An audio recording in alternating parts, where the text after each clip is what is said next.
Hey, Thesia. How's it going, man? First one here.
Yo, what's going on, everybody? Welcome back.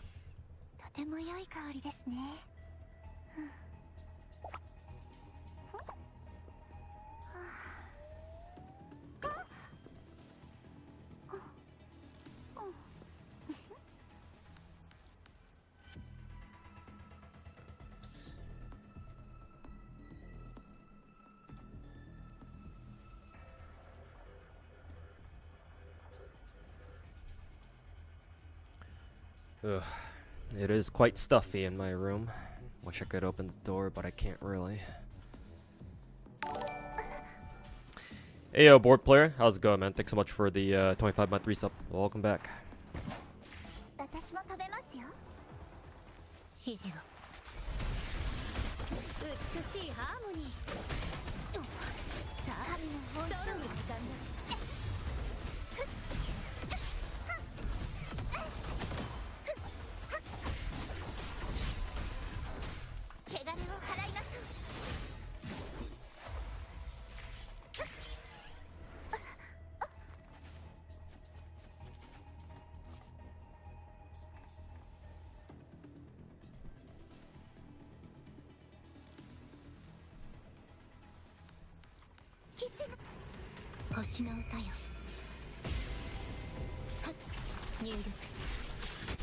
Hey, Slime sends you 100% every area in Wuwa. Now just trying to get every achievement. Hey, congrats, man.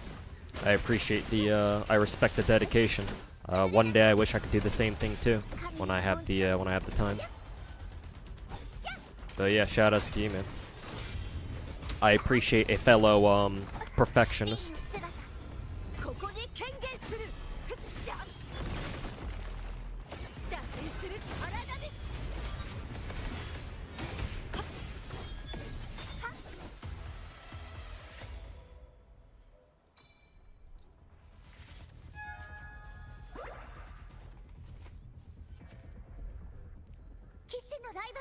Finally got your first order from PlayAsia. Got some plushies, Nendo's, Neru, Bunny Mousepad, and also bought some acrylics with Asanagi art of Mika. Did you really?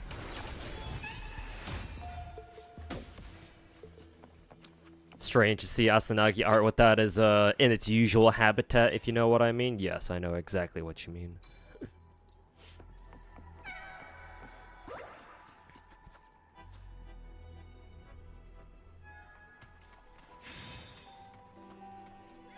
Hey, go Train Chaser, welcome back.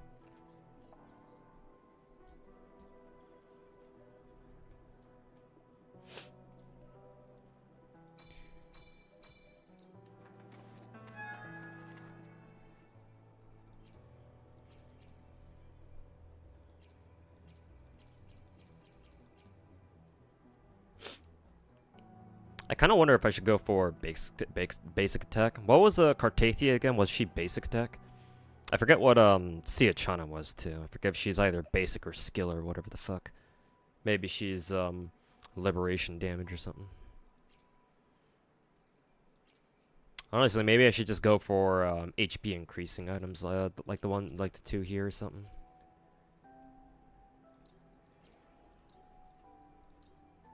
Sure, fuck it.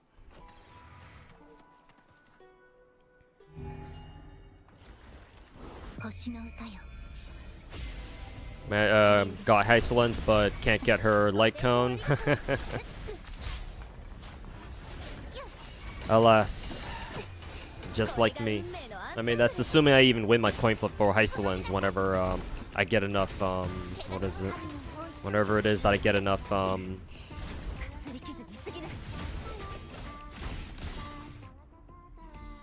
Enough gems.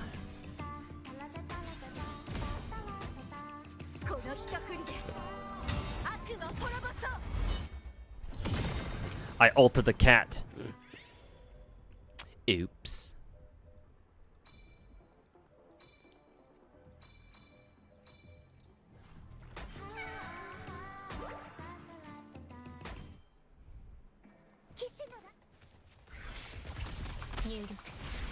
Next video will be about Uma. Next, like, actually edited video. That's gonna take some time still, though, because I still have to get, I still have to record a lot of clips and then send them over to my my editor, and it'll take him some time to get everything done.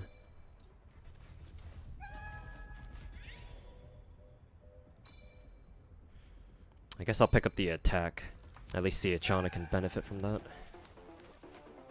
So most likely my next video will probably be an edited version of the whatchamacallit, the react that I did about that one Star Rail tweet saying that whole shit about, you know, oh, FGO, most servants in FGO are only trophy servants, blah blah blah. So I got another editor working on that at the moment. He says he'll try to get it out over the weekend, or get it done over the weekend. So we'll see.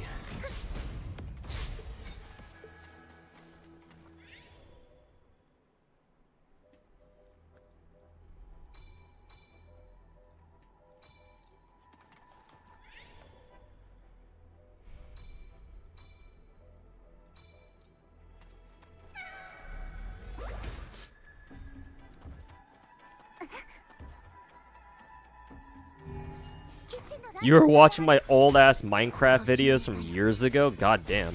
I don't even remember making that many of them. And somehow you managed to find them, huh?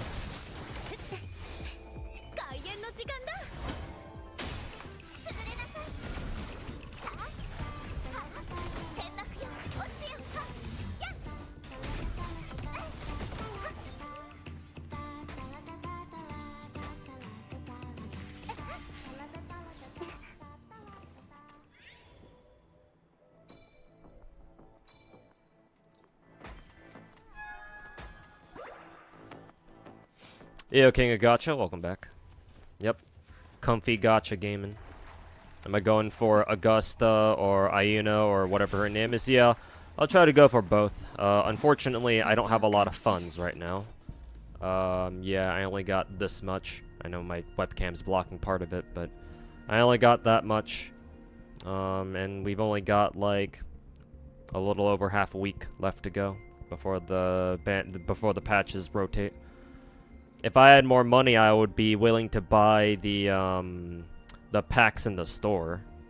Can't go there right now, of course, but I still haven't bought some of the packs in the shop, like the $10, $20, $40 bundles or whatever. I would like to buy them just so that I have a bit more of a cushion going for Augusta, but I probably will end up not being able to buy them in the first place. I don't know. I guess we'll see.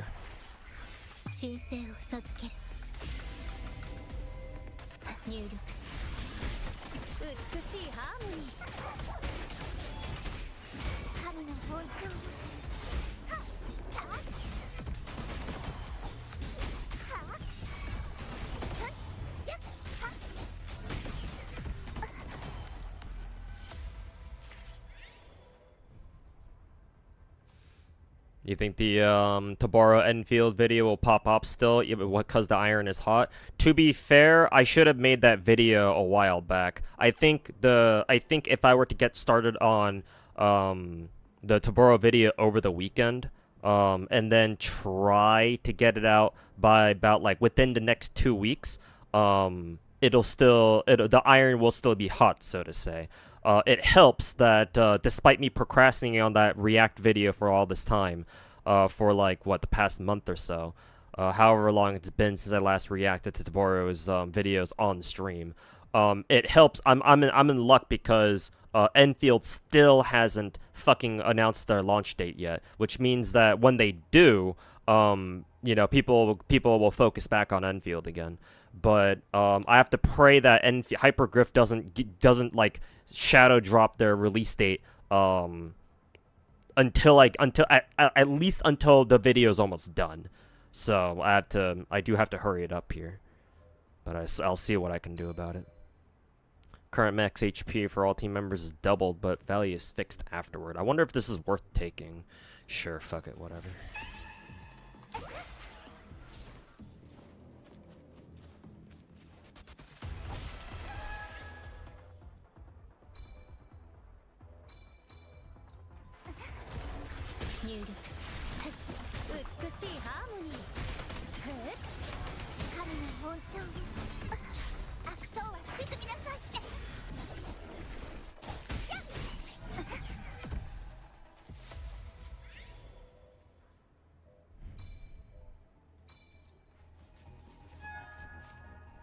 Rare Wuwa stream? It's not really rare. I do stream Wuwa on a regular basis. I wouldn't call them rare.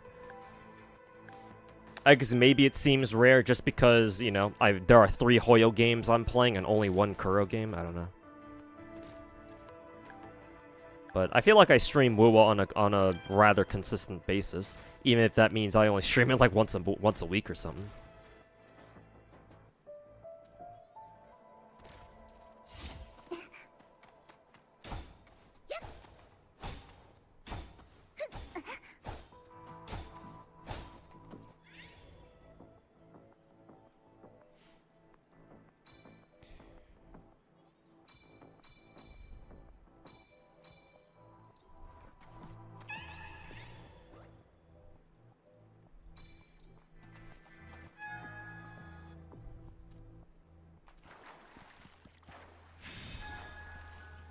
Got a feeling you won't get Heislins because Saber took too much. Same here, just replace Saber herself with her fucking light cone.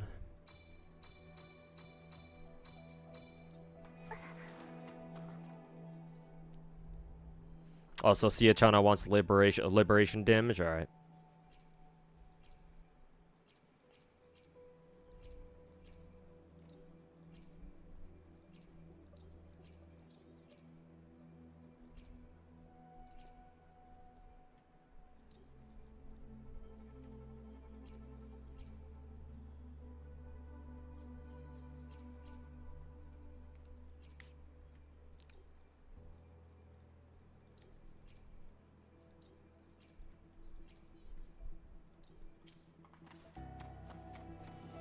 Hey, yo, Finkel.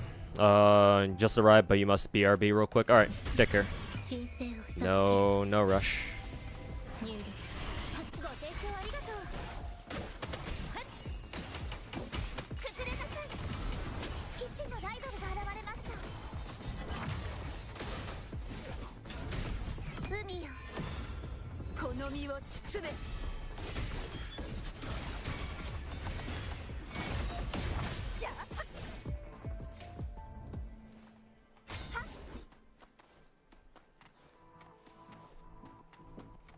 Would you say Minecraft's a great game like retrospective? Well, what do you mean by that? Are you asking if I think Minecraft is a great game? In which case I would say yes, just by default.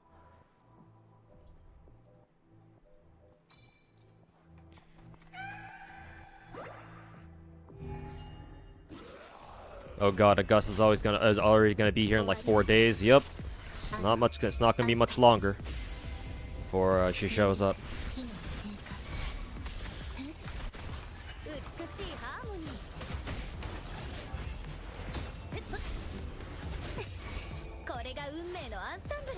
Hey, yo, Cornetius, how's it going, man? Just celebrated your birthday today. Hey, happy birthday, man. Hopefully it was a good one.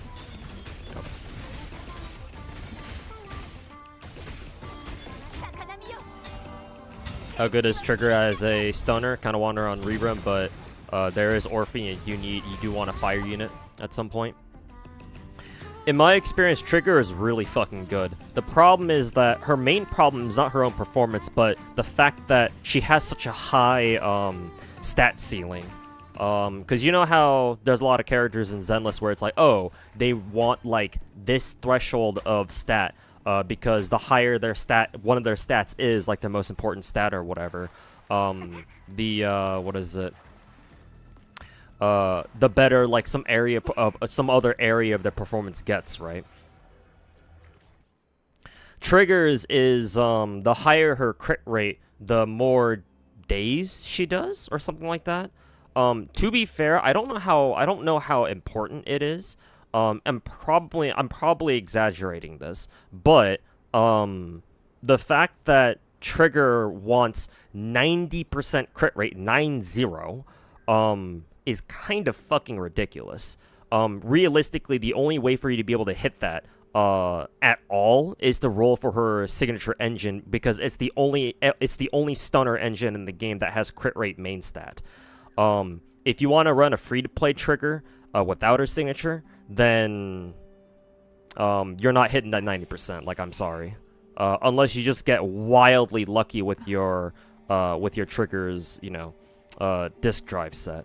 But realistically, you are not hitting 90% on a free-to-play build with the Trigger, or it's either impossible or, more accurately, maybe it's just highly improbable.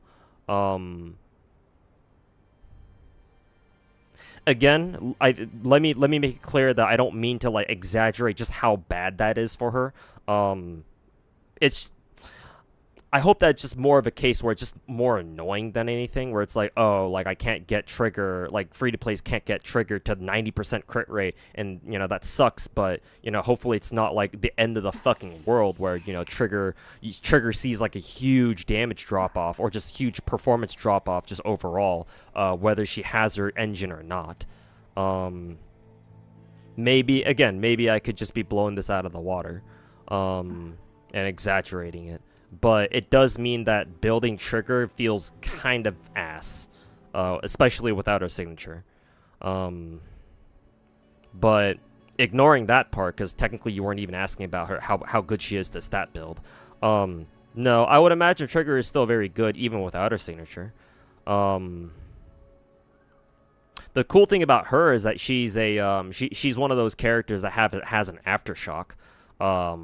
I think those are that's what that mechanic is called, where like you can have characters technically assist your on-field characters with like off-field like attacks and shit like that. Triggers, I think, her and Jufufu, I think, are the two stunners in the game who have aftershock moves or aftershock attacks. It's just that Triggers is a lot easier to understand, because to this day I still don't understand how Jufufu's aftershock hits even work. They just kind of happen. I don't really know why exactly. But for Trigger, I know exactly how that shit works. It's very simple, or it's pretty straightforward. And so because she has the whole aftershock thing, I feel like Trigger is a very good stunner. Probably one of our better ones. I mean, if you're a stunner in Zenless, you're probably already a good character just because of how important stunning enemies is in that game. So as long as you're a stunner, you're never a bad character, technically.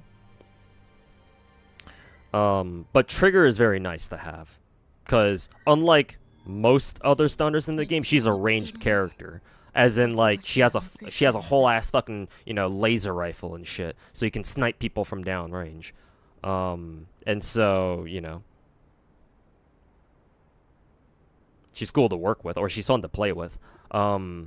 She does have a strange quirk though, because most stunners in the game, after you use their skill or whatever, you can switch off to your next character.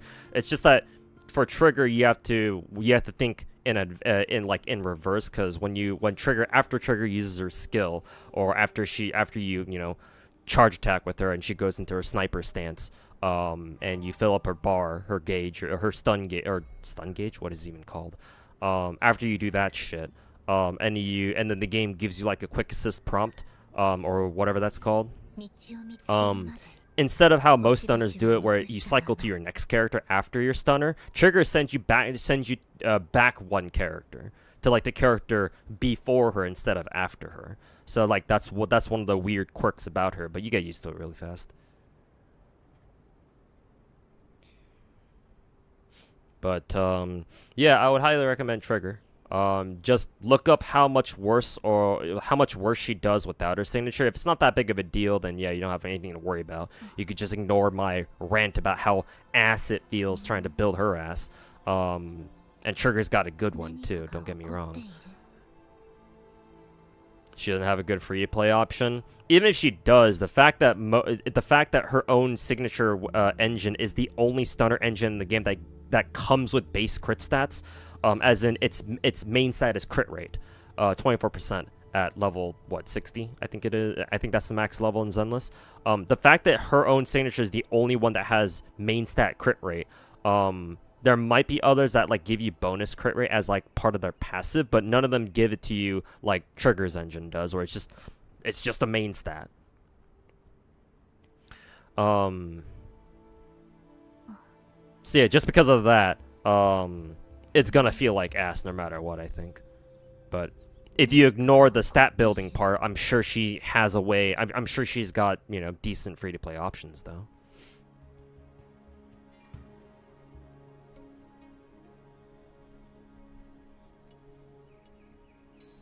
I have a question. Is Shorekeeper reliant on her main weapon? Technically, no.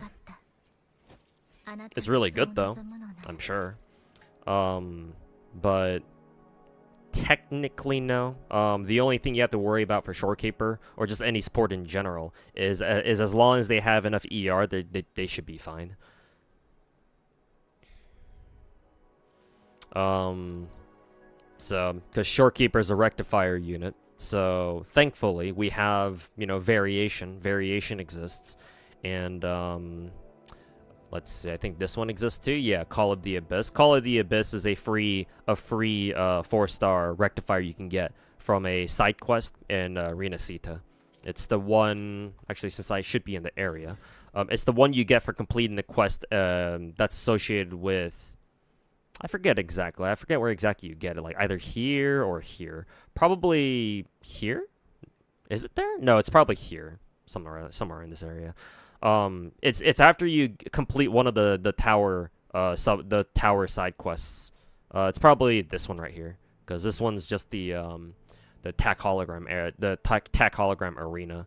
So I think it's associated with this tower right here. It's either here or maybe here. I forget exactly where.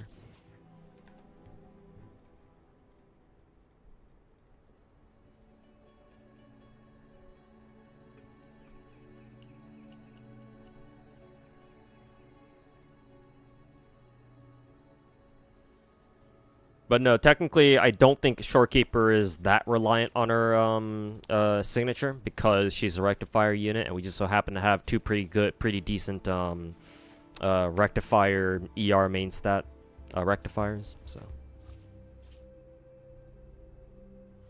I mean, it's Shorekeeper though. She's the best support in the game, so it still might be worth considering going for her signature anyway. But that'll be up to you.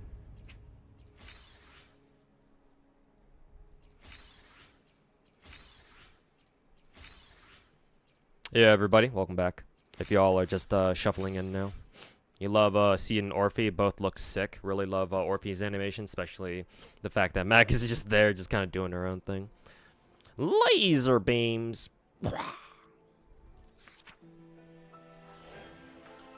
Laser beams. Funnily enough, I still haven't done the fucking main quest yet, so let's get this shit over with.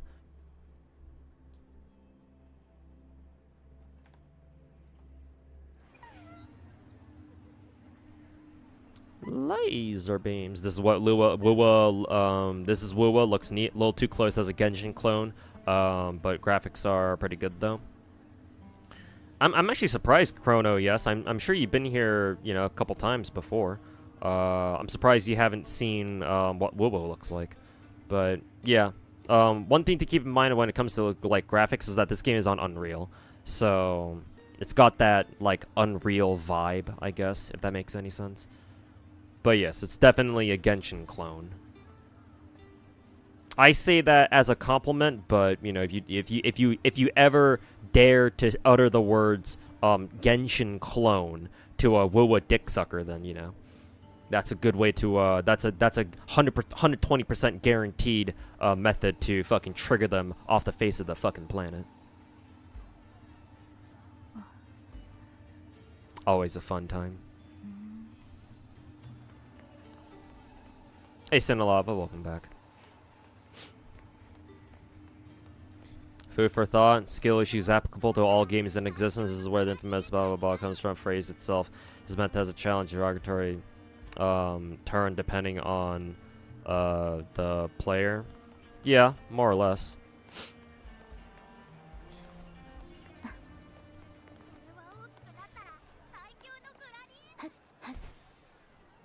But in popular internet culture, the term skill issue is more often than not used as a derogatory term.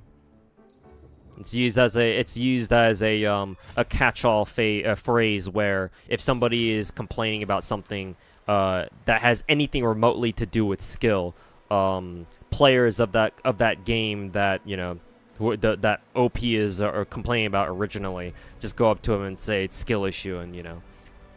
That's that. Like, there are times when skill issue can be applied and other times where skill issue can't be applied, but the problem is that a lot of people who use the term skill issue don't have a brain, and they just use it to dismiss anything that they think is criticism of like a game that they really like, even if the criticism they're hearing does legitimately have some good points. It's like a lot of people don't even want to bother fucking engaging in conversation. Be like, no, it's skill issue, and you know that's literally it.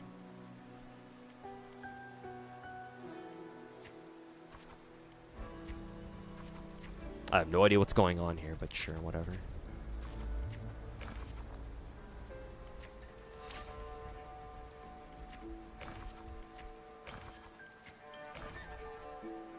It's a pretty long side quest. Yeah, if you're talking about the tower quest where you can get Abyss of whatever. Okay, fucking skip that shit. I don't give a fuck.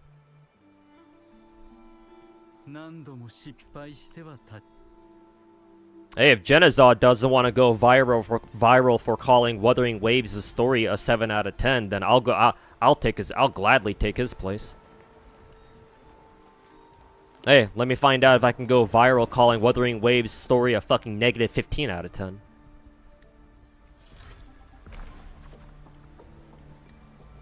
Do I play Epic 7? No, I do not. However, I've known about that game for a very long time. Technically speaking, I've known about Epic 7 ever since it first came out, all the way back in like, what, 2018? But I don't play it. However, I do plan to. I'm most likely going to pick up Smilegate's next game called Chaos Zero Nightmare. That game is rather intriguing, so I want to see how that game plays out.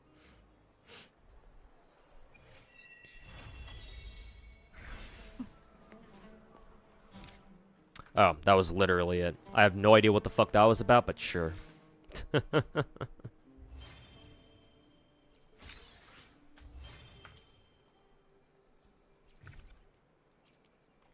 Yeah, these are the bundles that I haven't bought yet.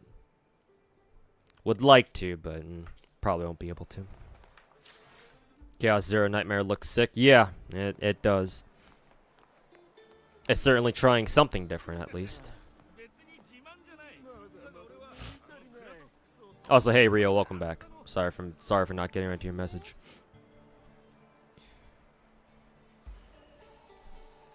This next patch is filled with free-to-play banners. Surely you can get them all, right? Yeah, according to the fucking retards like Saint Tontas, yeah, I guess so. Good luck.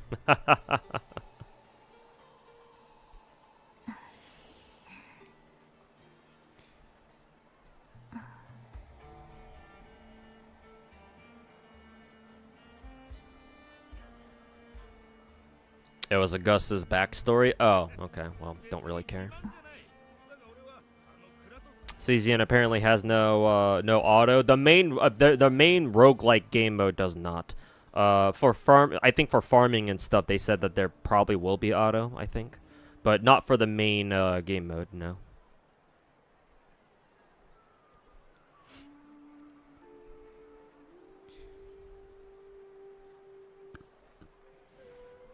This is what's happening to Battlefield 6 when COD players try hard to sweat in the beta from what you're seeing. In that situation, that's more of a case of like inter-game rivalry, because Battlefield and Call of Duty has always had their communities always had a rivalry that's been kind of like on and off. The past couple of years, the rivalry wasn't really there simply because Battlefield 2042 flopped so fucking hard.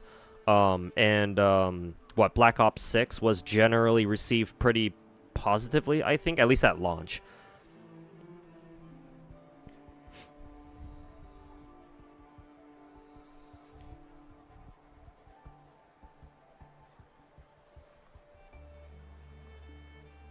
Not to mention, it's like, yeah, like, of course, Call of Duty players, trying out Battlefield will play it like it's fucking Call of Duty, unless of course they're the types of players who've played both games before, but that's not most COD players. It's like the fucking Star Rail tweet that I reacted to like either earlier this week or last week or whenever it was, right? It's an issue of tourism. Like, you have Call of Duty tourists coming over to Battlefield playing it like it's Call of Duty. Like, if you want to play Battlefield like it's Call of Duty, then on its own, there's nothing wrong with that, right? You can't force people to play a certain way, even if, you know, especially in a game like Battlefield, where it's like, yeah, you know, it's kind of expected that it's kind of expected for you to play certain ways, especially because, you know, Battlefield is class-based, right? And so in Battlefield games, traditionally anyway, with the exception of fucking 2042, right? If you are the medic class, you know, generally speaking, players, your teammates will expect you to fucking play like a medic. Unless, you know, you're like, you know, 80% of medic players out there who don't know what the item defibrillators even do. And you're only a medic because, oh, you get a big-ass machine gun. What is this game? Oh, this is Wuthering Waves, Jorchan.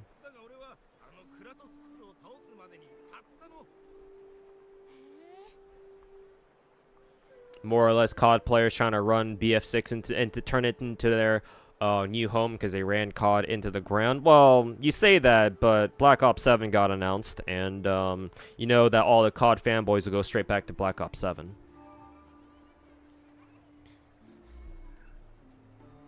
And besides, BF6,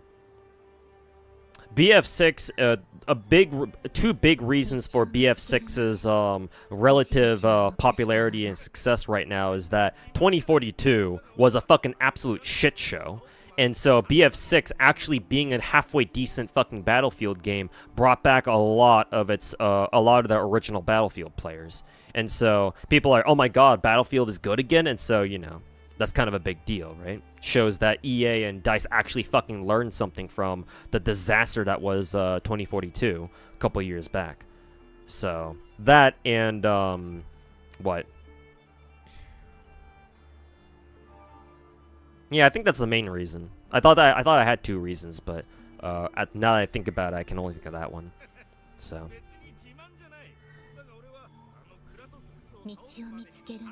You meant the Chaos Zero Nightmare game? Oh, CZN. It's think of it like a Slay the Spire type anime. Think of it like this. It's Slay the Spire with anime girls, but with Darkest Dungeon stress mechanics. So your characters can literally go fucking insane, which is fucking cool. And then sometimes going insane actually makes them stronger in some cases, but I think not all the time. So you have to be careful with that. Or there are ways to take advantage of the stress mechanic in CZN from what I'm hearing, but you don't want to abuse it too hard or do it wrong. Otherwise, you know, you're gonna pay the price, or your characters are gonna pay the price rather. Board player, thanks so much for the 40 buckaroos. Thanks so much, man. Appreciate it. Thank you. Thanks for the dono. Actually, let me check my since you did drop 40, Let me check if that unlocked any Donathon goals. I don't think I put up a lot of like Donathon stretch goals. Let's see. Yeah, I didn't really put any. I didn't really put a lot of Donathon stretch goals here. I'll just let you know, board player. Just because I do have a subathon technically going on right now. Let's see. You can do the whole pick a gacha character and have me set them as my secretary in any one of my gacha games, that sort of thing. You can also you're also eligible for an instant account review if you want to redeem that. Again, for any gacha game that you want me to review your account in.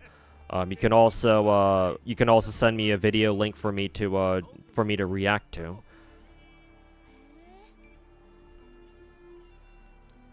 But that's up to you. But either way, thanks for the $40 dono. Greatly appreciate it, man.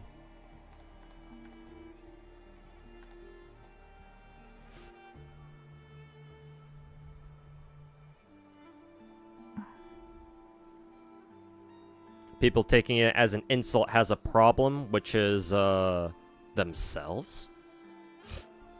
People taking it as an insult has a problem, which is themselves. I don't know what direction your discussion with Knight was going in, Chrono, but just to respond to that one comment on its own, it's like half and half. There are some cases where the term skill issue is legitimately valid.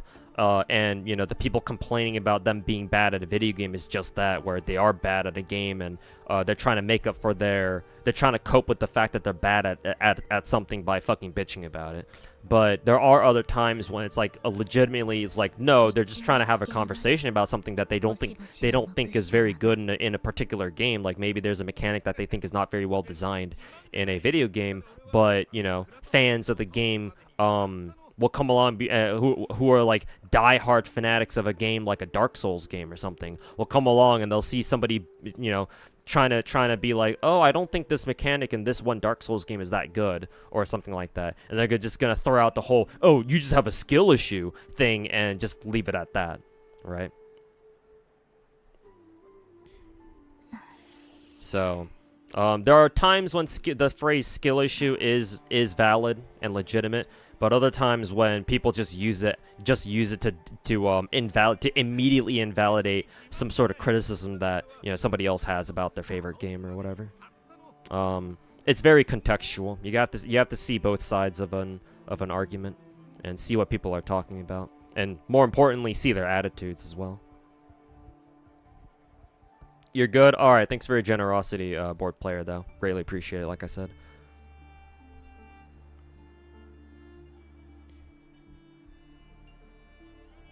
No Cantarella? No, I have Cantarella. I have every single limited character in the game. The only character I actually don't have in this game is actually Calculator, which is kind of hilarious. But I still don't have Kalkaro yet, but I do have everyone else. There you go.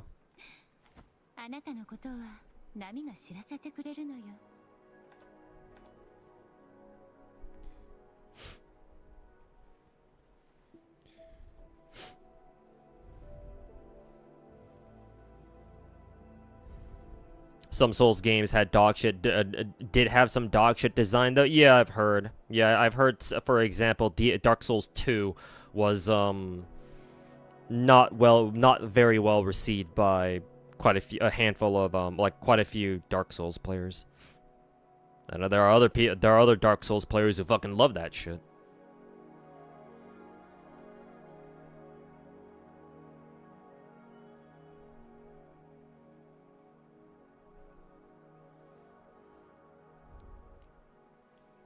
Also, hey, Project Zion, how's it going, man?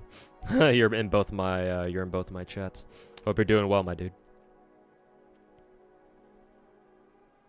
Do I actually like them all, or am I a collector? I'm more of a collector. Back in the day when I was in my whale days, I used to roll for every character in the game in all the gacha games that I played. Nowadays, I can't really do that anymore. But I do hope one day that I can go back to doing that again, though, because I legitimately enjoy doing that. In case you couldn't tell by the title of my streams, I half ironically call myself the god of gacha. And that's not really a joke.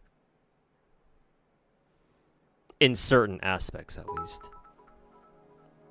Also, board player, thanks so much for the 585 bits. I wonder why specifically 585, but certainly not complaining about that though. But yeah, appreciate it, board player. Thanks so much for your generosity, man. But yeah, I just like rolling for new characters. Especially in the big four gachas, Genshin, Star Rail, Zenless, and Wuwa. These are how do I explain this? Since these are what I call big production gachas. Big production gachas, one of their key defining characteristics is that they don't put out a ton of characters, because they put a lot of effort into designing and fleshing out and making sure that each individual character like actually functions, or I should say bigger production gachas like these put in a lot more effort into individual characters as opposed to a lot of other gacha games out there, especially the older gacha games out there, and that's just kind of how they're designed. That's just kind of how they work or how they operate. Because of that, and because of how the gem economy, that's kind of a weird way to put it, but because of how the premium currency economy, let's just put it that way, how that works in most of the big production gacha games like these, it's possible for me, either as a complete free-to-play or with just a bit of spending, it is feasible to pick up every character in the game. And so I've decided to do that, whether or not I actually really like the character or not. I mean, for Wuthering Waves, it helps that, most characters in this game are fucking big titty ass waifus and shit. But I don't mind, rolling for some of the boys too. I mean, I do have Brant after all, wherever he is. Yeah, there he is. God knows when we're gonna get another fucking limited time 5-star dude.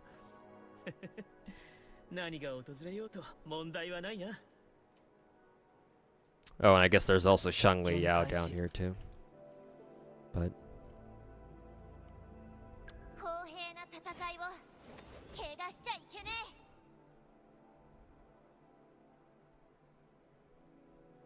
play enough, you don't get FOMO anymore. Well, that depends on your attitude towards gacha games. Like if you've been playing gacha games for long enough, where you're kind of like me, where you know what to expect and you don't really give a shit about rolling more characters anymore, then yeah, sure, you're pretty much immune to like character FOMO. But I still care about rolling characters. Like I still want every character in the game, so I'll still get like it's easier for me to let go of characters that I know I can't get, like Enough the other day. But like I'm still fucking pissed off that I lost my fucking coin flip to Tignari last week. If I didn't lose the coin flip, I'd have Inefa. But now, because thanks to MiHoYo's dog shit coin flips, now I get to wait God knows however many months before Inefa gets rerun. So, Hoyo can go fuck themselves.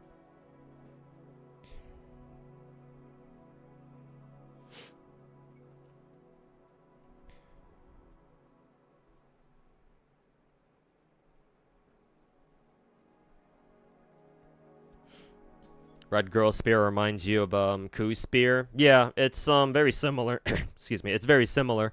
This girl named Lupa also has a wolf motif, so it's probably not just a passing resemblance.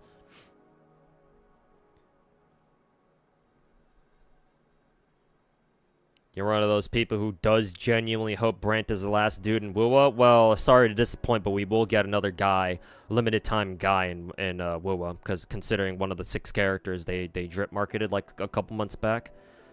However, that's where you and I disagree, student. I want Wuwa to put in more guys.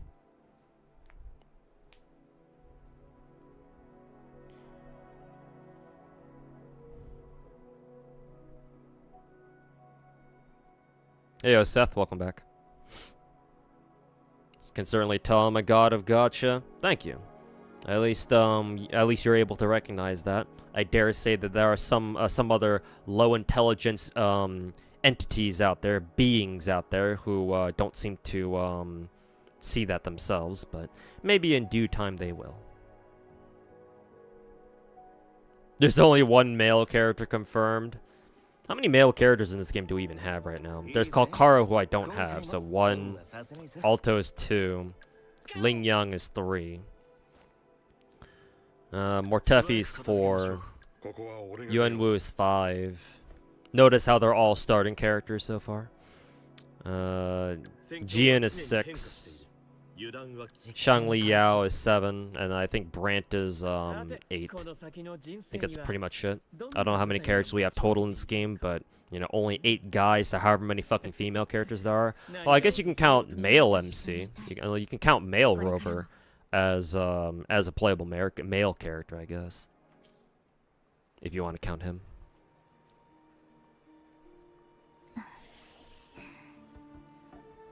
You only want waifus and gachas. What do you think of people who wish that? Well, if you're the kind of person who only wants waifu characters, but you play a game that has both genders, I think you're playing the wrong game. Because we have gachas out there that are already like, oh, we only put in waifu characters. Right? If you want me to go down a list of my own gacha games that I play that are waifu only, then I can. Girls Frontline 1, Girls Frontline 2 as well, for that matter. Azure Lane, not Arknights. Arknights has guys. Blue Archive, Nike, Goddess of Victory. What else? Ether Gazer does have guys, so that doesn't count. Snowbreak. I think I already mentioned GFL 2. Zenless obviously has guys. Wuwa 2. I guess technically Magia Exedra. I don't know if you'll ever play that game or not, though, but Magia Exedra counts. Is there anything else? Yeah, Uma Musume. There are plenty of gacha games out there where if you only want waifus, just, hey, go ahead and play those. Why? If that's, like, one of your main reasons to play a gacha, like, I would just tell you, don't even waste your time with these gacha games that offer both genders.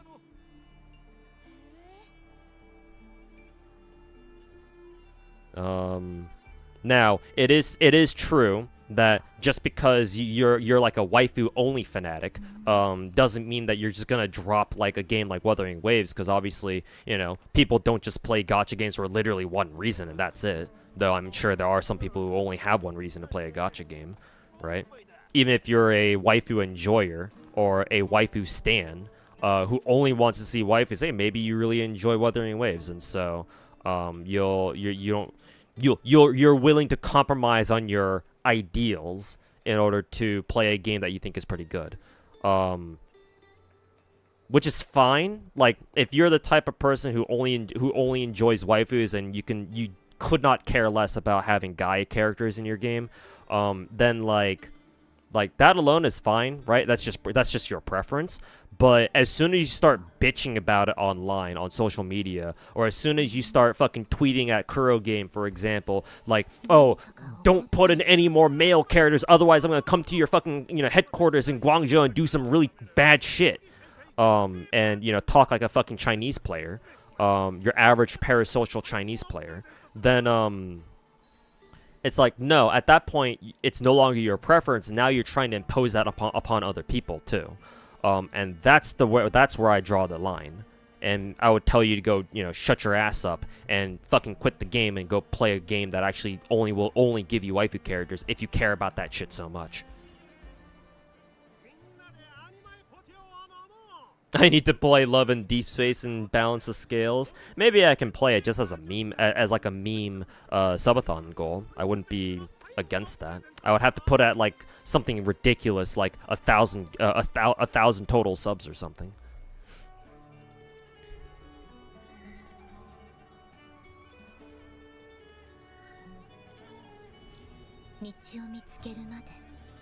God of Gacha is pretty cool title for though, for real. I mean, it's certainly a lot better than God of Beggars or God of Unemployment. Or hey, my personal favorite, God of fucking Retards, like St. Tondas and Tectone are.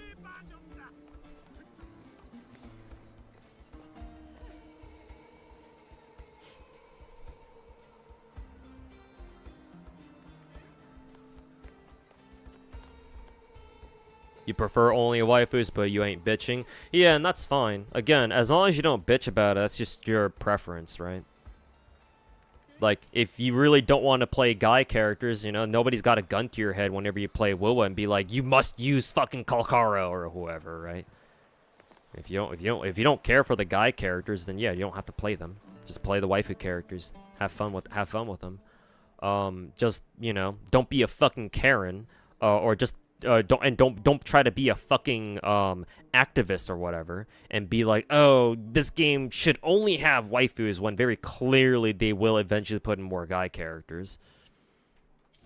I mean, honestly, with the direction that Kuro is going with Wuwa, honestly, this is probably the best you can ask for, where like they're only gonna give us one dude in like out of like a pool of like 6 brand new fucking characters or something. Also, what the fuck did I want to do again? Oh yeah, right. I still have to get this fucking event done. Pretty sure I'm already done with this. I guess I can double check real quick just to make sure. Do I generalize all Chinese players, or do I mean the ones I've seen online?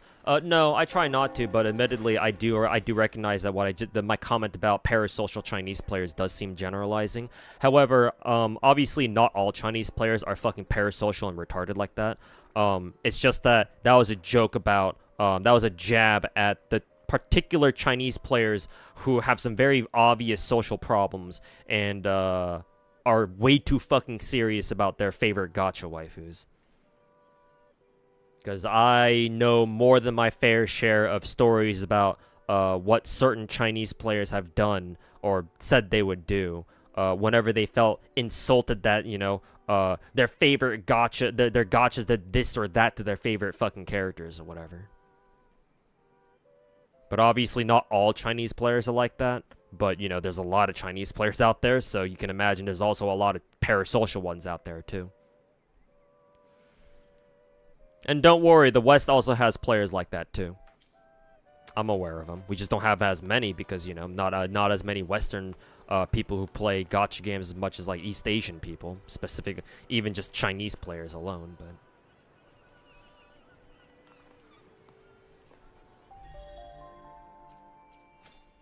I think I've already maxed out my fucking battle pass. Let's see, okay, we gotta get this shit done. I think there was a, I think I'm stuck on this one map that I can't get past for some reason. I have no idea how to get past this shit.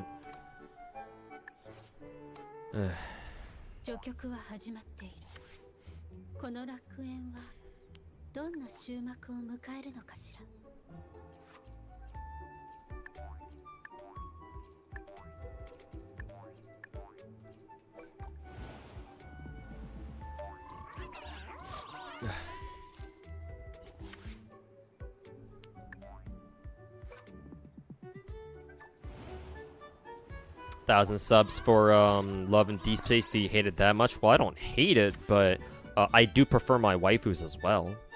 Like, I don't have anything against guys, but you know, it's kind of hard for me to bring myself to play a game that has only guys in it. But again, that's just my preference.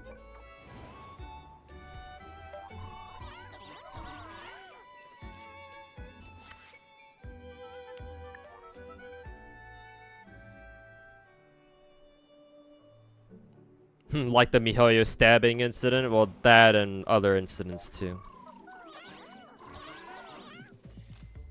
What's the dealio, chat? Hey lady, welcome back. We're just playing some Wuwa today. I'm gonna try to get this event done. I just have no idea how this event fucking works in the first place, so I'll probably be stuck here for a while.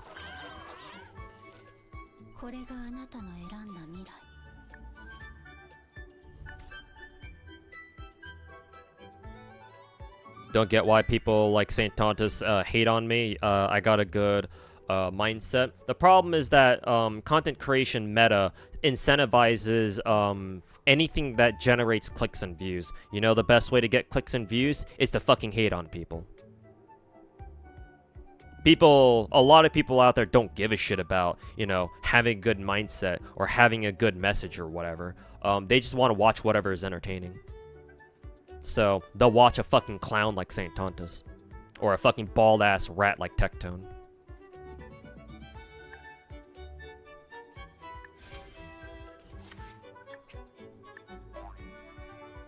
Not only that, but, the content creators I call rats, they don't really care about gacha games in the first place. Nowhere near to the extent that I do, anyway. Me and, you know, other people, including the people in my community, however small it is, nowhere near as much as we care about gacha games just as a whole. They don't care about gacha games. Hell, I would go so far as to say they don't even care about Wuwa. They only care about being right, or feeling like they're right. They only care about having some sort of like fucking moral high ground or some shit.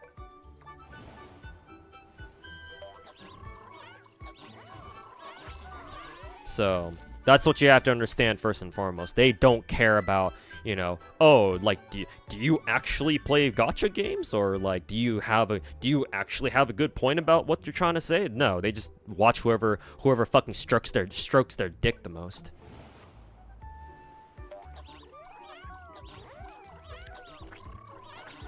Gotta go sleep now. Alright, take care, Athesia. Go get some sleep. Yes, thanks for stopping by.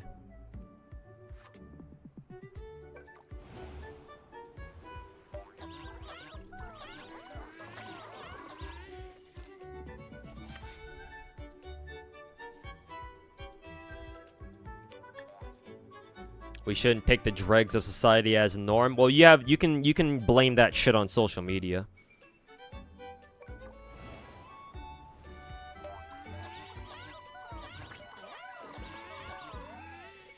If I'm the god of gacha, what would that make you guys? I've already said before that if my cutoff is 6 gacha games, if you are able to juggle and main and play 6 different gacha games every single day and not miss out on content on any of them, you are also a fellow god of gacha. Because any more than 3 gacha games is way more than what your average gacha player would tolerate, as far as like being able to play as many gacha games as possible goes. Like, I don't call myself the god of gacha because, oh, I'm the only one out there who does what I do. No, far from it. There are other people out there who play tons of gacha games too. Hell, some of my viewers even play as many, if not more, gacha games than I do. So for me to call myself the god of gacha and pretend like I'm the only one out there, no, that's not true. I call myself that mainly as a marketing gimmick, or like a brand gimmick. That and, you know, certainly as far as content creators go, ain't nobody else out there who fucking plays like 15 different gacha games like I do. Is my number up to 15? I think it's up to 15 now.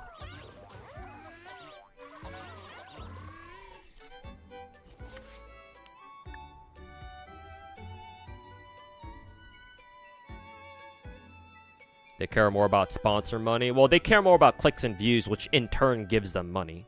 So, I mean, that's honestly how a lot of gacha content creators out there got their start. They don't really care about gacha games, I would argue, right? Like, they might care a little bit, but if they truly cared about, like, the genre gacha game, the genre of just overall gacha games, they would go out of their way to play more than just fucking Genshin Impact, Honkai Star Rail, Zenless Zone Zero, and fucking Wuthering Waves. But the reason why they don't is because as soon as they try doing that, at least without a sponsor, their views fucking fall off a fucking cliff. So they're not gonna do it. And when you let clicks and views and money influence your decision on whether or not you want to try other gacha games, at that point, can you really say you care about gacha games? You care more about money. Which, that's fine, But as long as you fucking understand that, right? As long as you don't pretend to be something you're not.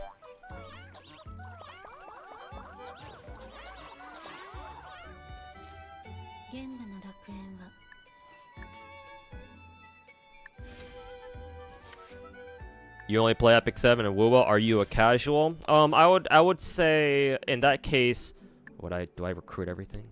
Sure, why not? In that case, I would say, well, how seriously do you take those two gachas? If you also just take those two gacha games pretty casually, then yeah, obviously you'd be a casual at that point.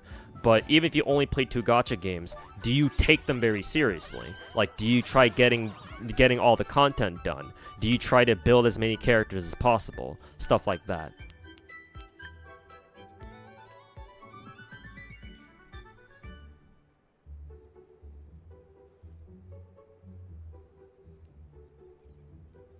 Because there are plenty of people out there who would love to play more gacha games, but due to IRL circumstances, or just due to personal reasons, like just plain and simple motivation and stuff, they just can't or don't want to. Maybe they do want to take more gacha games seriously, but for whatever reason, they're either not able to or they just don't feel like it. But the gacha games they do play, they do take quite seriously. So at that point, would I call you a casual? If, for example, you play, I don't know, a Genshin Impact, but you have every single character in the game, maybe even go for like C6s on certain characters or something, or hell, even a lot of them, or even all of them, and you've gone around fucking completing all the exploration for all regions, right? And you go out of your way to get every single piece of content done in a game like Genshin. Are you a casual at that point? No, obviously you are not. Even if Genshin Impact is the only gacha game you play, by no definition can I call you a casual player, because even if you only play one gacha, you take that one gacha extremely fucking seriously. So, can I call you a casual at that point? No. The answer is no. So, at that point, I would have to take it on a case-by-case basis.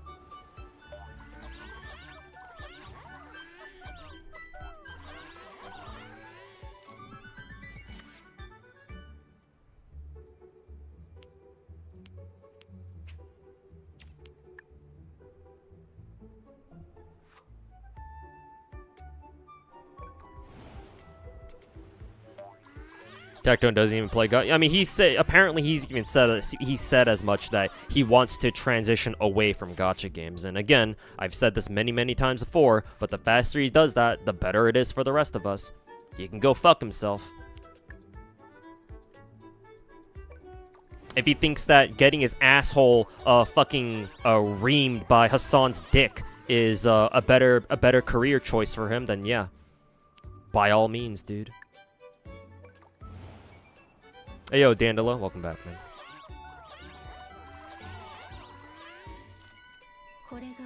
Or I think of people who play two gachas but with full dedication.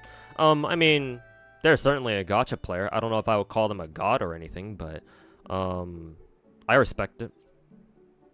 Even if it's just one gacha game that they take super seriously, that still demands at least a level of respect, right?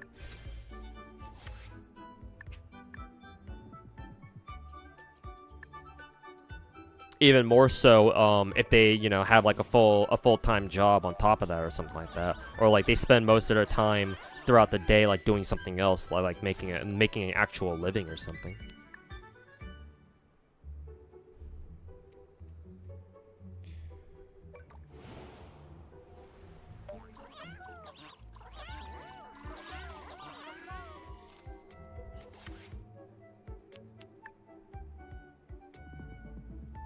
Hassan's not in the best of positions at the moment. That's a sinking ship. Yeah, I'm aware that Hassan is not exactly a fucking great person himself. I know. I'm aware that he's gotten into plenty of drama himself. So, I just find it funny that Hassan made Tectone go cry to his fucking stream one time. Because Hassan pulled up that one clip of apparently what's apparently supposed to be his dad at Tectone's dad, that is, at a congressional hearing, because he literally got court-martialed, which I said before that I wasn't going to comment on people's personal lives, but I'll just say that that's rather interesting. Like, how does Hassan even have that?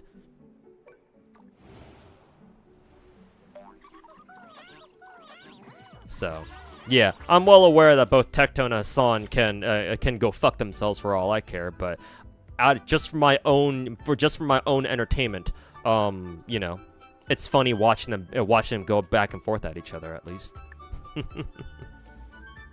And hey, if that means that Tectone isn't gonna fucking keep spreading his dog shit takes about gacha games, and he can go fuck off to some other fucking content creation avenue, then sure, better for us.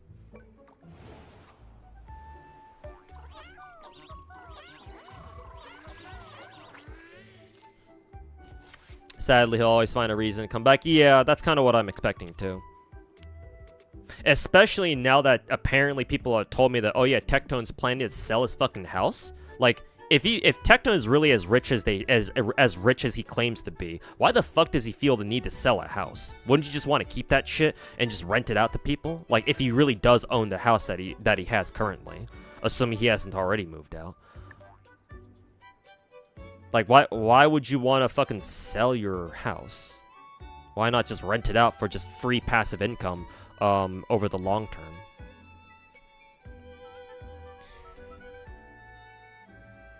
So yeah, I'm assuming that I'm just going to assume that Tectone will always try to have a reason to, like, you know, have a foot, like a toe inside the gacha space at any given time, so that, you know, whenever he gets a sponsor to do a sponsor to go play a fucking gacha game, he can always go do that.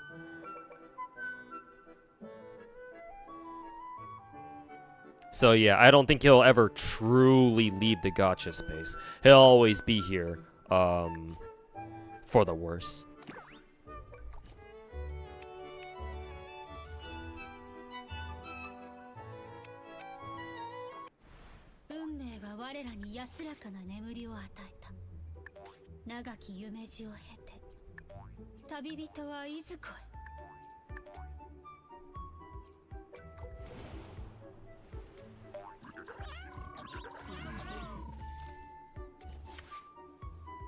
What would you call a Tuhu follower? I wouldn't call you guys anything. I know that there are a lot of streamers out there, especially VTubers, they have like a name for their community. I actually don't want to do that. That feels very cultish to me. I would rather not have to give you guys like a name to, like, for people to like call themselves. That's very tribalistic in my opinion. And I mean, considering I made a whole ass video talking about how people shouldn't be tribalistic in gacha games, you know, you can see why I wouldn't really call you guys, like you guys as in you guys watching me right now. I wouldn't want to call you guys anything myself. Like, you guys are just people who watch me because you guys like my content. That's it.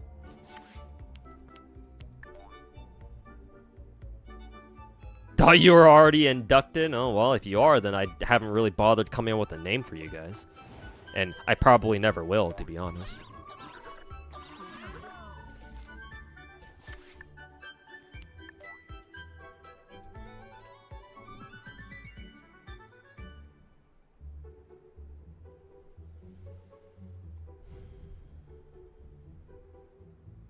Do you know about Nicholas Light's history? Oh, that fucker. Before he jumped into anime reacts, he used to do K-pop reacts. What the fuck? He was a K-pop stan. But he had drama. He jumped over to Taylor Swift. What the fuck? He also got drama there, so he jumped into anime and he chose to make drama, and now he's in gacha. Holy fucking shit! He's an actual fucking grifter, huh? I knew there was something fucking wrong with that fucking dude. I mean, the fact that he played Wuwa and then he tried to play Genshin and then made a whole fucking deal about, oh, I just can't play this game. If that wasn't a big enough a fucking red flag already, then holy shit, man. What the fuck, dude? And he got into bed with Tectone, figuratively speaking, not literally, by, you know, going on to his fucking anime podcast or whatever the fuck that fucking shit show was all about. Yeah, man. I've already said before that I think that the reason why Nicholas Light prefers Wuwa over Genshin is because Tectone told him that, oh yeah, you play Wuwa, not Genshin, bro. Wuwa's the better gacha game. Don't play Genshin, bro. Like, it's so fucking obvious. I just can't prove it. that one meme of that one dude, you know, I know this, but I just can't prove it yet. Something.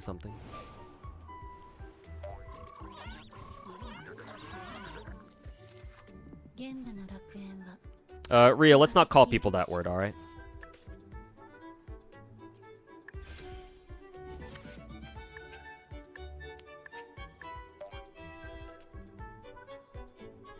Nicholas is a clout chaser? Yeah, that certainly sounds like it. I don't think he's an agenda pusher. He hasn't gone that far yet. But yes, clout chaser for sure.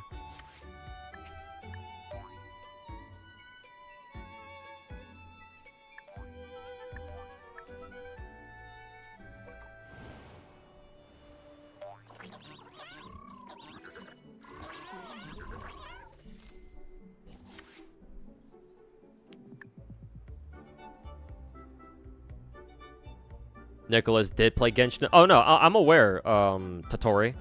What I was referring to was that he couldn't even get through the fucking what? He could only bring himself to play like not even an hour of Genshin, like maybe only like half an hour, and he was like, "Nah, bro, I can't play this anymore." Apparently, am I wrong about that? I could be wrong, but that's what I heard. If he actually did try to give Genshin a solid chance, then, you know, I guess good for him. But that still doesn't change the fact that he most likely prefers Wuwa just because a fucking bald-ass rat told him to.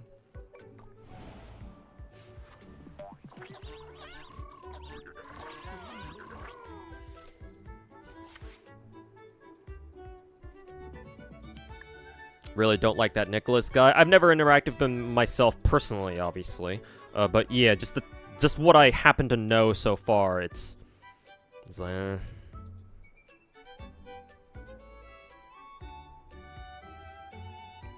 like, if nothing else, I do think he's a fucking clout chaser. So.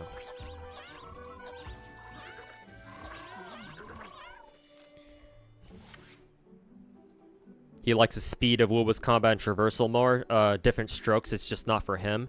I mean, I hope so. I hope that that's his genuine preference. But, like, knowing that he's done stuff with Tectone, and given apparently his fucking history that Royal Knight told me about in YouTube chat, it's like, nah, bro. Like, I think he's a fucking clout chaser. Like, I don't know if his opinions on Genshin and Wuwa and his quote-unquote preferences can really be taken seriously. Like, I'll certainly take them with a grain of salt myself.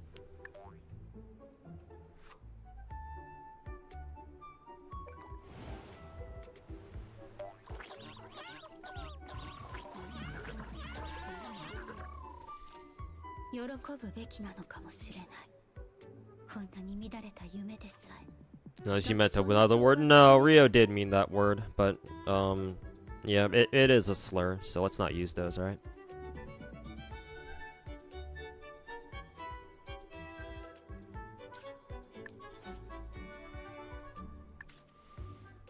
I'm the only gacha tuber you watch. Hell, my videos convince you to give gacha games a chance, though you're still very much a casual. Hey, man, that's like one of the best compliments that I could get, man. Yeah, I mean, considering my whole shtick is that I want people to, you know, give gacha games a chance and, you know, try them out, and there's nothing wrong with playing gacha games, as long as you understand, like, what exactly about them you should avoid, or you understand why it is that they're bad, and you manage those aspects about them carefully. Yeah, so, thanks for giving gacha games a chance, Dandelo. Appreciate it, man.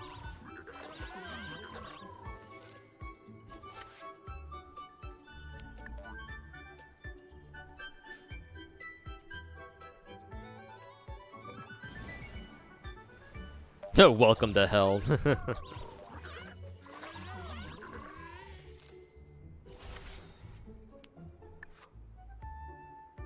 You mean it could offend student? I just don't want people using slurs in my chat, just at all.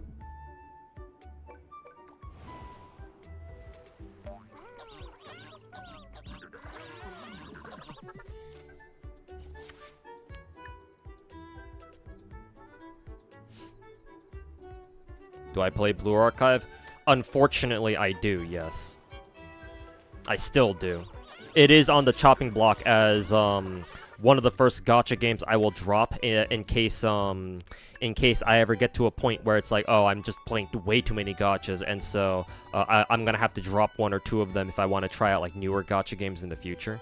But for the moment anyway, I'm unfortunately still playing it, yes.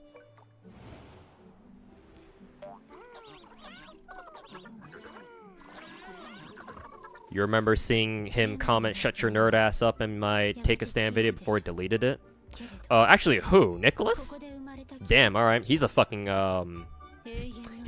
prick then. Yeah. Fucking clout chasing ass motherfucker. Maybe if he sucks Tectone's dick a little more, maybe he'll be able to clout chase better. Wonder what other fucking, community he'll fucking jump ship to after he inevitably gets into some drama here in the gacha space too.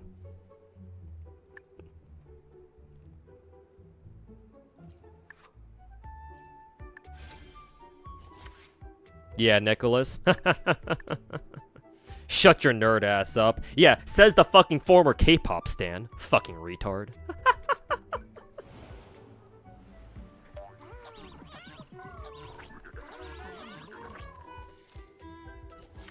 Unfortunately, yeah, I have some very strong opinions about Blue Archive. Which is why I say unfortunately. The biggest reason why I say unfortunately is because Blue Archive is, unfortunately, managed by fucking Nexon. And, I've got a history with Nexon. Most of it not good.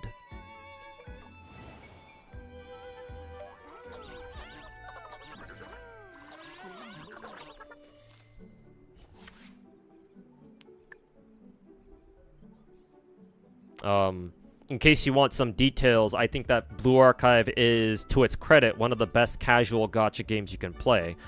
However, that's pretty much the only reason why you would play it.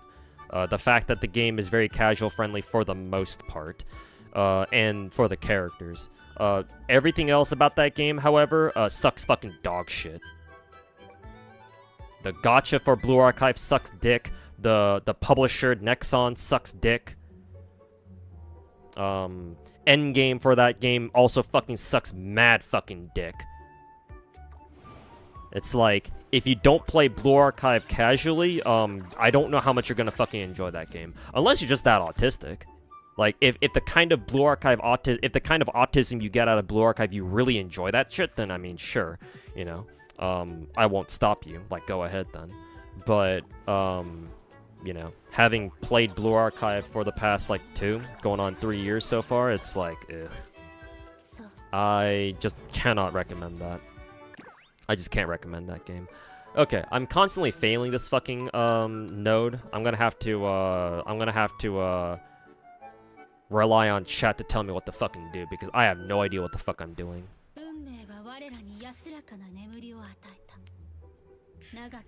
I don't even know how this fucking game mode works. Plus, Rio is hot. Hey, what's going on, White Fury? How's it going, man?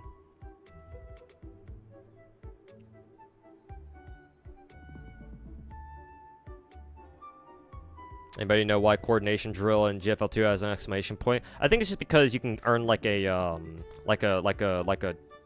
name card there. I think that's literally it. I think it's not like permanent or it's permanent. It's not like limited or anything. Just waiting for Dress Saudi to come out first, and then you'll drop Blue Archive for CZN. Nice. Hopefully CZN turns out to be good. Maybe swap the blessing. Okay. I should swap the blessing. Gotcha. Let me exit first then. Assuming that I can't swap the blessing out here. Let's see. I'll just finalize it. Fuck it. Enter Dreamland. Blessing. Okay. What should I swap it to then? Something else? I don't know. Let's see, gain 1 recruitment chance. Yeah, I don't know what any of these do. I'll just go with this one. Sure, why not? YOLO!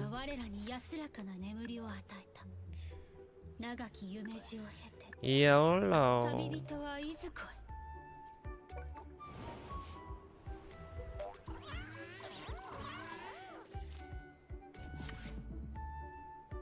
Makes sense. Hating on Nexon is morally correct. Yes, I agree. Fuck Nexon. I'll go into further detail, Tertium, because you already know that hating Nexon is a contractual obligation. The reason why I personally have such a deep hatred for Nexon is because, one, well, I should go into my own personal reason. Back in the day, the very first like online game that I got like super deeply involved in was a free-to-play first-person shooter called Combat Arms. For those of you who are boomers and you played a lot of like free-to-play shooters back in the day, Combat Arms should be a name that you recognize. And I think you'd recognize that game too in Tertium.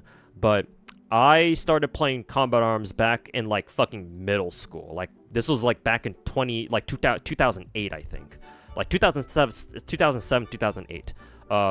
My friend Protagonist, who I've mentioned quite a few times on my stream because he's a childhood friend of mine, technically. He got me into the game. He got me into a lot of things actually, but Combat Arms was like the first like major thing that he got me into, I think. And I remember like I would go over to his house after middle school, like after summer school was done or something, and just hang out at his house like pretty frequently, not every day, but pretty frequently. And I would go play the Combat Arms beta on his computer because he actually had a computer that was good enough to play it, and I didn't. So I'd always go over to his house on a regular basis to go play Combat Arms and grind out that game, and I really fucking loved it. And so I played Combat Arms for like the next like 9 years or something, almost a decade, not quite though. But I remember Combat Arms being such a great fucking game in the beginning, like the first year or so of it being out. But then Nexon being Nexon, slowly ruined it over the years by adding shit like specialists and stuff like that. More and more pay-to-win bullshit, pretty much. That, and they never really fixed like the hacker issues. I think they tried to, but the hackers would always come back eventually, at some point or another. And so, you know, I'd always have to play in like elite moderated rooms, and half the elite moderated rooms I get into, I would fucking wreck the other team, and the E-mod who would be on the other team a lot of the time would be like, oh, that Tuhu guy is fucking hacking, bro, and they'd fucking kick my ass out. Half my games are like that. All because Nexon refused to fucking fix the hacker situation, so they can go fuck themselves.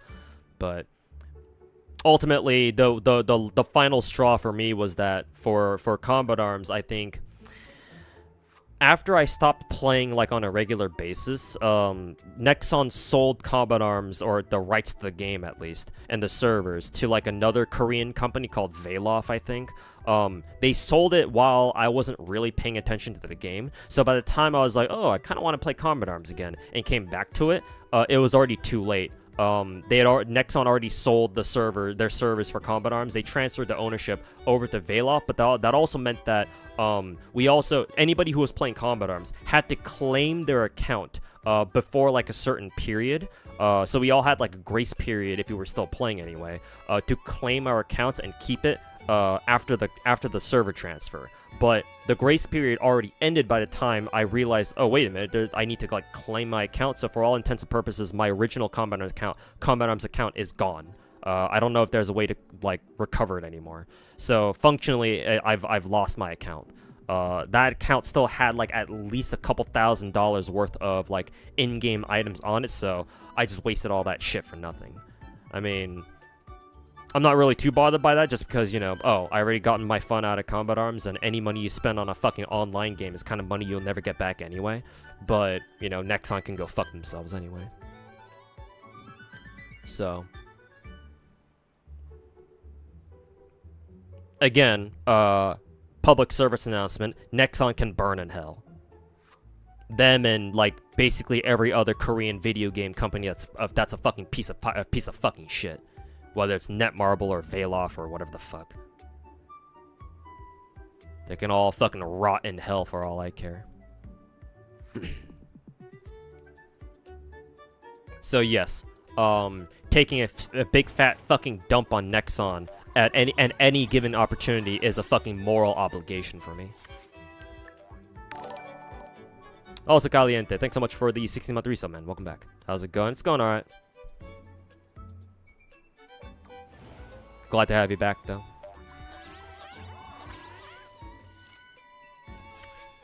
Only Nexon games you played were DFO, the Dungeon Fighter series. Yeah, they're known for Dungeon Fighter too.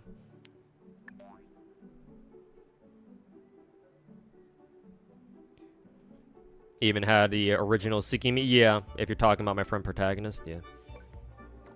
Quite the big Type Moon fan he is.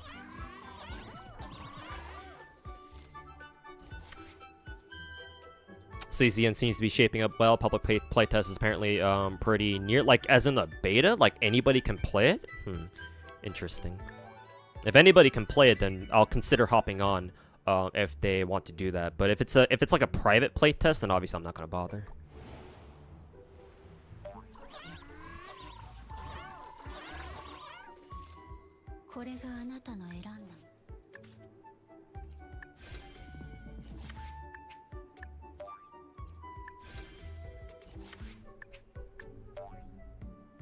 Pisses you off that Blue Archive punishes you for trying to build several characters at once. Yeah, because fucking leveling even one character is so fucking expensive. Oh, and guess what? You need to give everyone the best gear possible. Oh, what's that? We have another new tier of gear now, because I think NA servers now have tier 10 gear now, right? So, oh great, we have to fucking farm that shit now. How long is that gonna fucking take?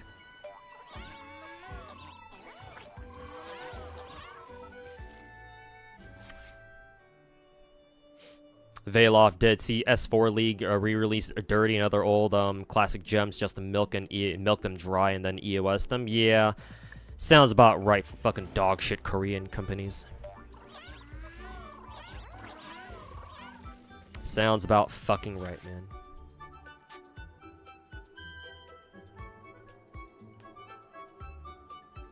Like, I don't usually like to use the phrase trust me, but I'm gonna use it here. Trust me, as a Korean myself, as an ethnic Korean myself who was actually born there as well, before moving here to America. Yeah, no. Korean companies are some fucking dog shit, bro. I mean, in case you haven't ever heard of in case you've never heard of chaebols before.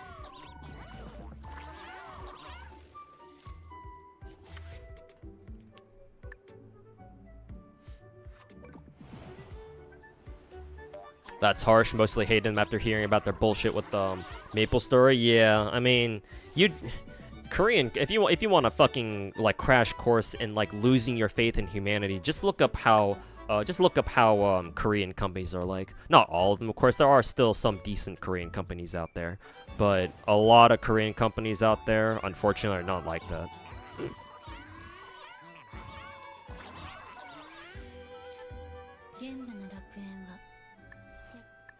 But yeah, I can tell you just from personal experience is like I've had one run-in with Nexon, and that's enough for me to be like, yeah, no, fuck all these Korean companies, bro. Or not all of them, of course, but a lot of them.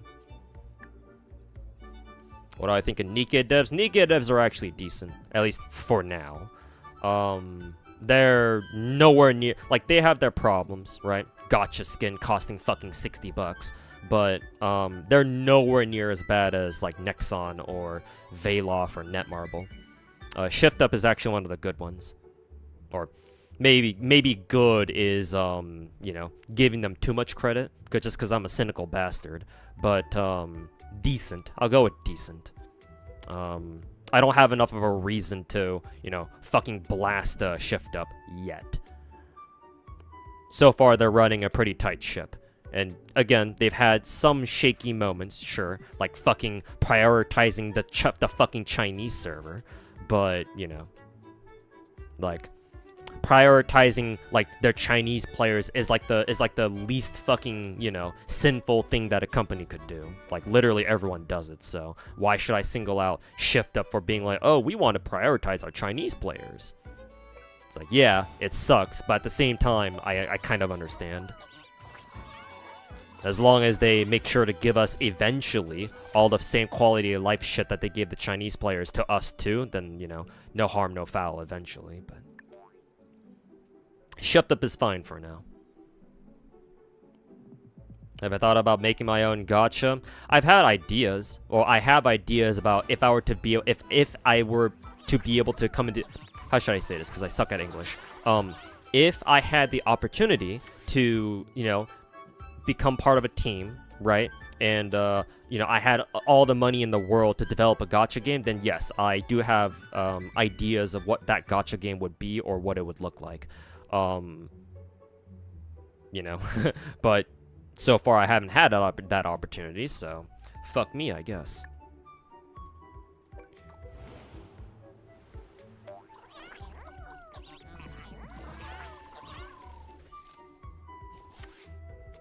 +15 limited units in the span of 2 months is kind of crazy though, for Nikke. I mean, most characters in Nikke aren't limited though.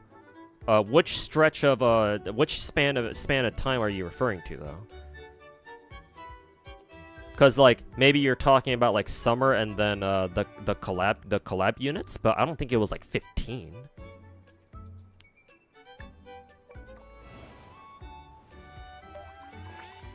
Surprise. Yeah, White Fury. I heard that surprisingly Nexon actually handled the Konosuba gacha game pretty fine actually, yeah. And then ironically, after Nexon sold off Konosuba to whatever other dogshit company they did it to, or they sold it off to, that's when Konosuba started going down the fucking drain. So it's like, huh, maybe Nexon actually does know what they're doing sometimes.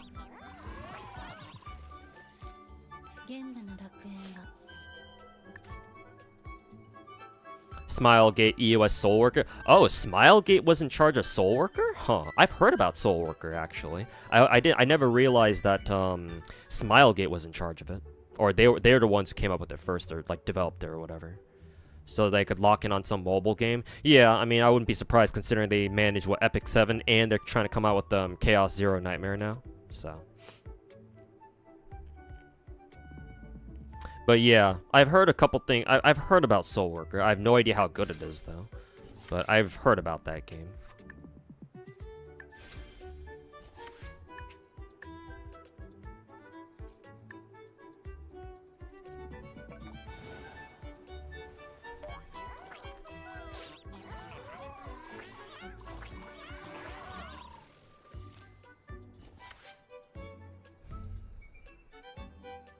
They'll give Global all the QOLs at later dates. Well, the sooner the better.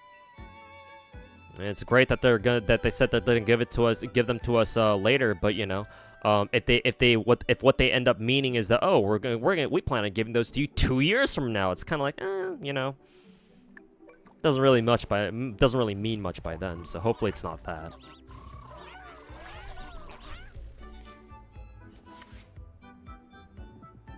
Actually 10. Stellar Blade, Nier Rerun, and Summer was only 6 units, but they do, if you count rerun banners too, then that's 8. I mean, 8 limited units is a lot, to be fair. If for a game that usually doesn't put out like that many limited characters all at once, because most characters that come out in Nikke are technically permanent, and limited characters only are only supposed to come out every once in a while. But yeah, I mean, it's summer.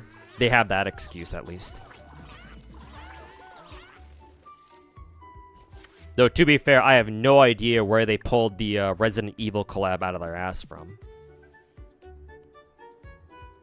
But considering they only just announced it, like, yesterday, or, like, earlier this week, realistically, that collab probably is going to happen for, like, at least another, like, month or two. So, at least we'll have some time to work with there.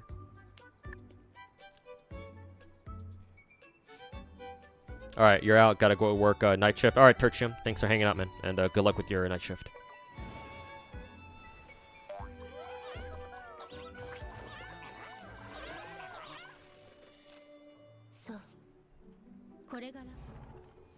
Oh, still failed that one.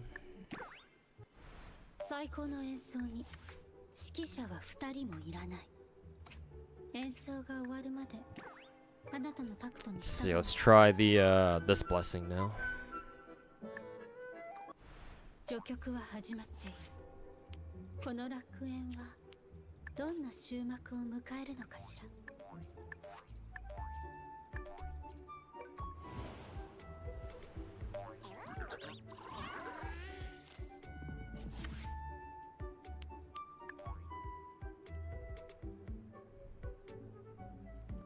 It's Resident Evil's anniversary this year. And we got RE9. Yeah, they RE9 was one of the flagship titles from Gamescom this year, I think, so makes sense, I guess.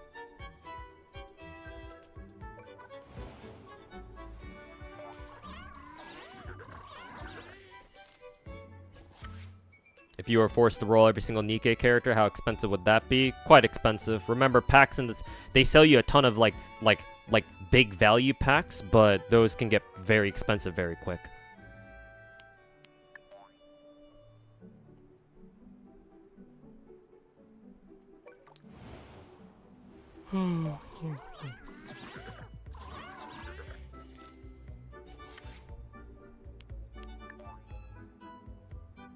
Like same shit I do in the big four. The reason why I try going for every single character in the big four gachas is because it's possible to get every character in the game. You just need some luck to do so. But in a game like Nikke, no, it's not possible to do that. So I don't even bother in the first place.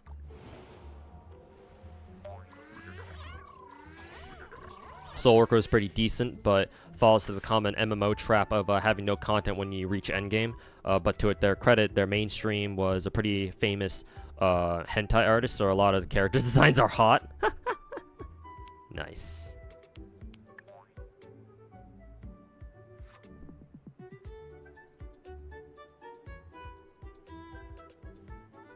First time pulling in Wuwa, lost the first 5-star. Shit. Welcome to Wuthering Waves, I guess. But yeah, sorry to hear that, board player. Who are you rolling for?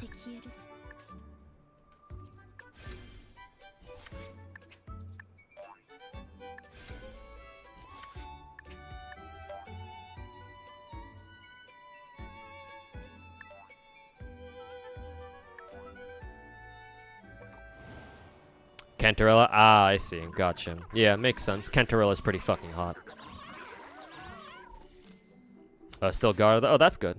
Yeah, as long as you got her.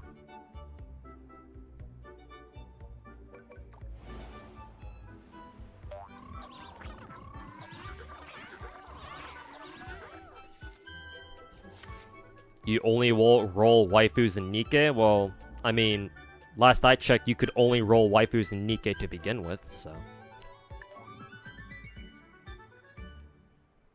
Also, Zenless dripped our next couple of characters. Oh, did they? That's funny. They didn't even bother waiting until 9 PM today. Also, they dripped them right after the fucking preview stream today? Really? What the fuck? I swear you can't fucking predict when they're gonna fucking do their fucking drip marketing, bro. Well, yeah, some people in Twitch chat mentioned earlier. I meant to get around to that, but I was busy answering some other comments first. Yeah, no. I'm looking at Zenless's Twitter page right now. Yeah, they already dripped next 2 characters. What else would you be rolling? Yeah, exactly. In a game like Nikke? I wasn't aware you could roll husbandos in Nikke. Last I checked, Anderson wasn't playable yet.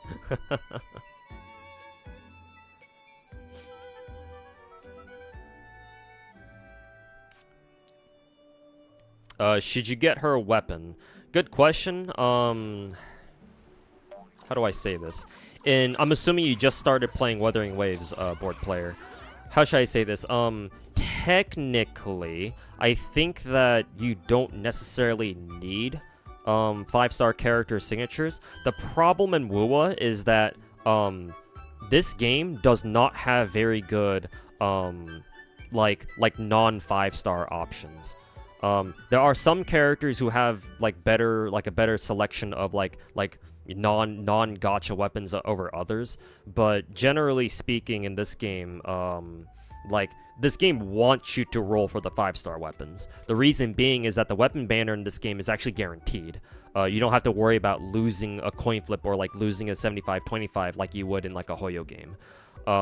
The trade-off, however, is that in Wuwa, because weapons are guaranteed, the signature weapons at least, because the signature weapons are guaranteed, and also the standard weapon banner too, for that matter, which is cool, I guess.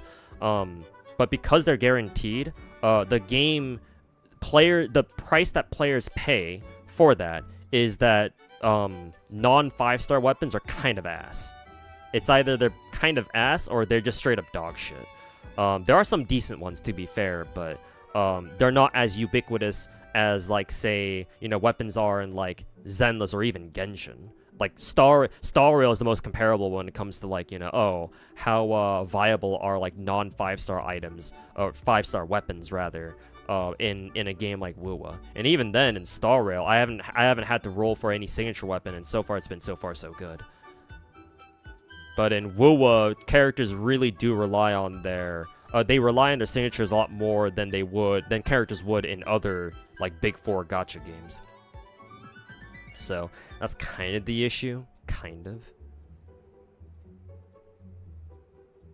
of. So ultimately, I'd have to say that it's up to you. I would, if you have the money to do so, I would recommend rolling for their weapons too. Just so that building them is a lot easier. But if you don't want to spend more money, then I pray to God that Cantarella has like a decent free-to-play option instead. Matter of fact, allow me to take some time to look that up for you. Let's see, Cantarella Pridwin. What does Pridwin say about this? Does she have any other viable weapon outside of her own signature? Oh, let's see. String Mass is always a good one. Luminous Hymn, I think that's for Phoebes. Or that's for Peebs. Cosmic Ripples is the standard one. Let's see. R5 Augment. I think Augment is the Battle Pass one. So I guess if you have R5 Augment, that's not bad. R5 Fusion Accretion, R5 Jinzhou Keeper. These are both gacha, I think. Yeah. So like, if you don't have any of these rectifiers that you were able to pull from gacha, I don't know what you would even roll on her, or what you would even run on her to begin with. So I hope you have some of the gacha rectifiers, I guess.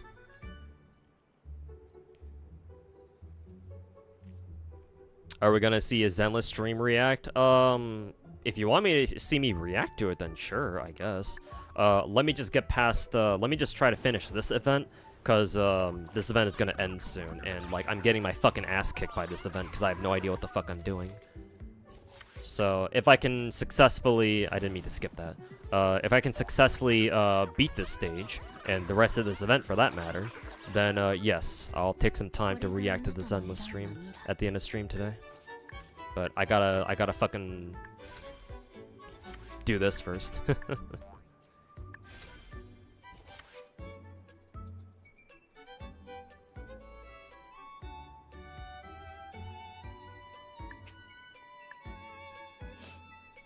Is it the blue tier? No, blue tiers are 3-star weapons, and most of them are complete dog shit.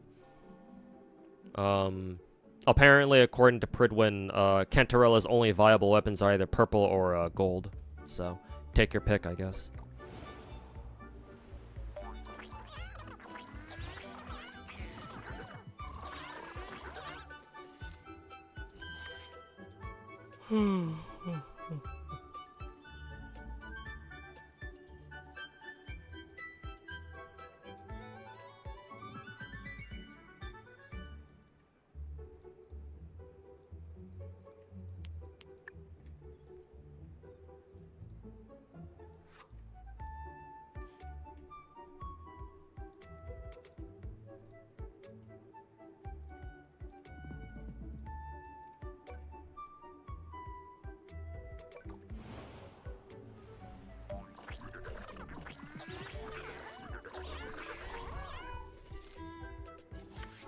Variations, yes. Variations is like one of the few legitimately good 4 stars, yes. I didn't mean to skip that shit either.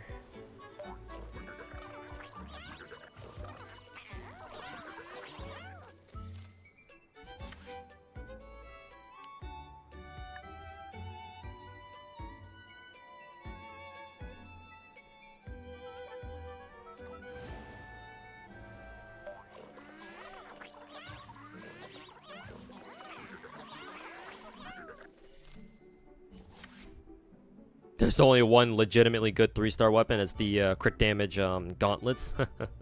I wasn't even aware there was a 3-star gauntlet that gave you actually crit damage. Holy shit, that's actually quite nice.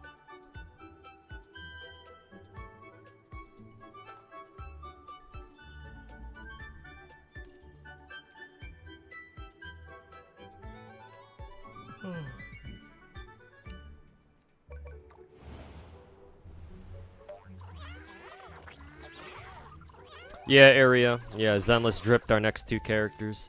Somebody in Twitch chat told me about it, so I'm checking him out right now.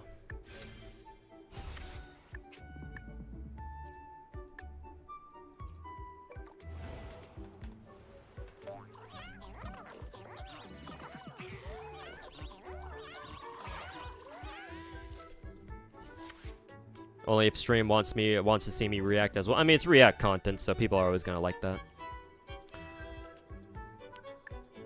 I mean, to be honest with you, there's not really much else to stream in Wuwa right now anyway. I guess like what I could do is I could stream some more Dream Theater gameplay, but that's gonna take a while, so I don't think I'll have time for that tonight.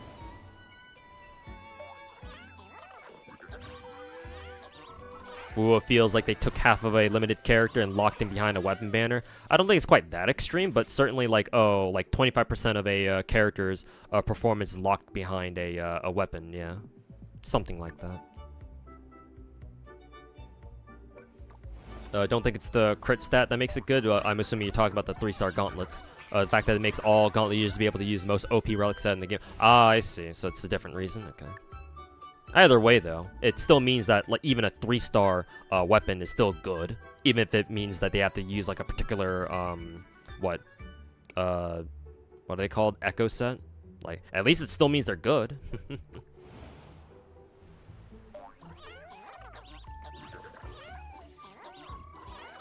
That was a code for Genshin for Nod Cry that gave 30 primos, but the code was fucking limited. Really? Well, that's rip. Yeah, they tend to do that a lot.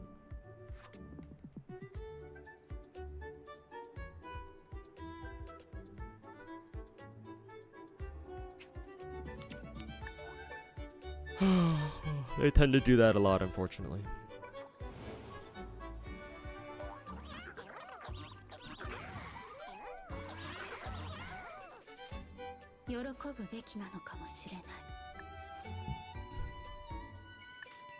$75.25 already feels like guaranteed. Well, until you lose it, like I did during Saber's banners, so that's no fun.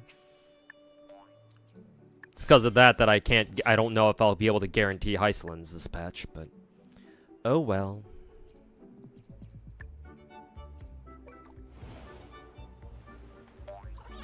Lucia, that's basically Ganyu. Horns, blue hair. It's Ganyu in another universe, or it's Ganyu in the Zenless universe. I guess she lost her bow and arrow at some point, or she lost her bow at some point.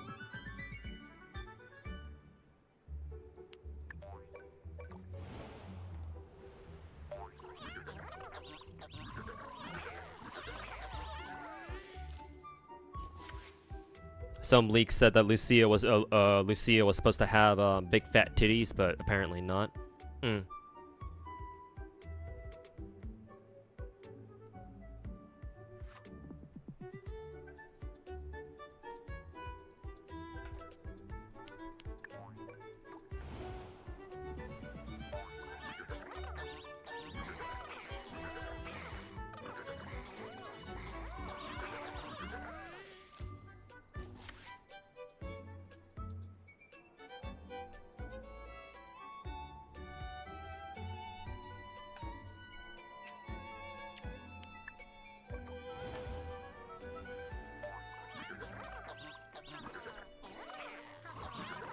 Oh, you're doing this a lot lately. We're about to have Farina and Star Rail. I mean, there's a reason why they call themselves Hoyo-verse.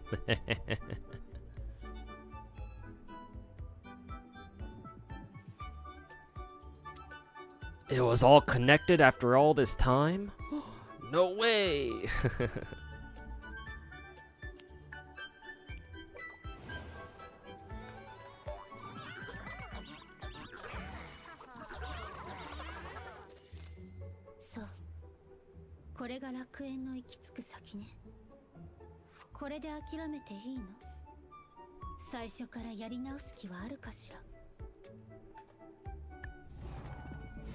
Hey, look at that. Lost the, failed the challenge yet again. Hey, at least I got, something out of this, though. Cool.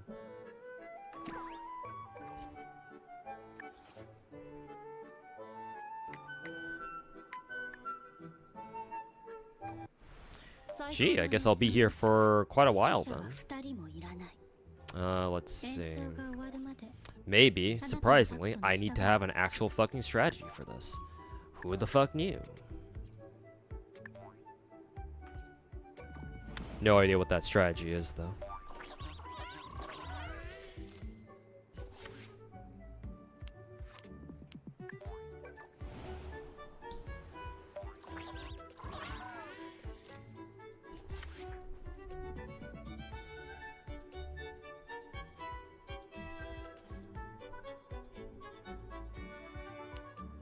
They actually redesigned Lucia. What a massive fucking 180. Yeah, I'm looking at a reply post here where allegedly this is a picture of what Lucia was supposed to be.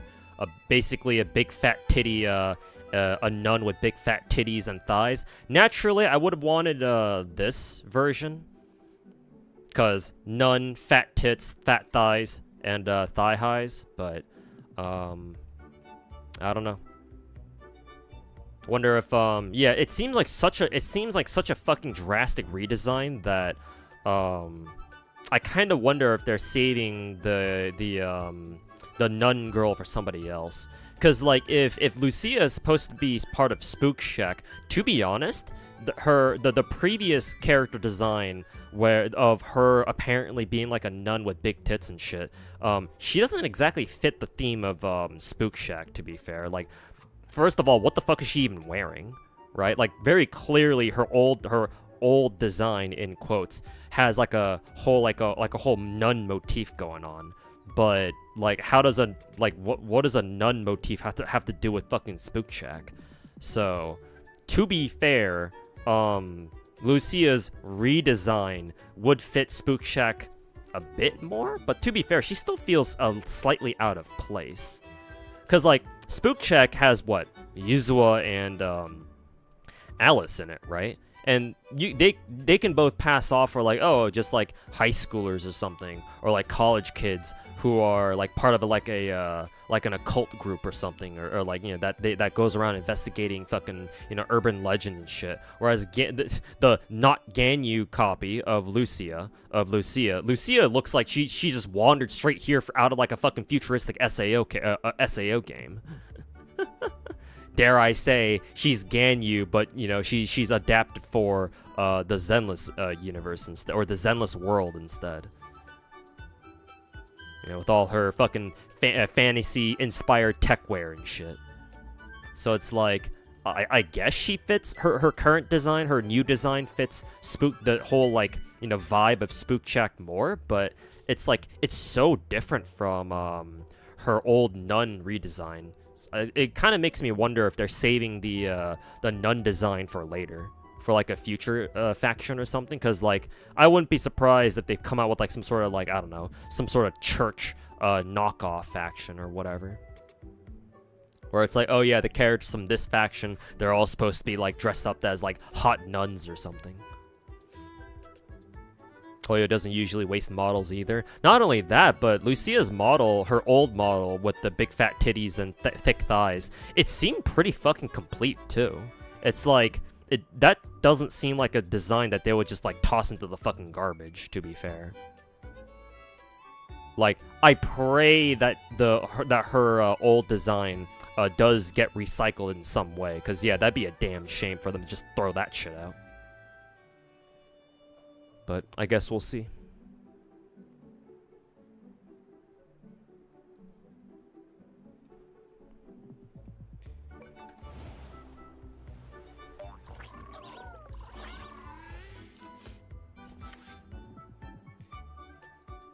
Kamano's also a member of Spook Shack. Yeah, I mean, obviously. So I guess we have four people as part of Spook Shack now.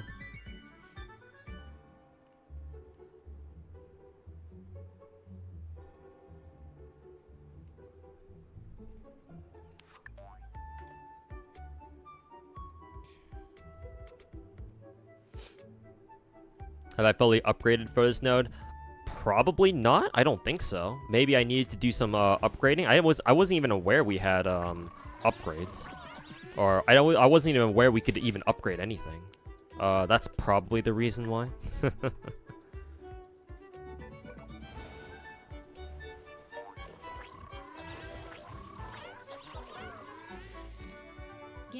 This nun you don't like? I do. She's got that whole red and black color scheme that I really fucking like going on. Fat titties, fat thighs. Like, I'm not the biggest fan of, like, hammer weapons ever, but... I still fuck with the... Lucia's old design still.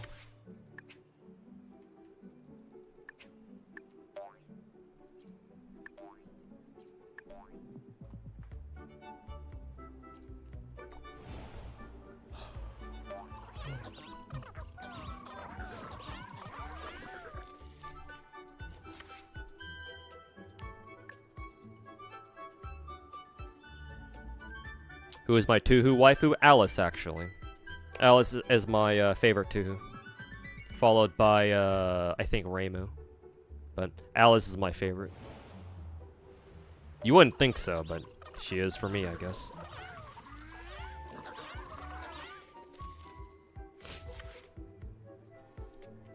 Manato's still an A rank? Oh, that fucking sucks. I heard, apparently, what I had heard that the plan was to delay, who was it? Manato, so they could turn into a 5-star after getting enough feedback, but I guess they decided not to do that, huh?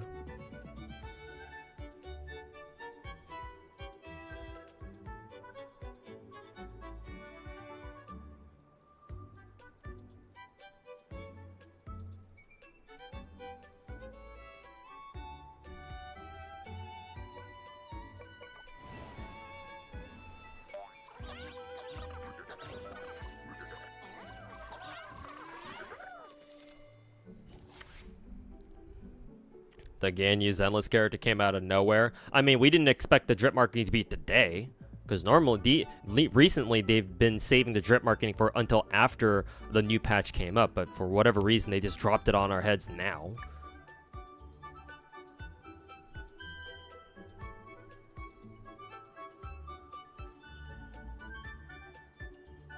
But wait a minute. If Monato is going to be the A rank, then don't they have one more character that they need to drip? Unless next patch, well, unless in 2.4 or whatever, they only plan on putting out Lucia as like the only new S rank.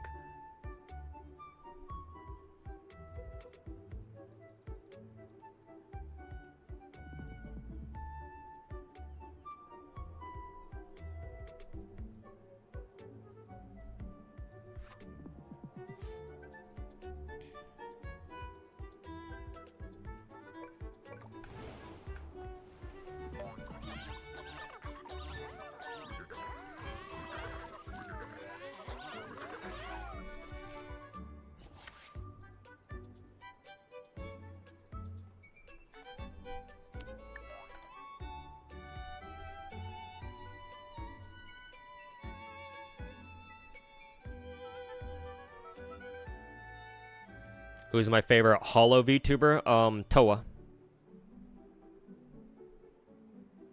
My favorite Hololive VTuber of all time. My goat Hollow Girl is Toa. But I have individual favorites from the EN gens.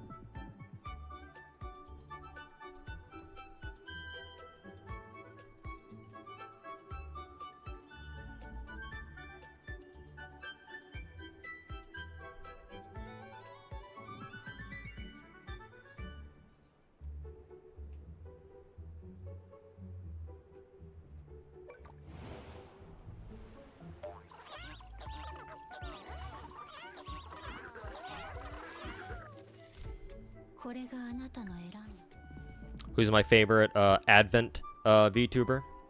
Advent. Oh, Shiori.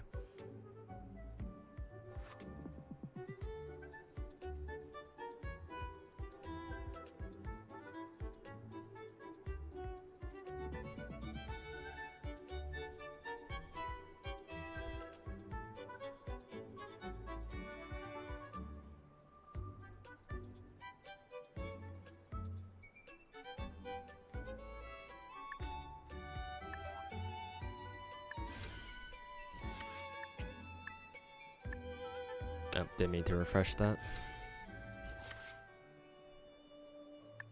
For you, it's unironically Gura. Well, I mean, she's come back, so. But I'm sure you already knew that. She really grew on you over time. I think design-wise, she was my favorite from the start, but then I preferred Fuwamoka because they actually provided a very unique VTuber experience, because how often, before them, when did we hear about, like, twins being VTubers, right? Or, like, there being, like, twin VTubers or whatever.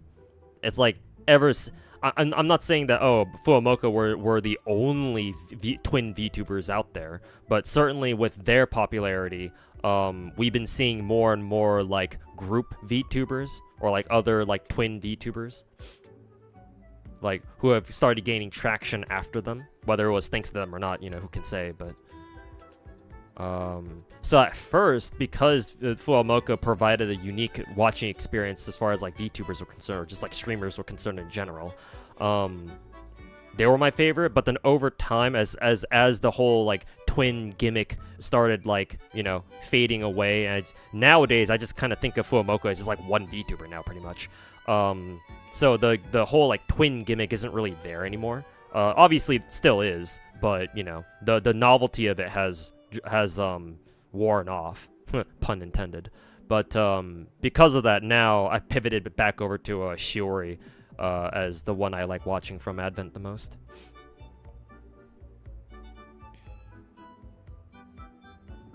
They do share the same brain, yeah, a lot of the time.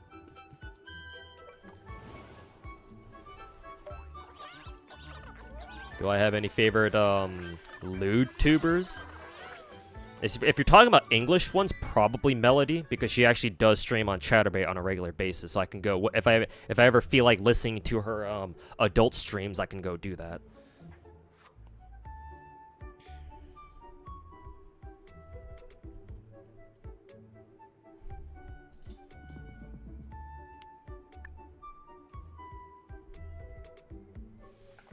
What about Miko? Miko's alright. I don't really watch her often, though. Like, I don't really go out of my way to watch her that much. Mainly because, this is gonna sound bad, but, I just don't really like her voice. Like, normally I don't mind, like, you know, high-pitched anime girls or whatever, but Miko's voice is kind of like Pekura's in a weird way for me, where, it kind of gets annoying listening to them after a while. I have a bigger problem with Pekura's voice than I do with Miko's, but it's kind of the same thing. Like, Pekura, after a while, just genuinely sounds fucking annoying to me. I know she's not I know she's not like that IRL. Like, you know, I've seen enough holo clips where people have repeatedly said that, oh yeah, no, Pekora behaves very differently IRL. She's kind of like Aqua in that sense. But, like, the way she acts on stream and the way she talks, like, bro. I don't know if I can handle listening to Pekora streams for longer than, like, an hour or something. I sort of feel the same way about Miko, just not that harshly. Just not that bad. Like, Miko doesn't come across as, like, a fucking bitch to me, almost like Pekora does. But after a while, listening to her kind of gets old. I'm not gonna lie. So, I don't really watch either of them. But since you were asking about Miko, I don't really watch Miko that much. Like, I'll watch her clips. Like, people who, like, any clips that people get out of her streams or whatever, that's fine. But as far as, like, tuning into her stream myself and then watching her for long periods of times go, I'm good.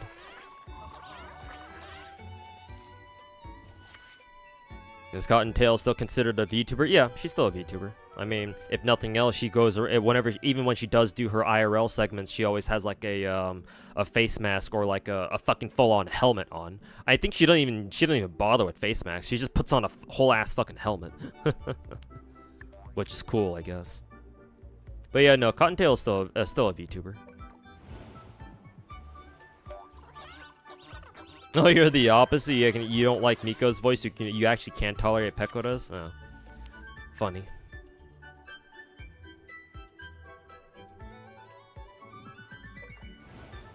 Fill the 7 base Fate classes with Hollow members. Are you saying that as a joke, Iria, or because you know that I've done that before?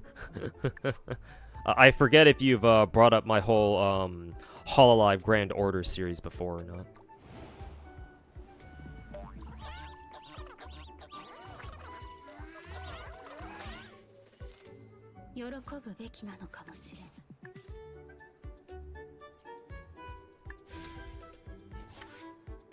Gura has a beautiful voice now under Saba. Would you agree? I mean, her voice it's literally the same person. She's always had a good voice.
You mean just their voice in general?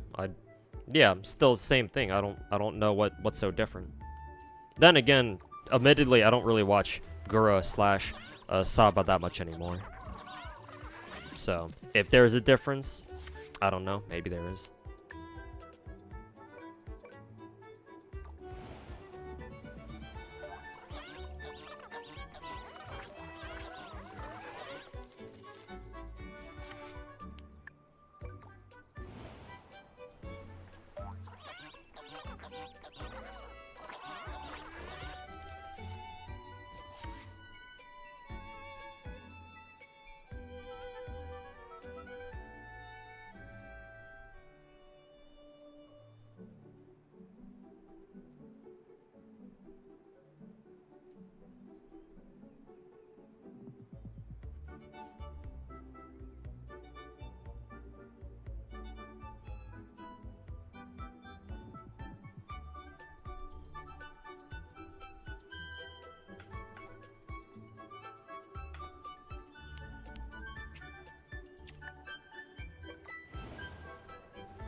The blonde detective, what happened? What, Amelia?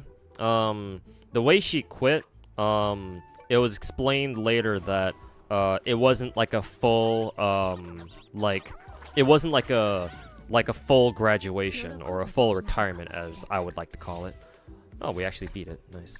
I don't even know what I did different there.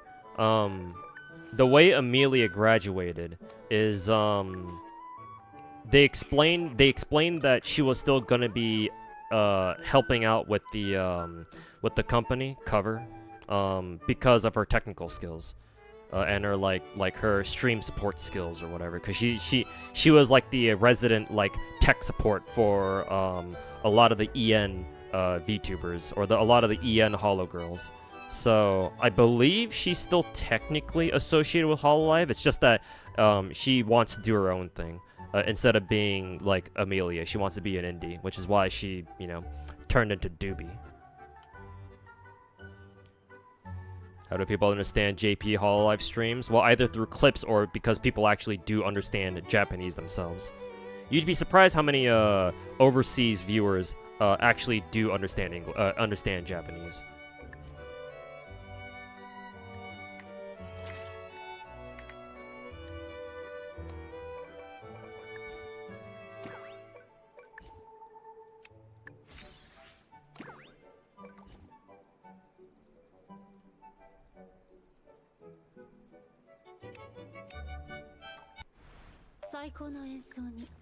指揮者は2人もいらない。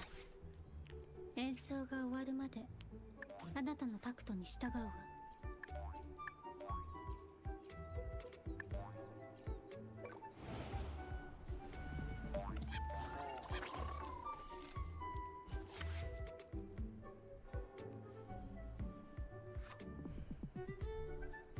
They scrapped the entire design for Lucia and Zenless, the entire nun design. I'm hoping that they just recycle the design, because the redesign seems very fucking drastic.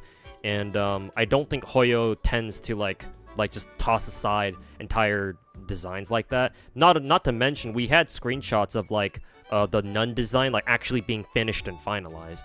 So I'm praying that it's just a matter of, oh, Zenless decided, the devs decided just to like switch around designs, and they'll reuse Lucia's old nun design for another character later. But who knows? I guess we'll find out in due time.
喜ぶべきなのかもしれない。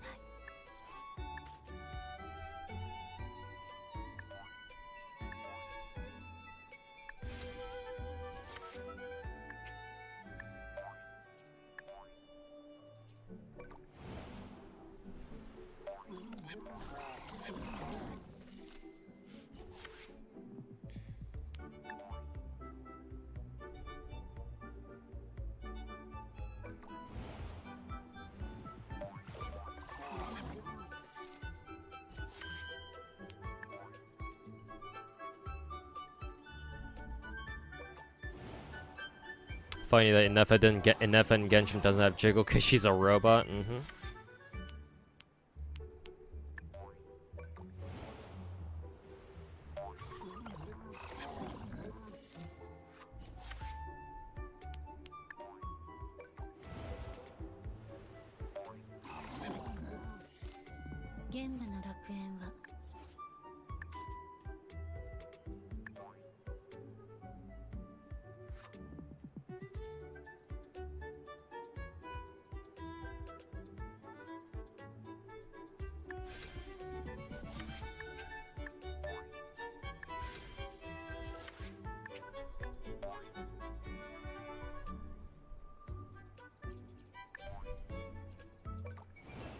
How do I like her? Who?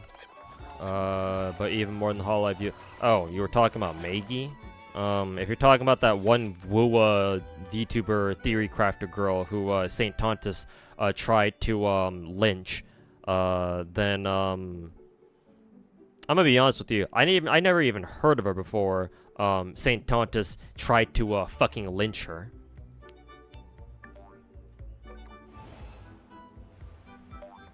I don't even know what her VTuber even looks like.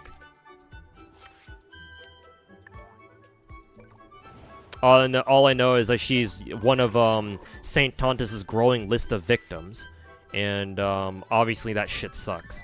But I have no opinions of her as like an actual fucking content creator.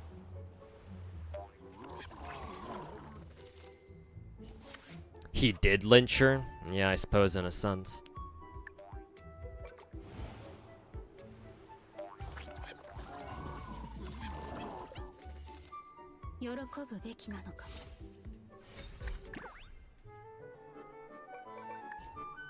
Oh, did I actually win that? Huh. Well, then again, I was probably just the easy mode or something.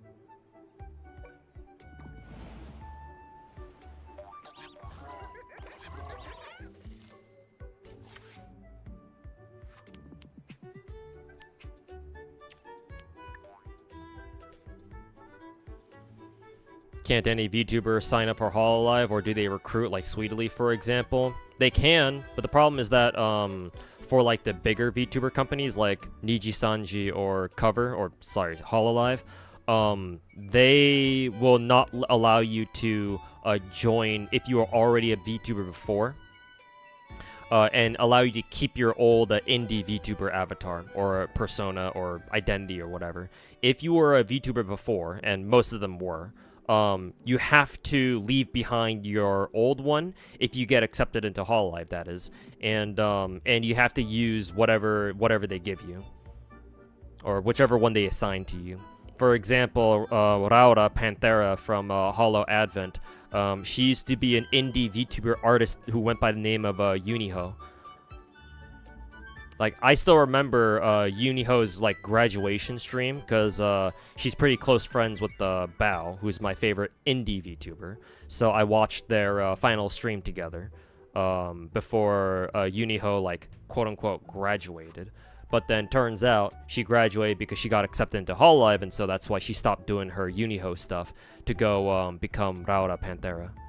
A lot of VTubers, if not most Hololive, or like most like big corpo VTubers, are like that these days. The one sort of exception nowadays, in like recent memory for me anyway, is that if for some company, like for some smaller or like mid-size VTuber companies like Face Connect or something, sometimes if talents can negotiate this, some talents can join some VTuber companies without giving up their prior channels or their previous personas.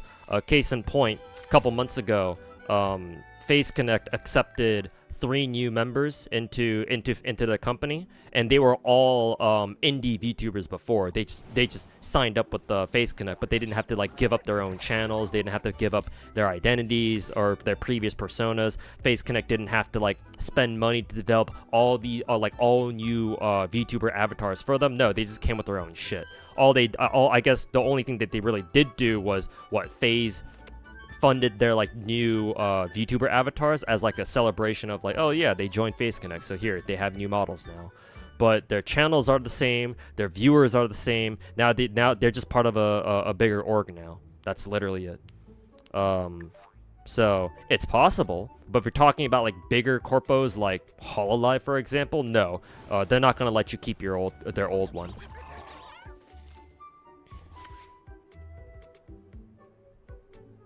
Gonna give Zenless a shot again? You should. It's a great game.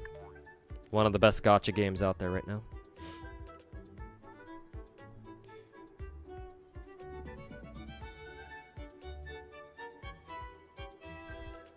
Nobody really watches her anymore? That's unfortunate. Maybe she should just ditch Wuwa entirely if the community didn't even stick up for her.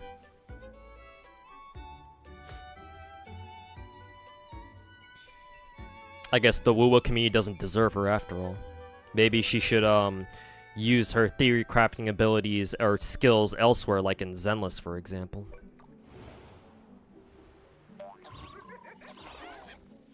You ever cry in a graduation stream? No. Not really, no. I'm not that parasocial. I think I talked about this before, but when I watch VTubers, I see them as streamers, not like idols or anything like that. I see them as streamers first and foremost.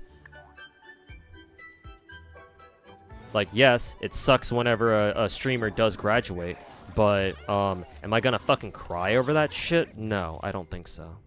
Like, yes, I've got my own VTuber Oshis, and if they ever graduate, obviously I'll be, you know, while I'm not gonna cry or anything, it's like, yeah, it sucks, not gonna lie, but you know, they're just, at the end of the day, they're just streamers to me, and I've got plenty of other streamers that I can go watch instead. Would I take the offer if they recruited me for Hololive EN? At this point, I just might do that. If that means that I have a stable income. That, if I can make a living off of streaming, then yeah, sure, why not? The problem is that I don't want to become a VTuber even now, so that's probably not going to happen in the first place.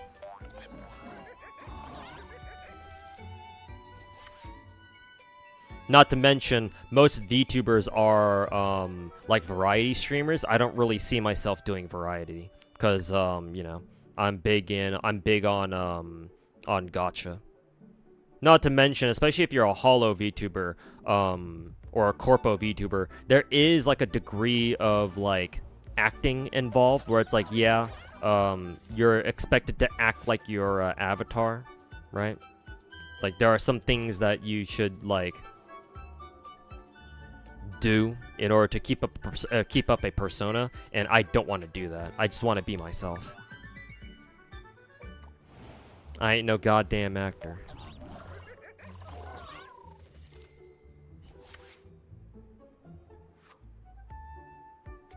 What kind of VTuber model would I go for? I don't know. I've never even thought that far.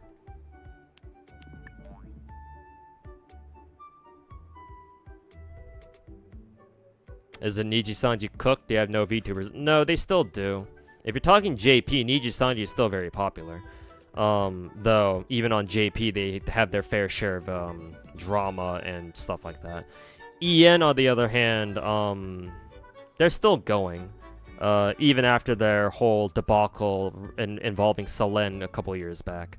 However, they just can't seem to stop, you know.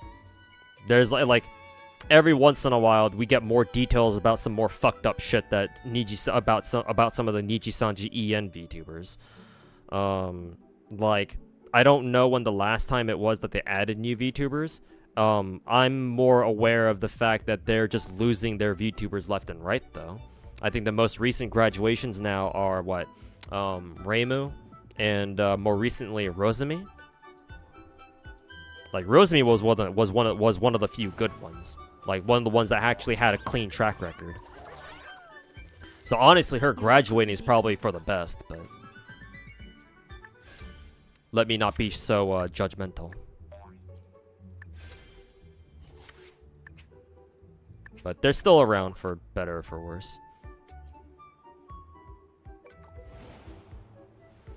Yeah, Nova's a weird case where she did the exact opposite, yeah. Started off corpo, and then when her corpo went under, she actually bought her own VTuber from them, and now she's an indie. I kind of wonder how expensive that was, or how much money Nova had to pay to keep her model and keep her channel, I guess. But, you know, as long as it worked out.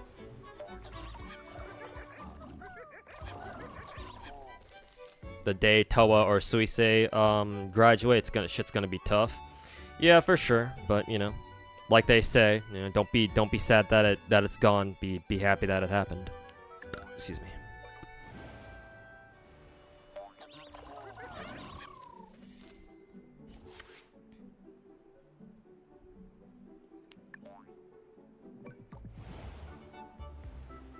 You should see people trying to get into Hololive so many times. Well, yeah, some of the current Holo girls have talked about how like they've repeatedly tried applying to Hololive before finally getting in. Like, I think there was somebody from Advent who was like that, either Advent or Council / Promise or whatever the fuck they're called now. Nova said it costs around 5K for everything. Oh, that's not that bad, I think. I thought for some reason I was expecting it to be like in the 10,000 range, but 5K I guess is not too bad. I don't know. I don't know how expensive VTuber models are these days. All I know is that for the really good ones, they're quite expensive now.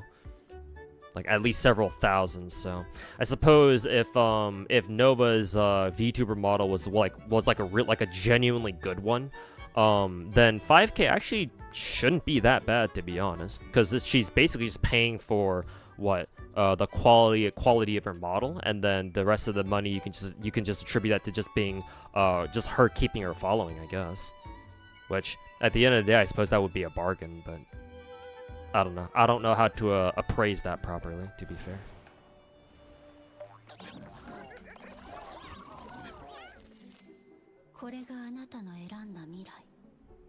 The Zenless devs are gonna make an extra thick boss.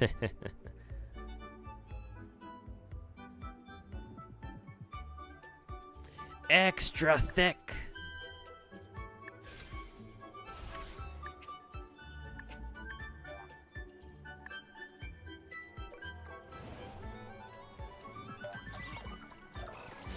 Extra thick.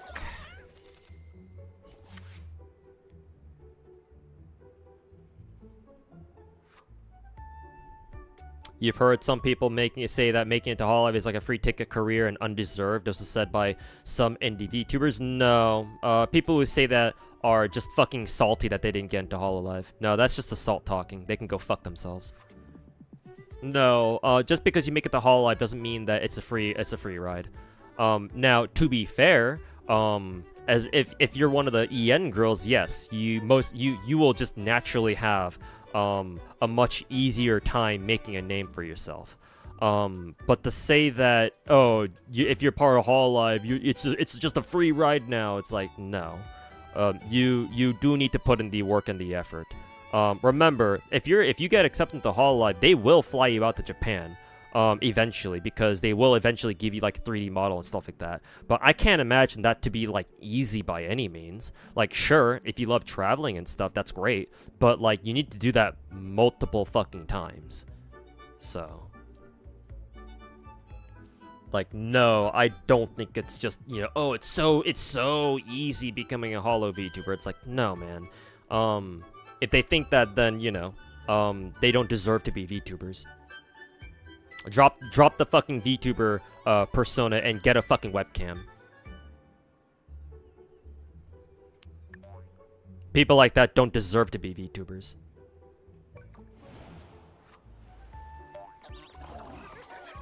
The viewers are guaranteed. To a certain extent, yes. But if you don't do anything, then naturally you're not going to develop as big of a following as some other people.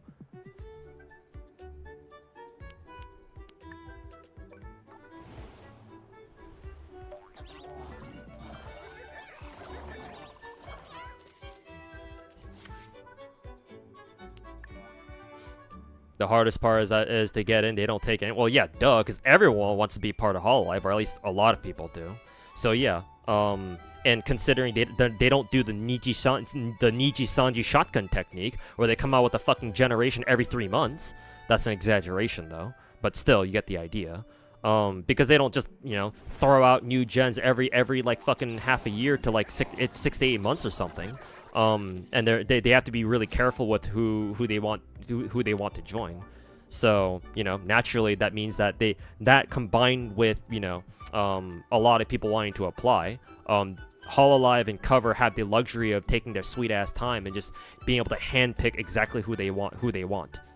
So yeah, duh.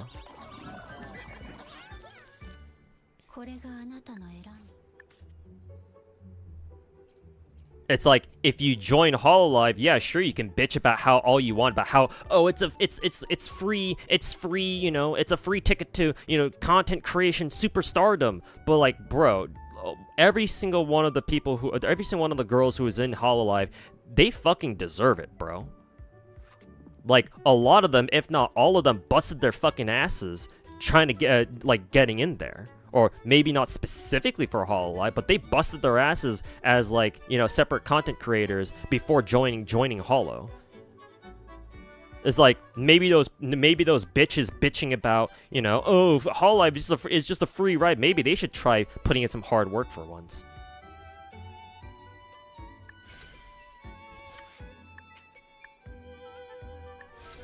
Instead of just applying for Hololive just once on a whim and being like, oh, I didn't get in, you know, fuck all those bitches.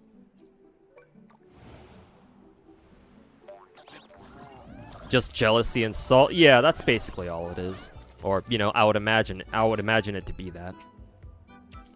Like, if you're a true VTuber, you don't look at that situation and be like, you know, oh, the first thing you're saying is not, you know, oh, you know, being a Hololive VTuber means you just get a free ride to, you know, being a big VTuber or something like that. Like, no. Like, I get that, you know, I mean, I get that it might seem that way, but like, no, they don't know anything.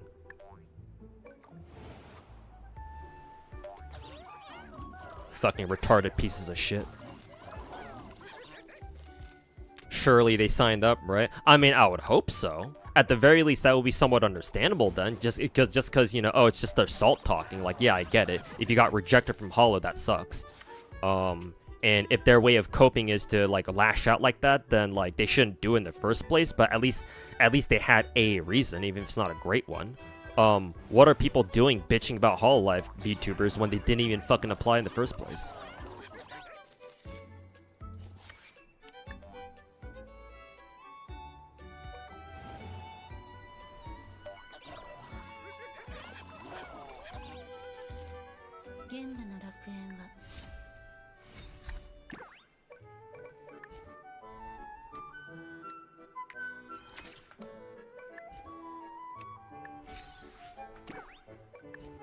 Alright, slowly but surely making more progress.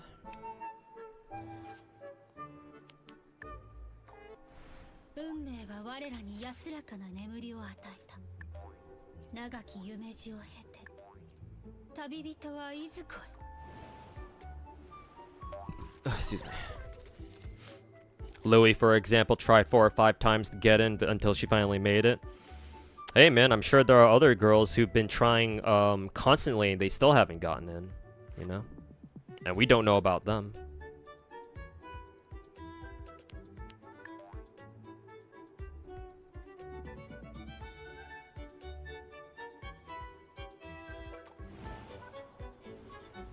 You don't know much about Holo, but you have your own Project Melody pocket pussy. Well, that's to be expected. And then Sweetly body pillow. Sweetly has a body pillow? I didn't know that. I figure if she had one, I'd see her shilling it at some point, but I don't remember her ever shilling a body pillow. Maybe it was like a long time ago or something, I don't know.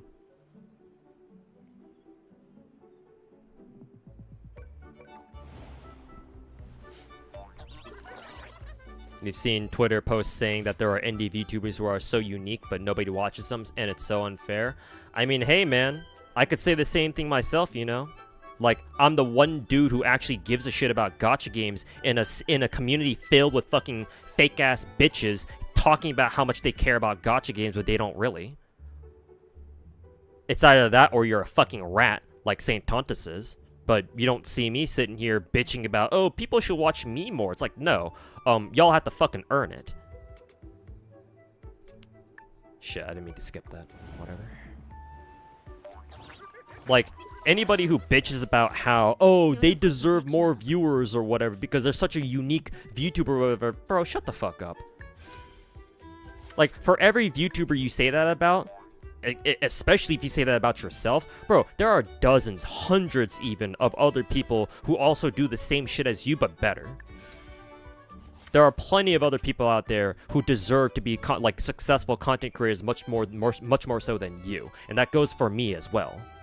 Like, I'm sure if we dig deep enough, if we search around hard enough, there will be another gacha player out there who like plays as many, if not more, gacha games than me, and they'd be a fantastic content creator too. They'd be even better than me, perhaps. You know, those people by that logic, those people deserve to be fucking, you know, big ass content creators too. So like, where do we draw the line? Maybe I should have picked up the heron. Oh yeah, I should probably buy all of the prisms and the herons. Actually, I think that's the advice that I got before.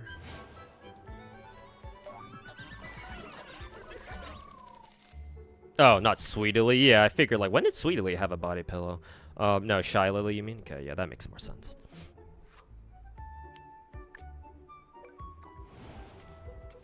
Didn't even know Sweetie has lewds? Yeah, I didn't know that either, but no.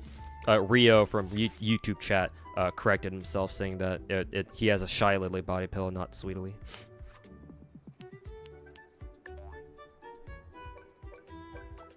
Basically, there's always a bigger fish out there. Yeah, exactly. I mean, it's part of the reason why I never use the word. Well, I try not to use the word like deserve, because using the word deserve it just feels so fucking entitled, man. You don't deserve shit. Nobody deserves shit, technically speaking. Or that's just me being a cynical little bitch, though. There are certainly some times where it's like you look at what a person's done and you're like, oh yeah, they do deserve success for all the shit that they've done, and they're a legitimately good person. So you want them to have all the success that they can get. But if you're just some fucking random, right, and you talk about how, oh, you deserve to have this or that, right, and nobody knows anything about what you've done, it's like, no, you just come off as a fucking prick, or you just come off as an entitled, spoiled little fucking brat whose parents didn't fucking, pull out the chonka on your ass enough.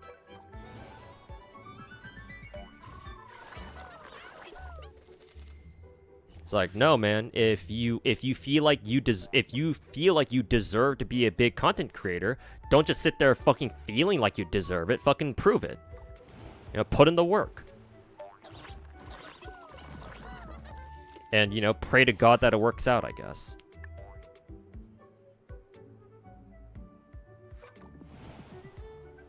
Like, because if you don't do that, then yeah, you don't deserve to bitch about how you deserve that shit.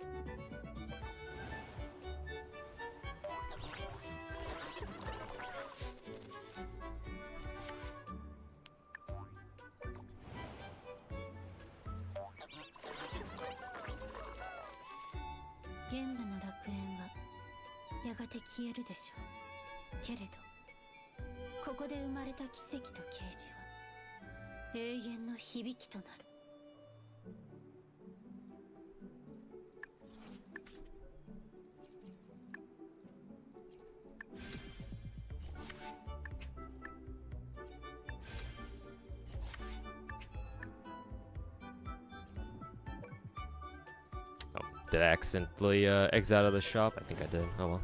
Just buy some other stuff next time shop comes around.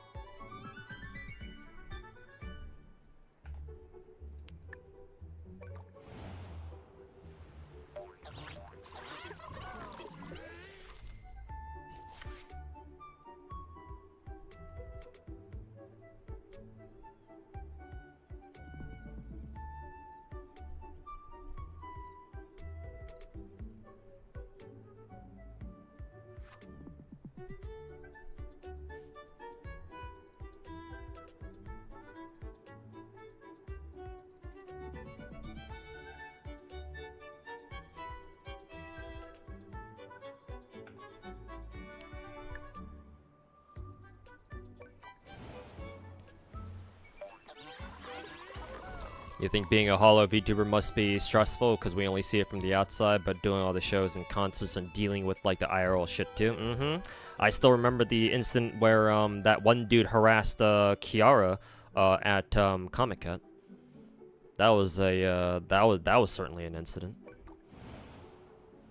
I'm kind of morbidly curious on what happened. What ended up happening to that guy actually. Because like last I checked, there was like they fucking initiated like an unofficial manhunt for that motherfucker. But that was the last I heard of that incident. So, oh, looks like we're back to the drawing board here.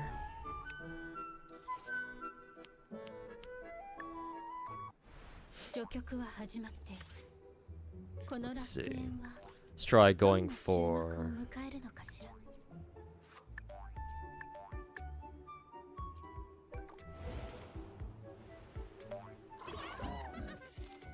Can I name all 50 states? Where the hell did this come from? Hopefully? I don't know if I can do it off the top of my head. I would be able to, if you gave me a map, then sure. But without a map, I don't know. I would probably forget like a couple of states.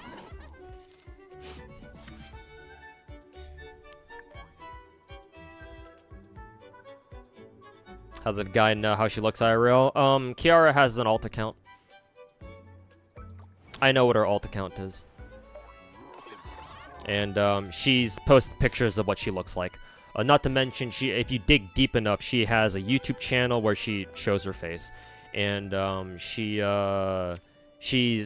done content like a long time. Kiara IRL has been a prominent cosplayer for a very long time. Like she's visited Japan. Like she used to live in Japan for a while.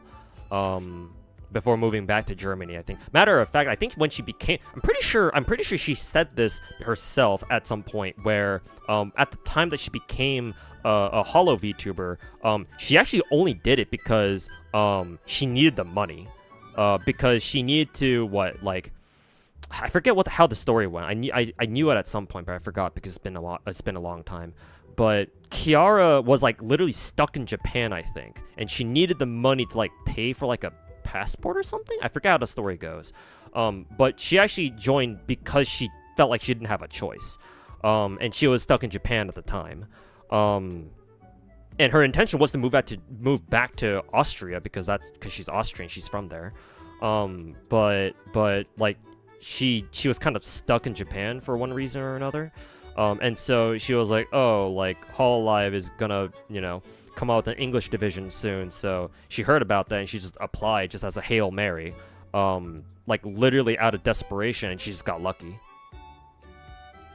Oh yeah, she was an IRL idol in Japan. Yeah, I guess her idol gig must have expired, so she needed to like move out. She either needed to move out of Japan or like find a new job or something. That makes more sense actually. So when people say that Americans don't know all states, is that true? Well, certainly a lot of Americans don't know all states, but you can say the same thing about Europeans, where you ask a random European off the street, hey, do you know all the countries in Europe? And they probably wouldn't be able to do the same thing either. So I don't know where you're trying to go with that, but sure, if you want to tickle your nipples there a bit, then yeah, a lot of Americans probably wouldn't know what all 50 states are. Sure. But hey, guess what? Americans aren't the only stupid people on Earth.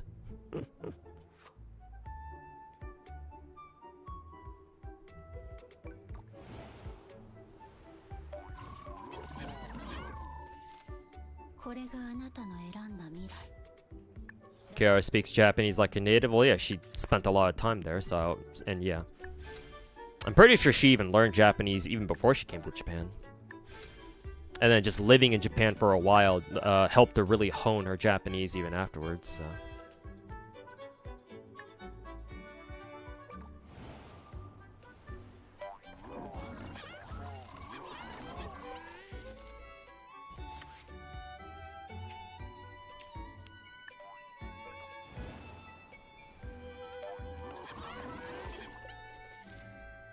Thought she was American, didn't know she was from Austria? Really? I could tell pretty quick. I could tell right away when because I remember watching all of Hollow Myth's debut streams from 5 years ago. Like I still remember listening to Kiara when she first debuted, and like yeah, like it was I don't know, it was pretty obvious to me that she wasn't American. Like she never had an American accent. She speaks English very fluently, but she's always had an accent.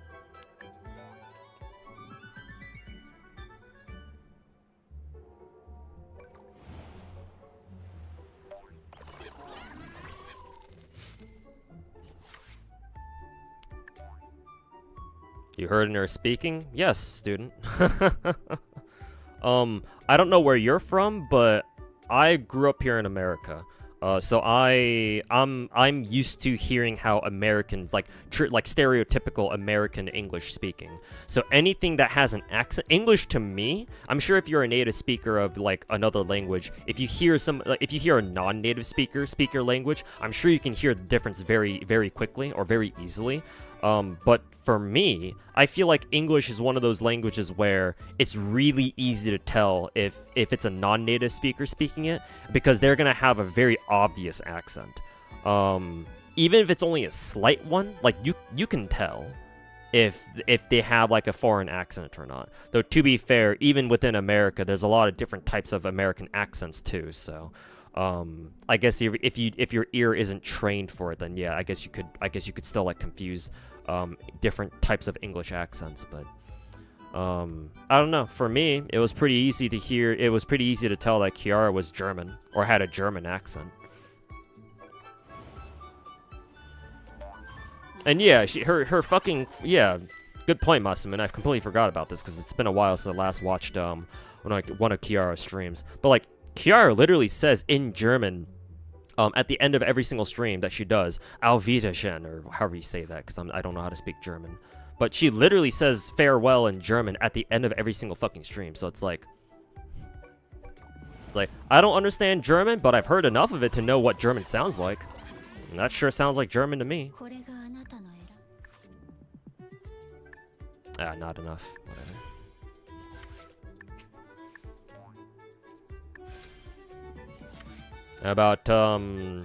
About Cecilia, she is German originally. You can hear in her accent. Yes, she's German, but she lives in Norway, I think. But yes, originally she is German. Well, not originally, she is ethnically German. But she lives in Norway apparently.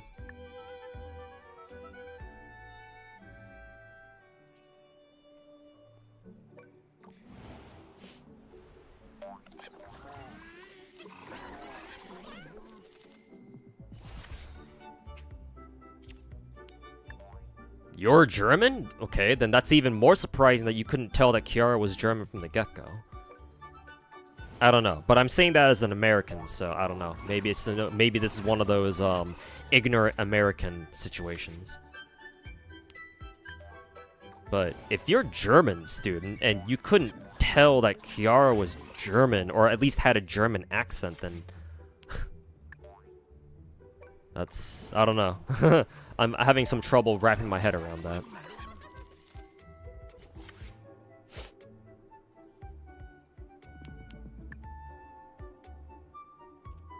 Could you tell? Yes, I can tell if somebody has a German accent. Well, at least I think I can. At least when Kiara first debuted, I was like, oh yeah, she has a German accent, like right away, pretty much. Different accents are very striking, if you're a native English speaker, like you grew up learning English and speaking English, then whenever you hear, again, like I mentioned before, whenever you hear somebody who like has an accent, it stands out a lot.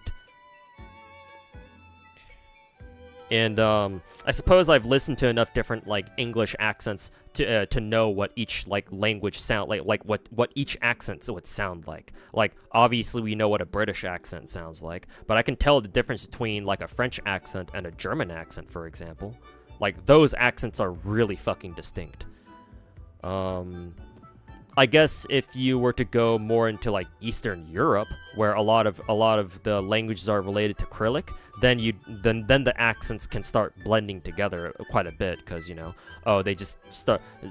they just end up sounding like generic, like vague, like Russian accent or something like that, even if they're not actually Russian.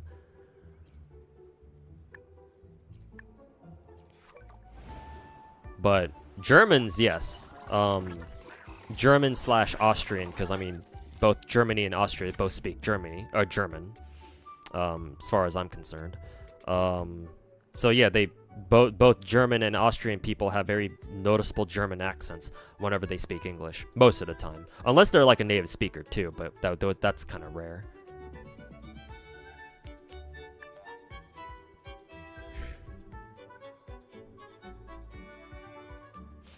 Germans have a really strong accent. To be fair, yeah, Kiara's German accent isn't as pronounced, but I imagine that's because she must have been speaking English like most of her life.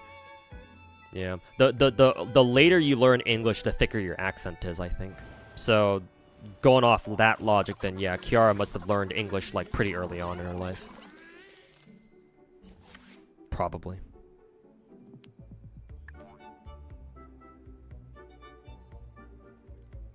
What about Saint Tondas or Fob Master? No, neither of them really have like Korean accents. Not that I'm aware of. Obviously I haven't listened to Saint Tondas talk a lot because why the fuck would I? I mean, if I were to listen to the Saint Tondas talk, that'd be the same as listening to a fucking rat talk. But Fob Master, no, I don't think he has an accent. No. Despite what his name is, funnily enough. No. I've heard like Koreans speaking English with an accent. No, it sounds very distinct. You can even tell the difference between like how like Japanese people speaking in English and then Korean people speaking English. There is a difference, but it takes some time to like differentiate between the two. And then of course Chinese people speaking English is very distinct on its own too. And identifying whenever a Chinese person speaks English or like a Chinese accent English, that's the easiest. Korean and Japanese is a bit trickier because obviously Japanese and Korean as languages are very similar.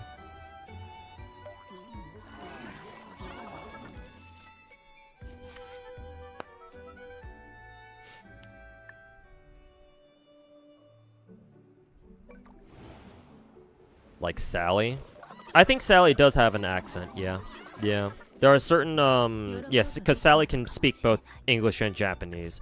But I believe she still speaks English with a bit of an accent, yeah. Like, not much, but it's there, for sure.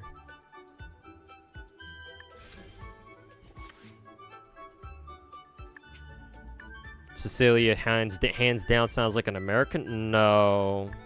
Maybe to you she does, but to me she doesn't. Like, nothing about Cecilia talking made me go, oh, she's an American. No, she's not.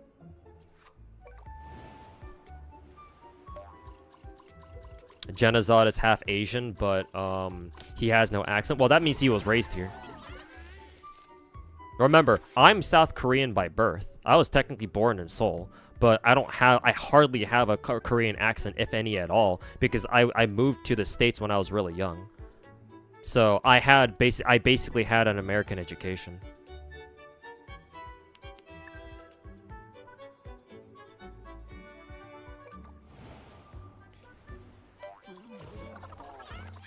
Matter of fact, I can still speak a little bit of Korean, not much obviously, but I can speak a bit of it. Enough for like basic instructions if I were to go to like Korea or something. And I've actually been told that I have an American accent whenever I speak English, or whenever I speak Korean. And hey, that makes perfect sense.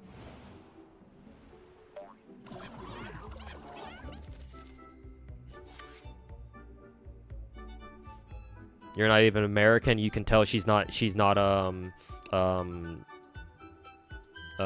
sound like an American. I mean, yeah, that's what I'm saying.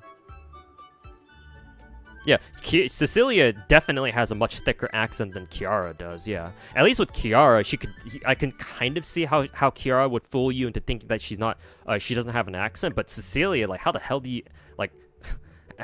you come to the conclusion that she doesn't have an accent? I don't know. Maybe this is just another one of those, like, ignorant American situations, but, like, bro, like, as soon as I saw Cecilia debut and I heard her start talking, it's like, bro, I was like, oh, she's German. Okay. So we have another German in the house now. Cool.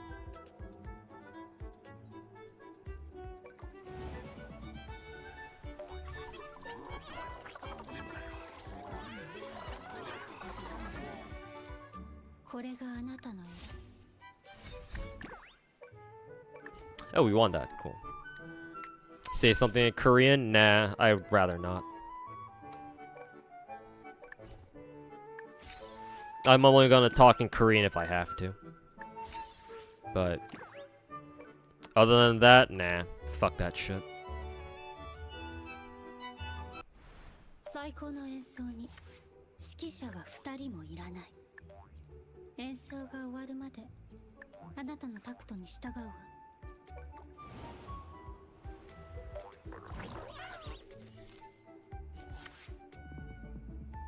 Ina has one. She has like a very small one, yeah. She's fluent, but yeah, if you listen hard enough, yeah, she does have a slight Korean accent, I guess.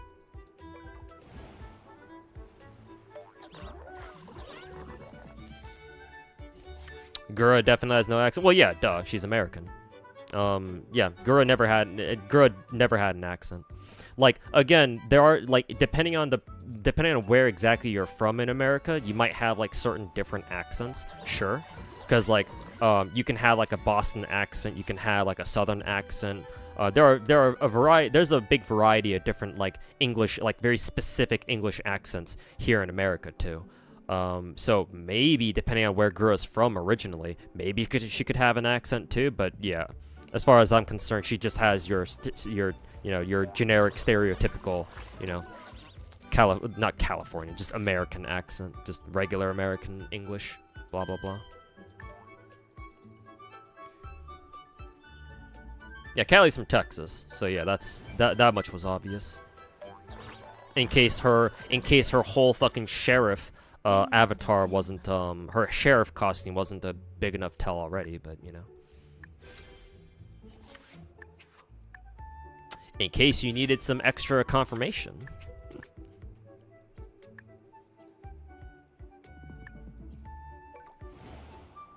America's a big place.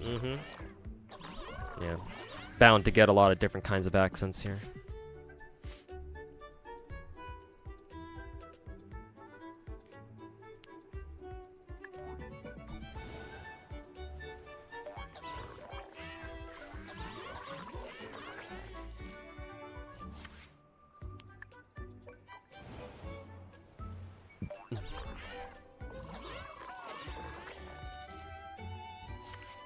Rep Monato's an A rank? Yeah, a lot of people in the replies are not fucking happy.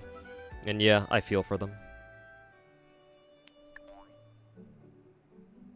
Do you think Saint likes the drama more than Gacha? Yes. He's a fucking rat, so of course he does. Like, that's not even a question.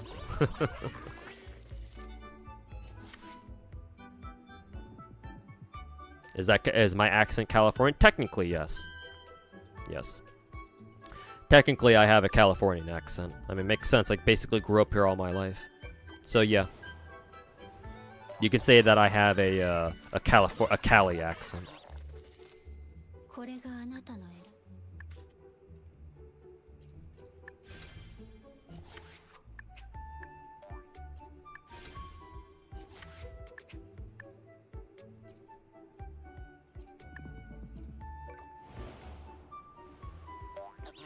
Can't blame them either. We only have 3 S-rank dudes.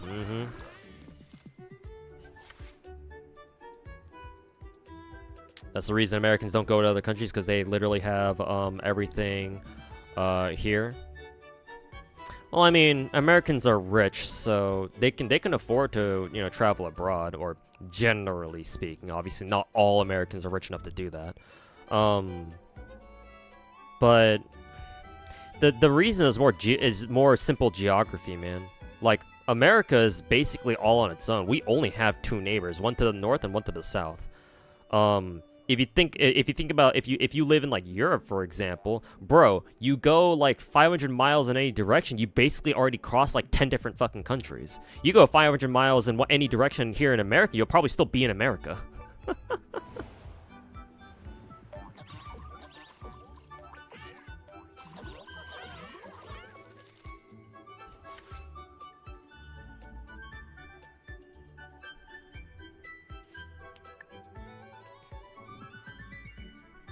Just wish some people weren't so drama heavy. Unfortunately, we're always gonna have people like that, but like I can tolerate some drama. Like, we're always gonna get drama in every single community. That's just what's gonna happen.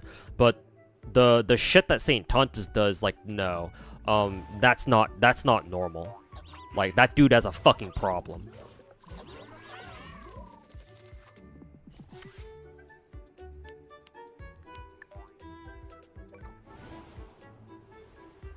Like, there is legitimately something wrong with that dude's fucking brain.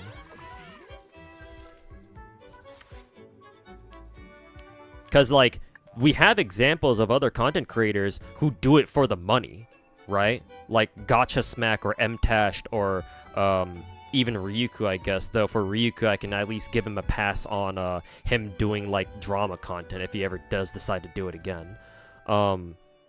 Because, you know, all three of those guys actually have legitimate families that they gotta fucking take care of. So it's like, oh yeah, if they feel the need to go for the drama, click the drama farming, and sure, at least they have a fucking excuse. What the fuck is St. Tontus' excuse?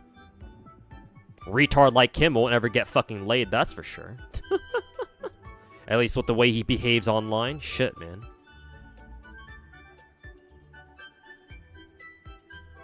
You could tell that Mr. Pokey doesn't sound American. Yeah, he's Singaporean. Well, he has a Chinese accent, but he lives in Singapore. Makes sense, because there's a lot of Chinese people who live in Singapore.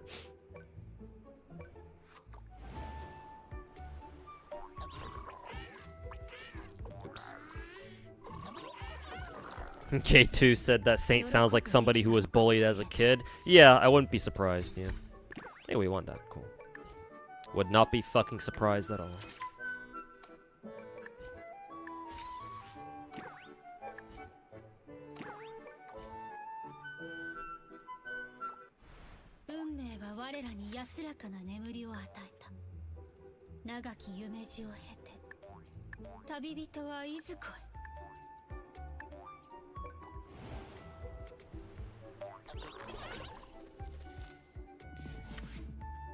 Mr. Pokey does kind of sound like the stereotype. I mean, yeah, he's ethnically Chinese, I think. Also, even if you're not technically ethnically Chinese, I think they still teach Chinese in Singapore anyway. I'm pretty sure. So, I don't know. Could be wrong about that. I've never been to Singapore myself, so can't say that for sure.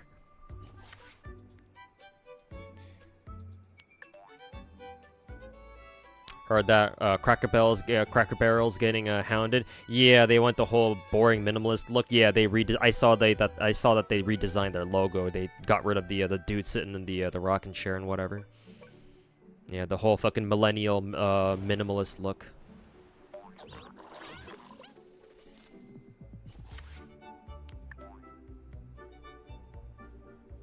What is Genazot's accent? I don't know, actually. Admittedly, I haven't listened to his voice that much for me to know.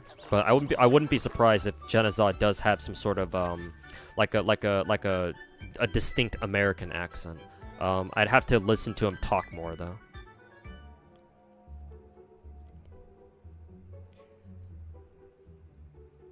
Most Singaporeans have that Singlish accent. I see. Gotcha. I'll take your word for it.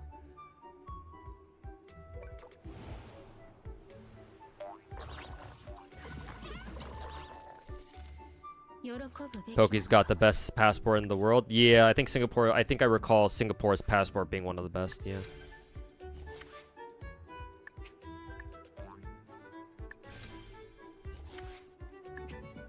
Ain't nobody got a problem with Singapore, I don't think. Would be surprised if there were people out there who did.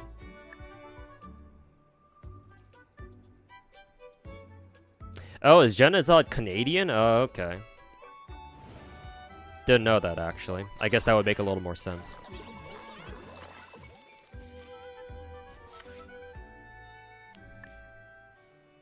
Rexon's more Malay. Yeah, Rexon is definitely Southeast Asian, but I don't know where he's from exactly.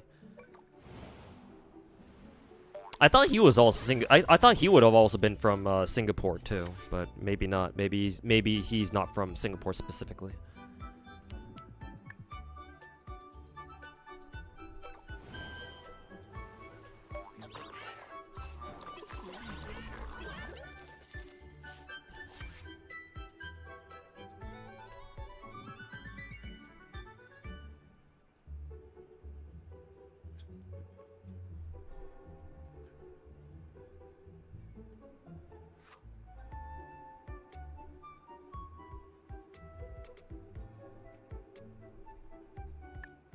Didn't mean to skip that.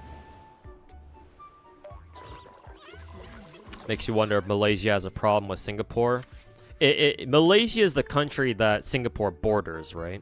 I'm sure they had problems. I think they still do have a couple of problems. I remember watching a video on like the historical relationship between Malaysia and Singapore. I'm pretty sure they have had bad blood before. I forget if they still do though. I think there's still some bad blood, but nowhere near as much as there used to be, I think. Or even if there still is, you know, it's like they've kind of agreed to kind of like not talk about it, maybe. I don't know.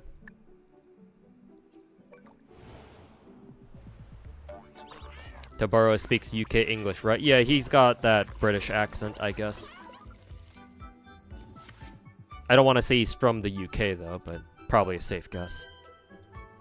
You Americans having trouble understanding British? There are, just like everywhere else, there are also different types of English, like British English accents. Because again, even though like the UK isn't like a terribly big place, it's got a ton of different sub-accents over there too. The stereotypical British accent, I believe the proper name for it is like High English or like High British. That, like, people, we have no trouble understanding. Because, like, I mean, you know, geopolitically speaking, we Americans are the Brits' kids. Because, I mean, hey, where did we come from, right? So, I guess it's kind of ingrained in the American DNA. Not really, but I'm just kind of saying this as a joke, but it's kind of like, it's basically ingrained in our DNA that we understand high British accents pretty fucking perfectly.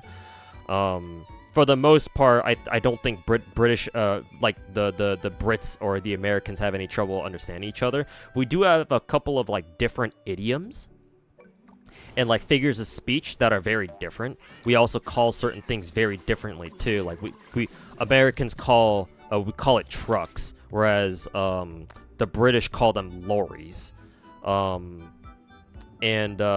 Certain phrases are also different, too. Like, for example, if you go to an American household and they tell you to wash up, they usually mean, oh, go wash your hands, because we're about to eat dinner or something. Whereas if you go into a British household and they tell you to wash up, they usually mean, oh, wash the dishes. So obviously they wouldn't tell you to do that, but that's what washing up means in a British context. We do still share a lot of the same language, though. It's just that there are obviously some abnormalities or some differences, but for the most part we can understand each other just fine. It becomes a different story when you talk about like very specific English accents. Like if an American listens to somebody who speaks Scottish and they have a very thick Scottish accent, good luck understanding them, because I'm not sure if I would be able to. Like, it's actually hard enough for people who even have like pretty light Scottish accents, because Scottish accents are very distinct. They say a lot of English words very fucking differently. So if their accent is thick enough, then it's like understandability kind of drops off a fucking cliff for us Americans, or at least that's how my experience goes. So yeah. Most of the time, though, I think most British accents, like, Americans can understand no problem. It's just when you start getting to, like, very specific ones, like, I don't know, Scottish or something, or one of the accents from, like, Northern Britain or something, then we'll start having some trouble. Because those are definitely not as common accents for us Americans to come across on, like, a daily basis.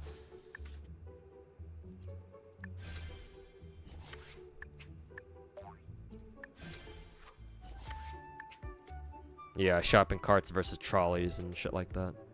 Give me 1 second, guys. I gotta take a call.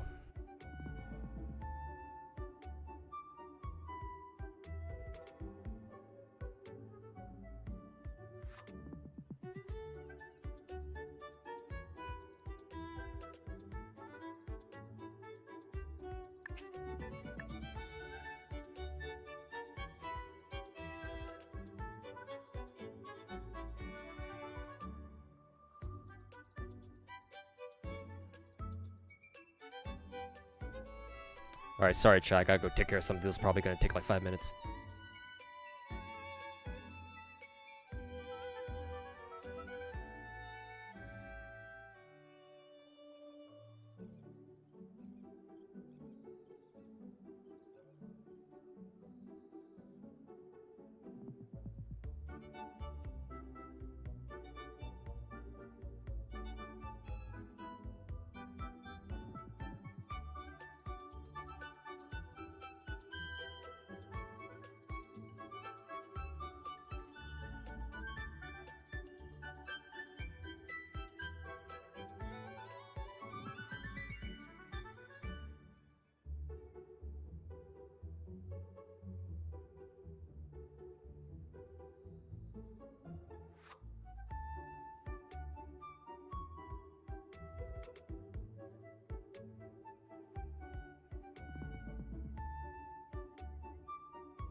Okay, I'm back.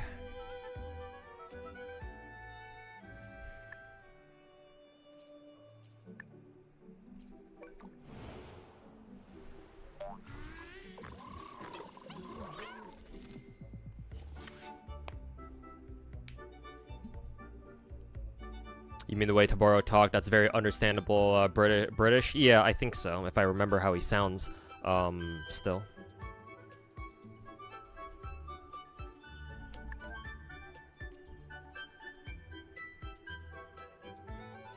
UK humor is also more cynical. Yeah, maybe a bit more dry as well.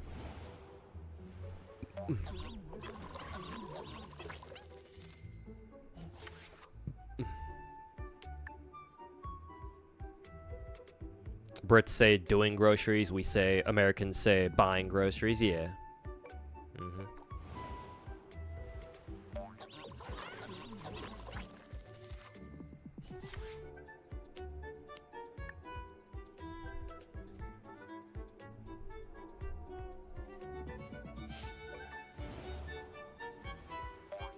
Ooh, I'm getting my ass kicked during this stage, I guess.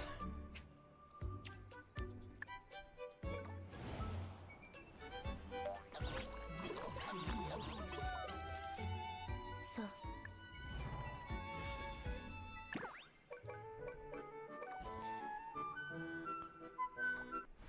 序曲は始まっている。 I don't think I could change anything about that, so.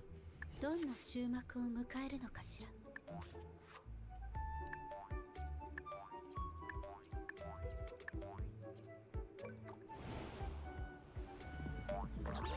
You buy groceries? Yeah, we Americans say we go out to buy groceries. Yes. Typically speaking.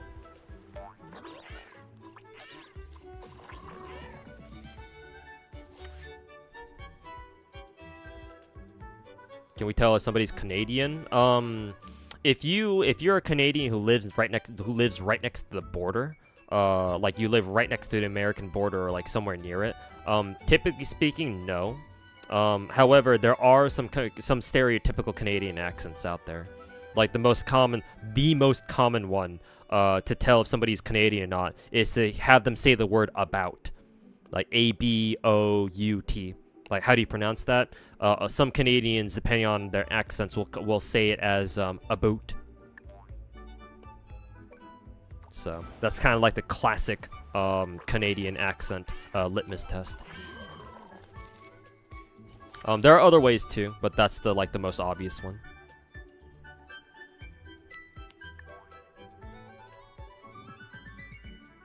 Australian? Yes, we can tell if somebody's speaking Australian, or has an Australian accent, not speaking Australian. But we can tell if somebody has an Australian accent too.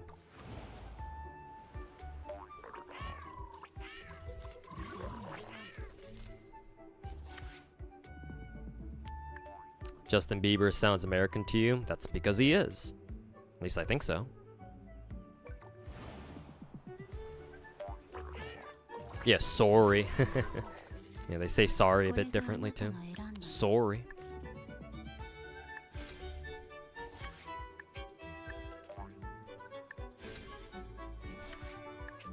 Ugandan? I have no idea what a Ugandan accent would sound like. I'm not gonna lie. I don't know if I've ever come across that many Ugandan people in my life.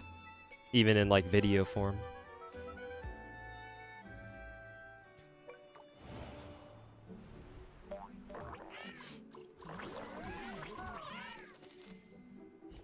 Most of Europe learns the British version of English. Well, yeah, naturally.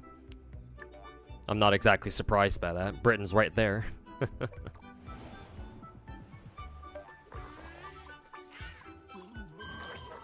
So yeah, not exactly surprising.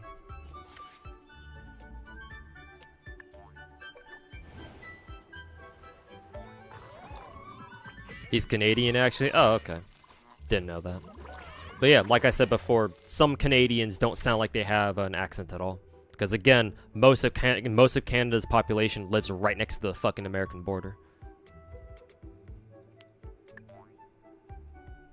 Like, if you look at a population density map of Canada, you'll notice that the vast majority of Canada's population, like, lives, like, right next to the border. Or, like, within, like, I don't know, like, a couple hundred miles of the border.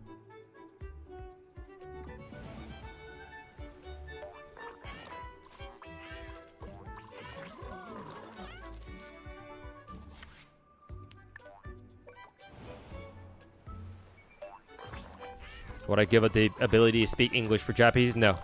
English is the global language, not Japanese. So as much as I would love to learn how to speak Japanese, if you were to tell me I had to give up English to, I had to give myself a lobotomy to forget English in order to learn Japanese, no, I wouldn't do it. I mean, at that point, I would just learn Japanese from scratch myself. But no, I'm not giving up English just to learn Japanese, unfortunately. What about Spanish? Well, same thing. Like, again, like, it would be nice to learn Spanish, not gonna lie, but if you're asking me to give up English for it, no, sorry, I'm not going to. You're hearing Sammy might be getting a buff? Why? Did she need one?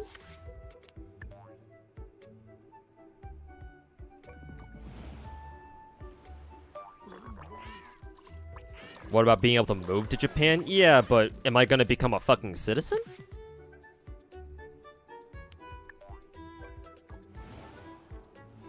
Because, like, if I'm not recognized as a citizen, I'm still gonna be recognized as a fucking foreigner. So...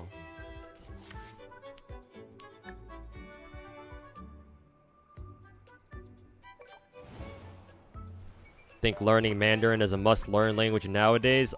You'd actually be surprised, KS Lord. With how China's demographic is going, that's not really going to be the case for much longer.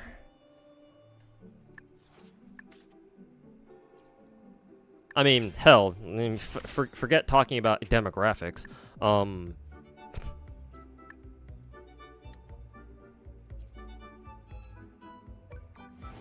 Like, I highly doubt that China is even is even going to be that important of a country in about, like, what, a decade or two.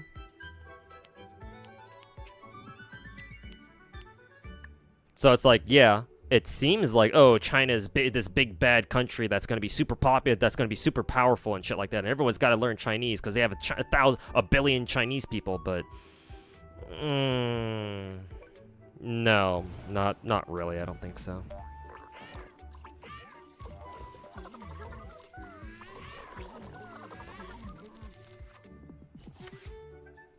Even with citizenship, you might be recognized as a foreign. Yeah, and Japan's kind of like that. I mean, I would imagine most countries, a lot of countries out there are like that, where it's like, oh, even if technically, like, on the books you're considered a Japanese citizen, it's like, well, you know, if you look like an American, then.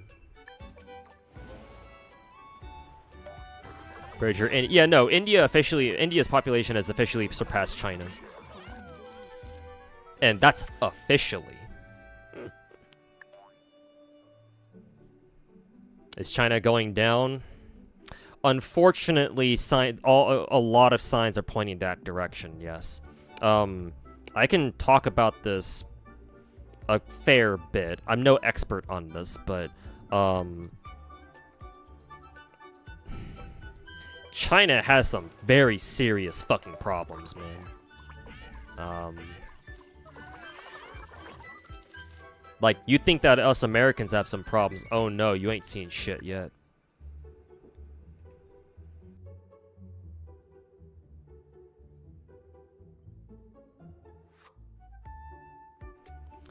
Give me another second, chat. Be right back.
Chat. Unfortunately, something came up and I have to go take care of it. And I'm gonna have to be AFK for like 20 or 30 minutes. So, let's see here. Can I? Yeah, save and exit. I'll be back. Let's see here. Quick chat. Give me a character that you guys want to stare at while I'm gone. Did somebody say Cantarella? Do I even have a team with Cantarella on it? Sure. So sorry about this, but I have to go take care of something very quick. You guys can have the upskirt angle, and I will play some music while I'm gone.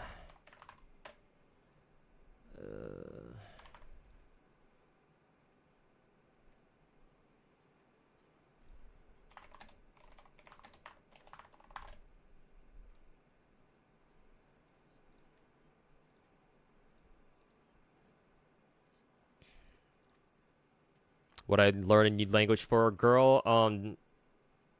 If I feel like it was a relationship that it was a long-term relationship, then sure.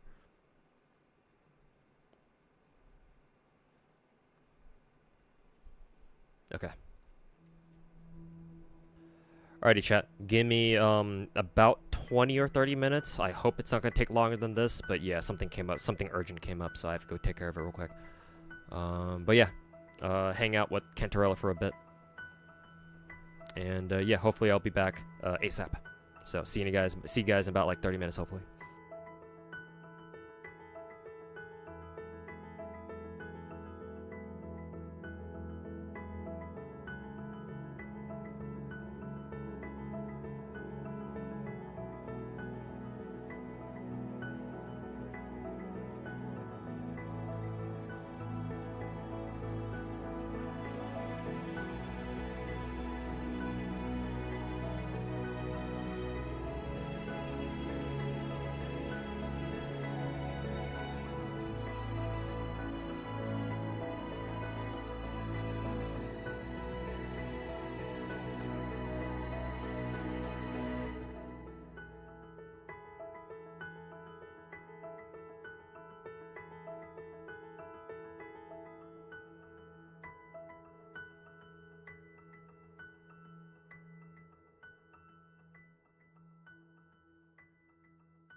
Just live the very time, knowing that change the things. Why don't you know this? Waking up, we see how change.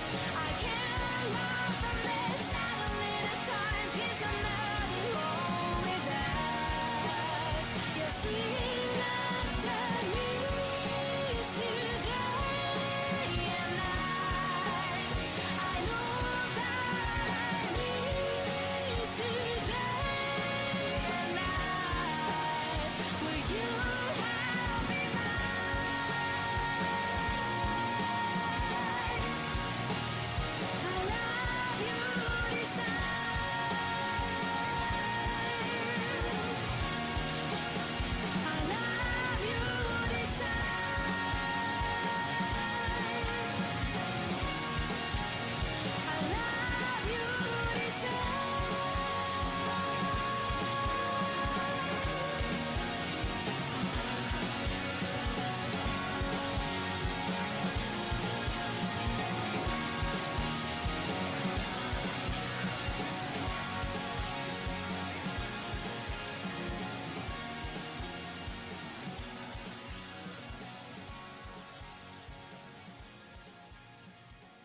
移ろいでゆく季節につい微笑んだあらゆる命が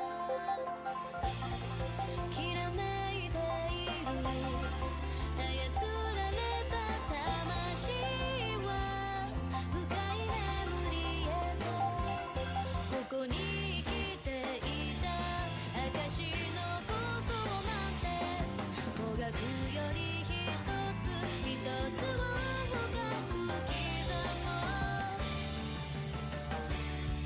目まぐるしく巡る時の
There's something I'm craving.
There's something I'm craving.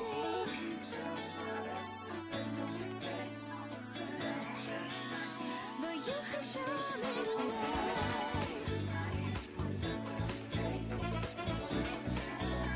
There's something I'm craving.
し離れて君を見つめてる届きそうな手を閉じたままで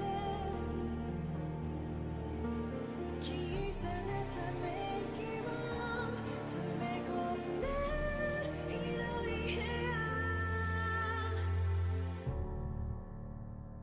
暗闇の中に一人照らされて回る色とりどりの君のかけら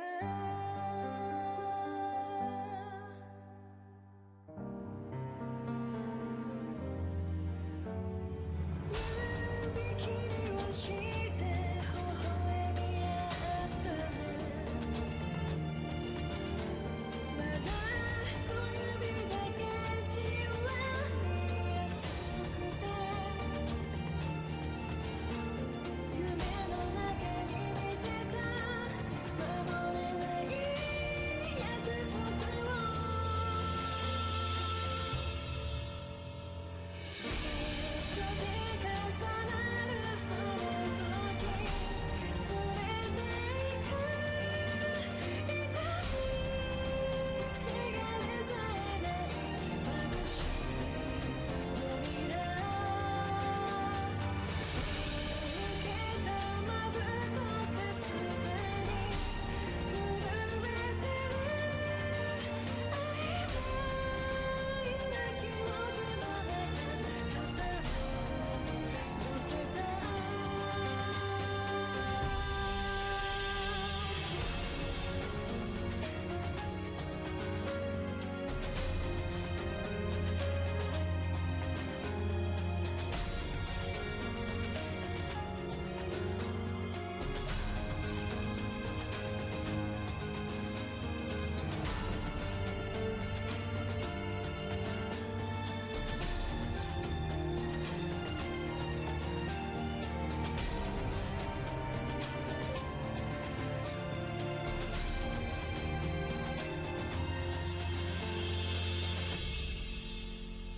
途切れかけていた夢をつなぐよ息を静かに飲んで君を思うわ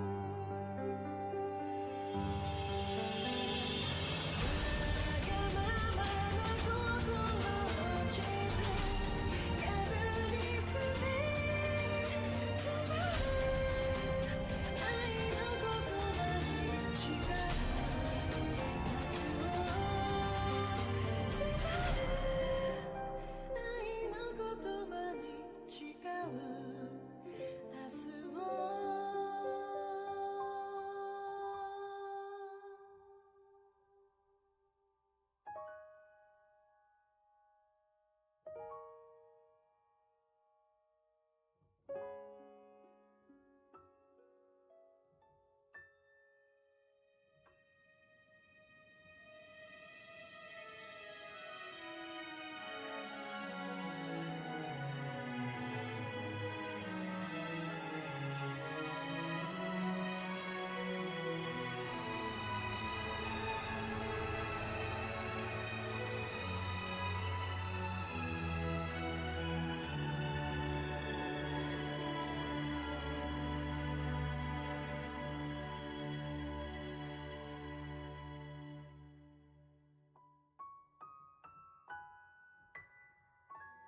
し込む暖かな光遥か彼方で輝く君にただ会いたくて生まれ変わった姿に皆目をそらした熱く溢れた痛みが今の僕作り出した人の心を人の体を潤す一輪の花が美しくて羨ましくて遠く眺めているの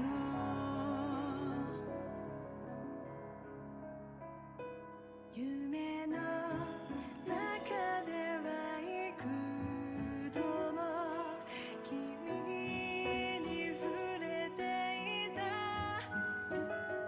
頬に震えた雫が気にもならないほどに吹き抜ける風を追い越し願い伝えたら眩しい空へと届けて手をかざし目覚めるよ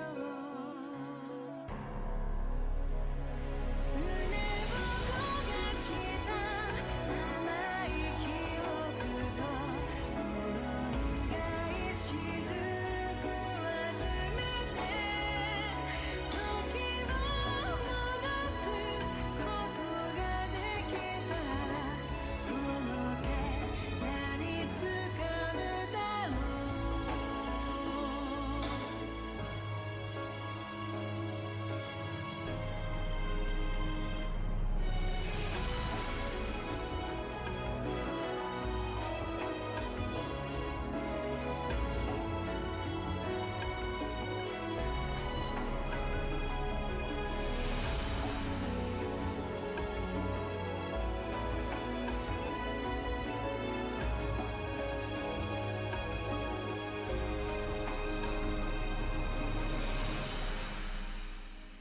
星降る夜にまばゆく咲いた君の光を浴びたなら強いはずの心を優しい雨が溶かし始める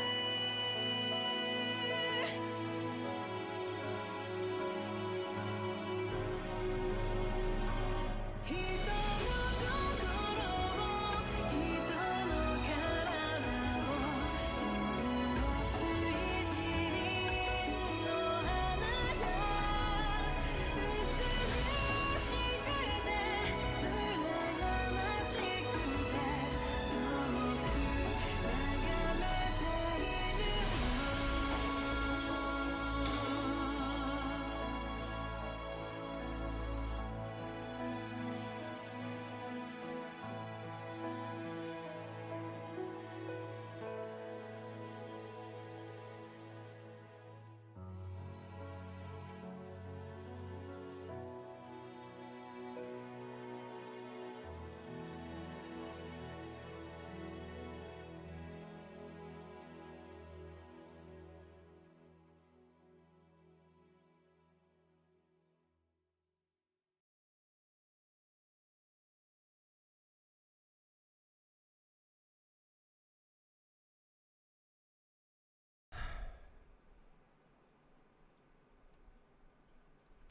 Okay, I'm finally fucking back. Holy fucking shit.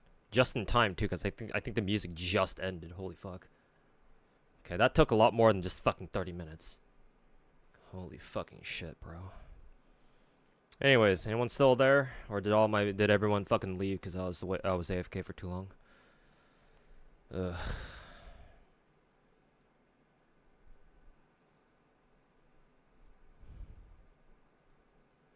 Oops.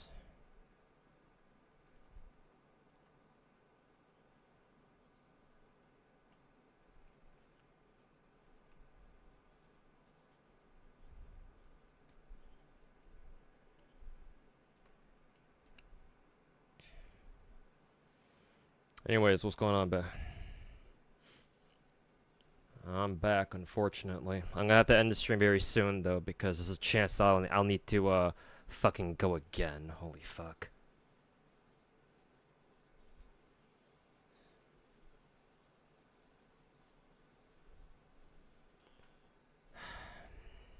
I think I'll get the rest of the, event done on my own time. How much longer do I have on this thing? About like 4.5 days? Okay. I got some late night dinner too, because I haven't eaten shit yet. So I think just for the rest of the stream, I think what I'll do is I'll just fucking react to the Zenless stream from earlier today, because I think that was what somebody wanted me to do earlier. So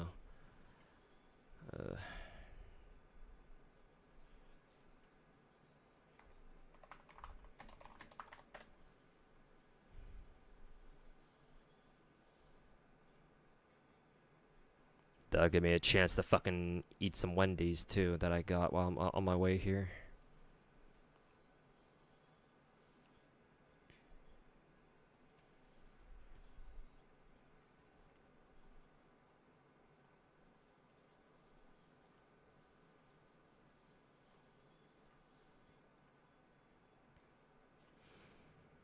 Okay, let's just react to the Zenless the stream or whatever from earlier today. Preparing for the interview with Mr. Z? Seed? Over here! Seed, please don't jump out like that! Aw, this little one isn't doing too well. How many times do I have to tell you? Stop eating flowers! I've been standing behind you for a while now. You gotta work on your recon skills, Orphe. I noticed Seed hiding a while ago. You jumped as much as I did, Magus. I'll say this No, I much, I did didn't. not expect Magus to Also, sound use like proper that. titles But then while on again, I duty. wasn't really sure what I was expecting. Okay, Captain Magus. I'm so sorry, I'm running behind schedule. I hope I'm not too late. Being late on my watch means... It's okay, Mr. Z. What Captain Magus means is, she's glad you made it here safe. Mr. Z, I left you a scooter at the helipad. How considerate of you, Miss Seed. I'll be right there. Anna. Poor round little Bang Boo having to hurry all the way here. Good thing Mr. Z didn't hear that. Being round and little He did hear it. is great cover for gathering intel. But thanks for the scooter. It was a big help. I didn't realize New Eridu had such a thing. More compliments, please. I like them. Then, let's begin, shall we? Dear Proxies, welcome to the Zenless Zone Zero special program. I'm New Eridu's best intel broker, Mr. Z. The undercurrents of conflict in Waifu Peninsula have now surged into massive waves. The Exaltus schemes are also slowly starting to surface. However, the true purpose and mastermind behind it all remain shrouded in fog. At a time when various factions are clashing in the shadows, we are in urgent need of a trusted force that can help break through this deadlock. Perhaps Obo Squad is precisely the key we need to resolve this. So let's welcome our guests from Obo Squad, Captain Magus and her squad members Orphe and Seed. Hello, Proxies. I'm Orphe. And I'm the captain of Obo Squad. You can call me Magus. I'm Obo's heavy weapons specialist, Seed. Yahoo! Awesome. Now, let's review our first bit of exclusive intel. Warning. Tampering with the self-defense system is strictly prohibited. Warning. I have to be stronger. Warning. If I just get stronger. Promise me, Captain Magus, in front of the proxy. that you won't make such grievous mistakes like she did. The proxy has my witness. I give you my word. Obel Squad, get ready. Better start digging graves. Order received. Increasing firepower output. Here comes the big one. See, Senior, touch him again. Calibrating position. What's that line again? One shot, one kill. Seed Senior promised me he'd come back if I got What stronger. you eating? Wendy's. I haven't had Wendy's in a while, but I just goddamn wanted was to shit go on a journey expensive. with her, to prove that the heart is real. You're willing to help me? Captain and I got this. Target the weak spot. Covering fire. Forget the orders. I didn't form Obel just to dance to someone else's tune. Our hearts have been beating together since the day we were born, Captain Magus. You're not the same flame you once were. You don't deserve the name I gave her. Magus! Aren't you the one who saved me from despair? Answer me. The glory of wielding their authority has finally come to me. They can make your wish come true. My wish?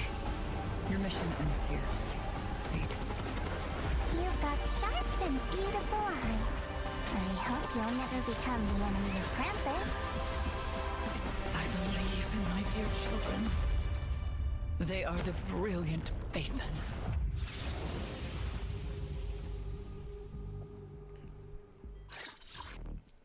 Welcome back. In the previous version story, though Proxies defeated the Exaltists alongside friends from Yunhui Summit and Spook Shack, putting an end to Porcelain Lumex's evil deeds, the situation in Waifu Peninsula remains turbulent, with both covert and overt conflicts between factions within, while outside, we have Miasma sweeping through the hollow. That's when the Defense Force chooses to involve themselves in the chaos. Will this calm the turbulent sea or stir the swelling waves even more? Obel Squad, could you reveal exactly what the Defense Force's goals and plans are with their excursion into Waifu Peninsula this time? The primary objective of this operation is to neutralize the Exaltist threat. And also, that's about all I remember from the briefing. Orphe, no need to memorize the mission briefing. Simply get to the mission location and Am I more make sure excited for every Seed moving or target stops moving. Orphe? Do you care about how many potato chips are in the bag when you eat them? Your explanations Off of really pure didn't character explain design, anything at all. Orphe? Okay. Because I like Orphe. about I think Captain Orphe's Magus? cuter than Is Seed. there any more But intel you can give us having on this seen Defense Seed's Force gameplay, Operation yes, this time it kind of is sucks that organized Seed by isn't just Major full-on General mecha. Lorenz, with Colonel But Isolde her personally mecha leading us gameplay in still looks battle. pretty fucking sick, I'm Colonel not gonna Isolde lie. and I are old friends. I didn't think we'd get another So, chance to fight alongside both. one The answer is another both. so long after the fall of the old capital. Apart from eliminating the Exaltist remnants, Don't we've worry, also fast food gained places some are finding out special real fast that intelligence gouging that price makes is it not making seem them any that money. the threat I sure Waifu fucking hope so, Peninsula is man. facing isn't as simple as it seems. But regardless, as a soldier, all those Like, if it wasn't so fucking late at night, I would gladly stop by my local Chili's for their to do their 3 for me deal. Captain Magus, don't burn down the interview 11 venue. bucks for Save your an firepower entree, for our drink, missions, and then like a Captain. side. Sounds It's like, like, this how do you mission fucking is more how does a fast complicated food than it place fucking appears on beat the that? You know? surface. Maybe we'll uncover some hidden truths. Also, I heard this time you'll have a special holo guest consultant on board for your operation, the famous proxy Phaethon. I'm curious to see if you all will get along. I've actually been really looking forward to working with Phaethon. After all, both Soldier 11 and Trigger have nothing but good things to say about them. But I don't think Captain Magus was a fan of them. Let's just say I do have my doubts about people who operate in the shadows. I hope they have the skill and resolve to keep up with Obel Squad. Captain's too strict. The proxy bears the scent of my kind, so I really like him. Huh? What do the you fuck mean does she by mean by that? that? It's a bit hard to describe. Even Mr. Z was wondering the same Kinda thing. like What do you mean by that, wandering Seed? spirits versus vicious specters. Seed's thought process is as unfathomable as always.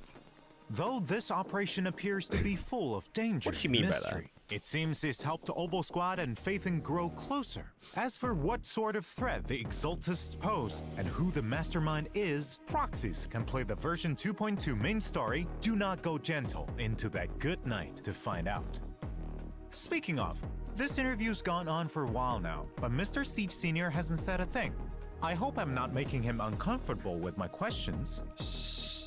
That's because Seed Sr. is sleeping. He's been asleep for a few years now. I see. There's so much that needs to be taken care of. Oh? Have you run into any trouble, Captain Magus? Her biggest trouble is sitting right across you. I can't understand a single word Miss C just said. It's her own special version of Bang Boo speech. To be honest, Trigger's the only one who can sometimes decode it. If only Seed Most Mecha of was the much time, cooler. We have no idea what's on I think it's Seed's pretty cool. mind. After I mean, I'm the not like situation in Waifu a Peninsula mecha expert or settled anything, down, but because of what happened with Seed Senior, I think it's she alright. built her I just own wish Hollow that Zero her safe mecha house was and like. now shuts I do herself kind of away wish the that whole she was just day. inside her And mecha the she entire doesn't time. tell us And I do find it. anything. I do kind of find it a bit silly that Seed literally fights on her fucking Segway. I don't know how I feel about that, but Now that Seed Senior is, let's say, asleep, it's our duty to take care of her and help her uncover the mysteries of her past. I like Seed's English Seems voice. the important duty That's of not taking bad. care of Miss Seed has been passed on to Captain Magus. Seed gives me a headache sometimes.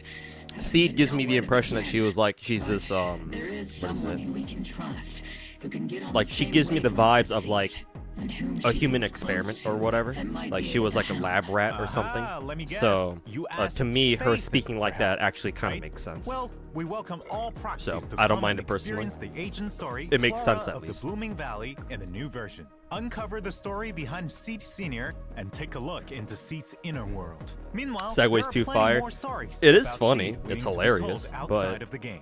So I do kind of stay wish that her tuned to mecha was our a bit more, official social a media. little bit more prominent Next, in her let's gameplay. check out our two Oval Squad members' combat prowess. First up is the S-rank electric attack agent Seed. With the modifications made by this young genius mech engineer, the Seed Senior mech boasts immense firepower capabilities. Seed also excels at coordinating with other attack agents to dominate the battlefield. In combat, Seed selects the attack Also, actor why with is she the highest electric attack anyway? stat as her partner, or as she calls it, her vanguard.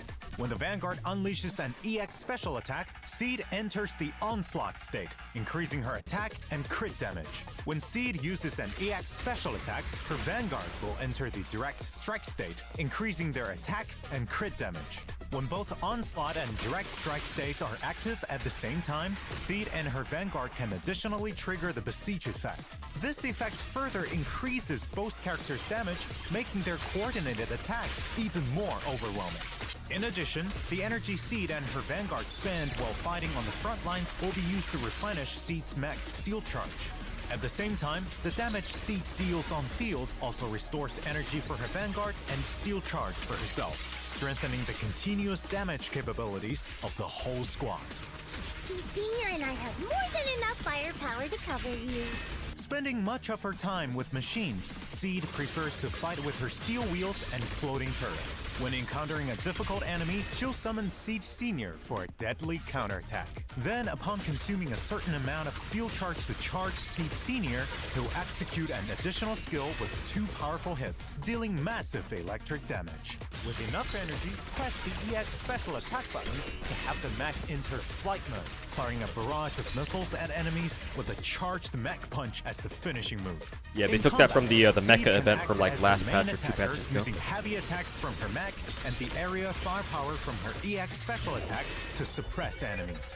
When decibels reach maximum, she pilots her mech into the sky and bombards enemies on the ground, dealing high-frequency electric damage while restoring steel charge. Without sufficient decibels, switch a squadmate in for support, and as they unleash their EX special attack to deal a burst of damage, they'll also replenish steel charge for Seed's next steely punch. Most of the time, Seed is quite the reliable partner. And other times, Seed's even more reliable. You're not wrong, considering the results you get. Meanwhile, as Opal Squad's captain, the S-rank fire attack agent, Orphe and Magus have even greater coordination in battle. When Also, what teammates was, attack ending much Seed? of What was energy her Seed class? and state, the attack agent Seed. With the modifications made by Oh, this young this is a genius double mech attacker engineer, patch? the Seed The hell? Senior still summons Seed Senior for a deadly counter attack. You're not wrong, considering the results you get. Meanwhile, as Opal Squad's captain, the S-rank fire attack agent, Orphe and Magus have even Good thing greater Sambi's also coordination getting in battle. buffed. When teammates What was so attack bad about enemies, Sambi? Orphe and Magus will use their special attack I think to the aid one them problem and that I can think about accumulate Sambi is that bottle she's heat. very, With enough energy, they'll it use takes a their long EX time for special her to attack get support EX meter teammates while or gaining skill bottle energy. heat. Note that when But bottle I think heat that's reaches literally a her only certain problem. threshold, What you can what hold what the kinds of EX problems do special people have attack to with her? Captain Magus consume bottle heat and fire a continuous laser forward, which grows even more powerful after a while. While firing the laser, parry enemies directly and increase power while becoming invulnerable. Defeating the enemy requires the most efficient tactics. As the captain always says, the longer you wait, the riskier the plan. When Orphe and Magus hit enemies with skills that consume bottled heat, all squad mates enter the zeroed-in state, gaining an attack boost. When squad mates use Oh, just aftershocks low in overall the zeroed-in damage? Okay. state, the duration of their zeroed-in state is extended. If there are stun or support agents in the squad, Low damage zeroed-in numbers, also lets agents just low ignore a multipliers portion in of general. enemy defense with their aftershocks. That's tactical strategy.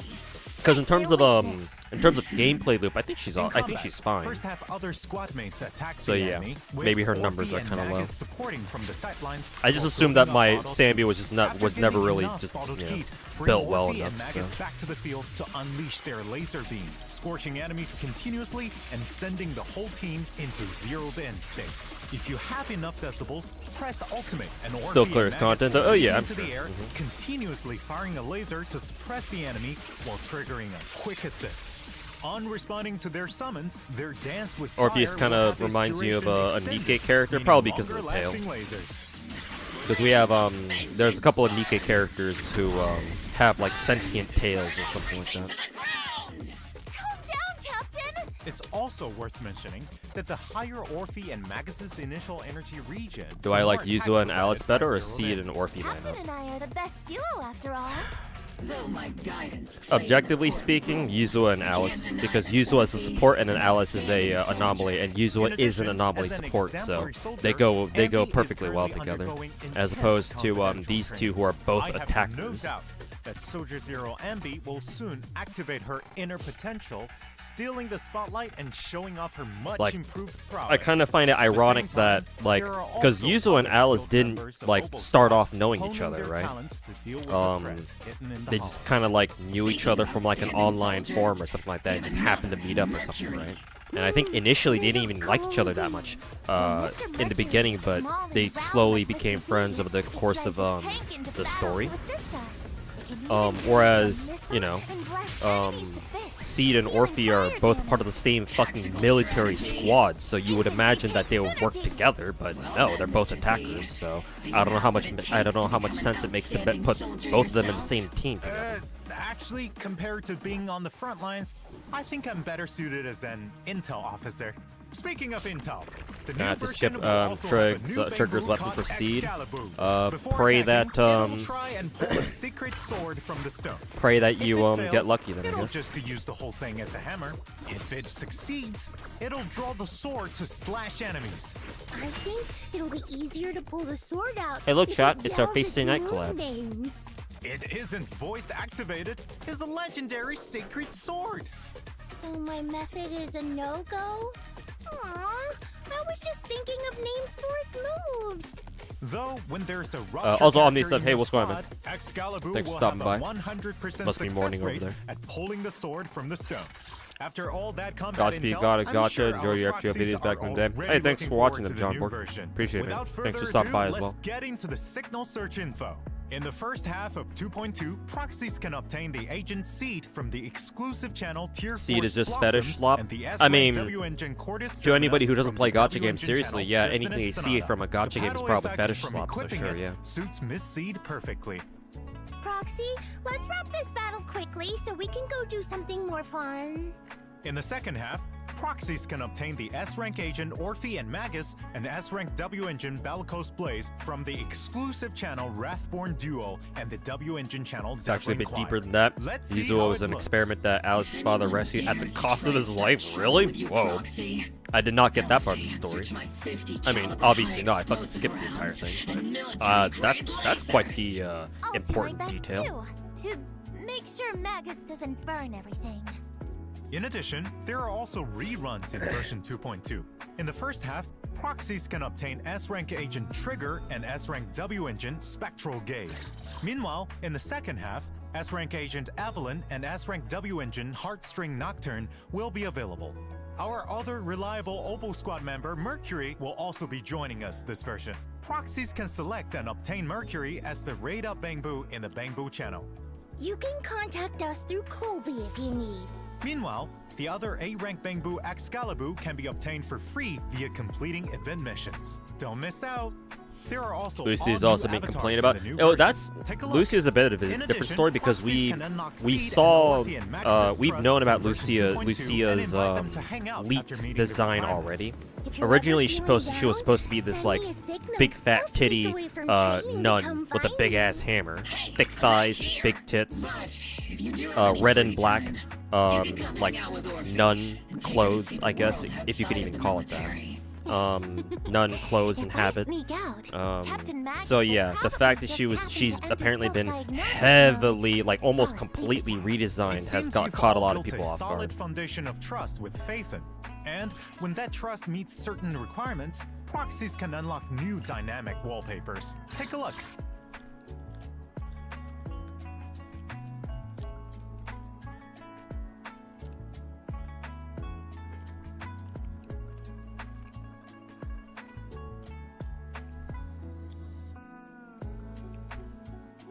Loki being used for another. I mean, that's what I said earlier, Finkel. In addition, When version we 2.2 first will heard also that have check-in Lucia events and where proxies Minato can got obtain a leaked total of or 10 got dripped encrypted on master Twitter. tapes and That's 10 exactly what I said coupons. earlier. Remember to log in and I was like, collect them. man, like, something tells me that they, like, I hope that they recycle the nun design onto another character instead. Then I'll Because grab like, the redemption code it'd be for kind of everyone. it'd be a Let's slow huge down fucking for waste a to get bit. rid of that model when it was basically all done already, you know. Like we even had you know, even her animations and all that shit were leaked apparently. So it's like, damn, they already had all that ready to go just to fucking toss it out the fucking window for a redesign.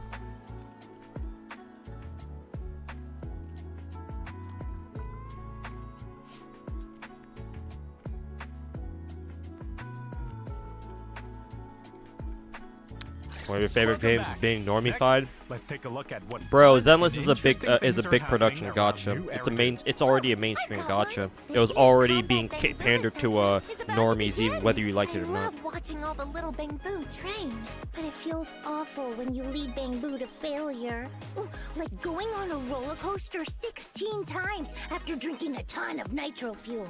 So Miss Seed is the one assisting with the assessments this time then? Don't fret over the low pass rate, because it's time for our proxy to Can't shine. beat the nun, man. Participate Yeah, I in just the hope that they version event recycle, band of they Brave still Bangbu get around to continue reusing riding your Bangbu the nun coaching girl. legend. In Like, the assessment, proxies need my to best deploy case different scenario types is that of they Bangbu to stop reused imperial nun assault.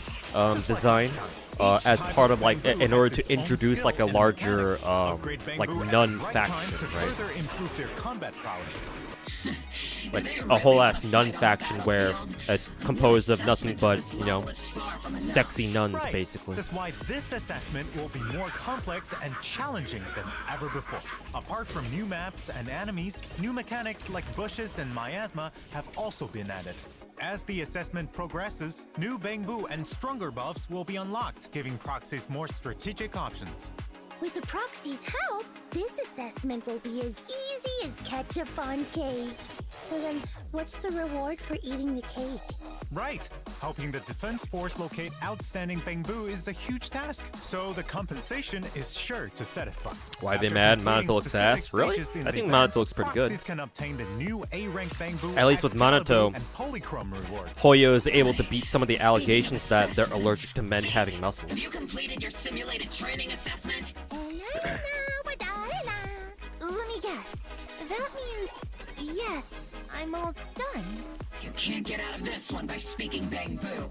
I'll personally coach you through the rest of your training plan. In addition to Captain Magus, the proxies will also help you collect Drip data. Lucia might If not you're be the ready, battle in head to Lucia from the version beta. event Yeah, Problem which is Soldier why Bootcamp. we're speculating In the that they're simulation probably, training this hopefully time, they'll Seed or Orphe and Magus will reuse the fight nun enemies on a design special onto another level. character in the In future. combat, hitting enemies will create a knockback effect, send enemies into the electric fence on the borders of the battlefield to defeat them faster. You don't always fight alone on the battlefield. Use strategies and the environment wisely to claim victory. As you progress through the simulation training, special enemies that can collide with other enemies upon being knocked back, explosive Way gas too tanks, lewd, and maybe. other new mechanics But yeah, will hopefully they appear. don't just get rid of Use the your design techniques altogether. to send enemies flying into each other and clear the field. This will make the battle environment even more complex to properly test the upper limits of your squad's capabilities. Sounds super interesting. Such fun training should be left to Soldier 11 and Trigger. Squad member Seed. Don't even think of getting someone to do it for you. With Captain Magus around, it doesn't seem like Miss Seed can get out of this one. After successfully completing the training, don't forget to claim polychromes and other rewards. By the way, does anyone know what Mercury has been busy with recently? I rarely ever see it if we're not on a mission. Colby's like a disco ball in the middle of the room. Anyone got a translation? I do. Actually, Mercury has managed to become the talk of the town recently in Bamboo circles thanks to his peculiar experiences. But not everyone had so many cool stories to share. I heard that there was this Cryboo who asked proxies for help to talk to an avocado at a party, and the topic? Well, it's the HIA's newest event, Spotlight Showdown. Just to make small talk at offline gatherings? They should just use the strategies I devised for Orphe. Advanced Chit Chat Part 3 and Date Night Rendezvous Part 1. Magus, there was no such thing. Back to the mission. In this event, proxies can experience different themed battles every day, with different buffs. In addition, there are 2 stage difficulties proxies can challenge. During the event, there will also be special offensive stages where proxies can only use specific agents to fight powerful bosses. After completing these battles, proxies can obtain a tuning calibrator, polychromes, and other rewards. Apart from combat, are there any other interesting events? Of course! In the new version, Paige is preparing a rave at Reverb Arena, but it quickly becomes evident that they need more people to help out. If she calls the video store or Swabian Temple, she might find some help. A brilliant idea, Miss Seed. Summoning Proxy Phaethon to participate in the version event Rhythm Rave will really get the party vibing. In the event, proxies need to press the music equipment at the right time to get the beat of the music in time with the rhythm. The more hits, the higher the rating for the stage. Those fake Monato fans. Isn't this sung by Miss Astra Yao? That's right.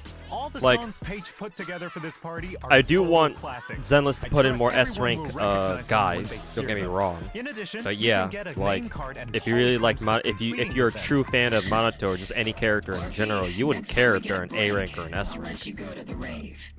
If you do, you're a fake ass fan. Yay! I mean, roger that, Captain. Speaking of, I also have something fun to share.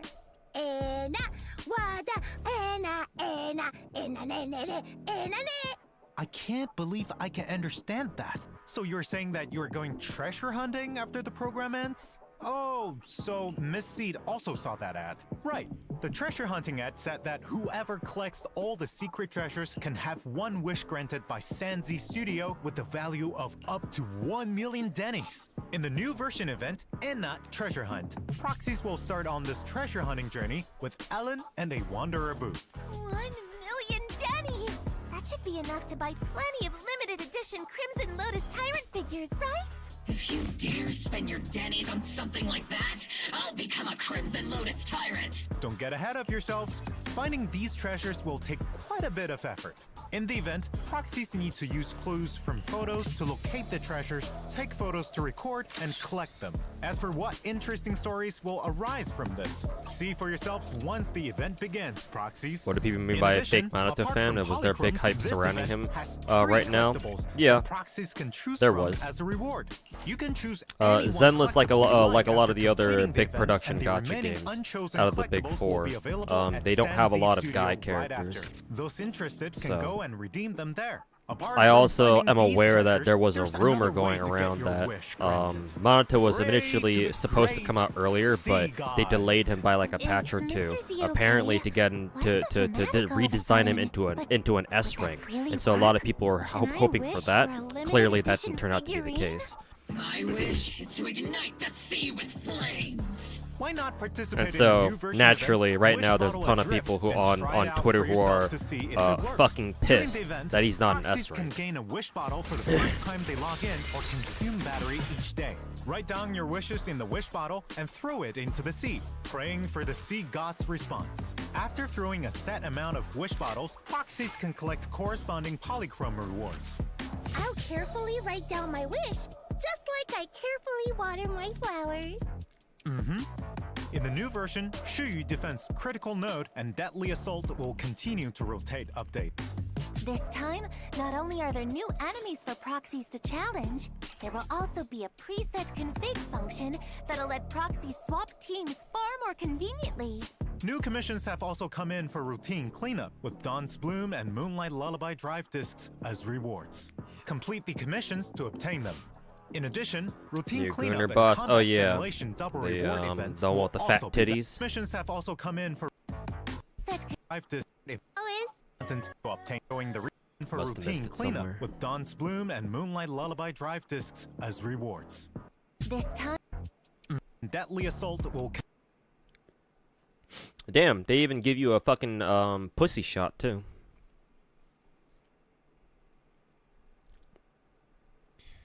It's like, you know, are they really going to send the nerf or censor Lucia's nun design? Because, like, if they're going to, why the fuck didn't they nerf this?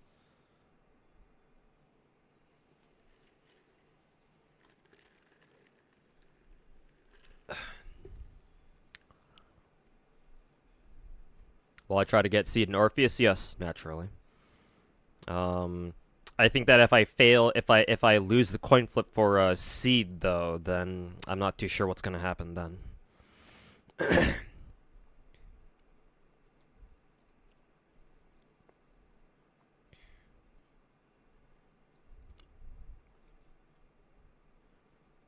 Wasn't surprised he's an A rank. Would have been cool if he was S. Yeah, basically same here.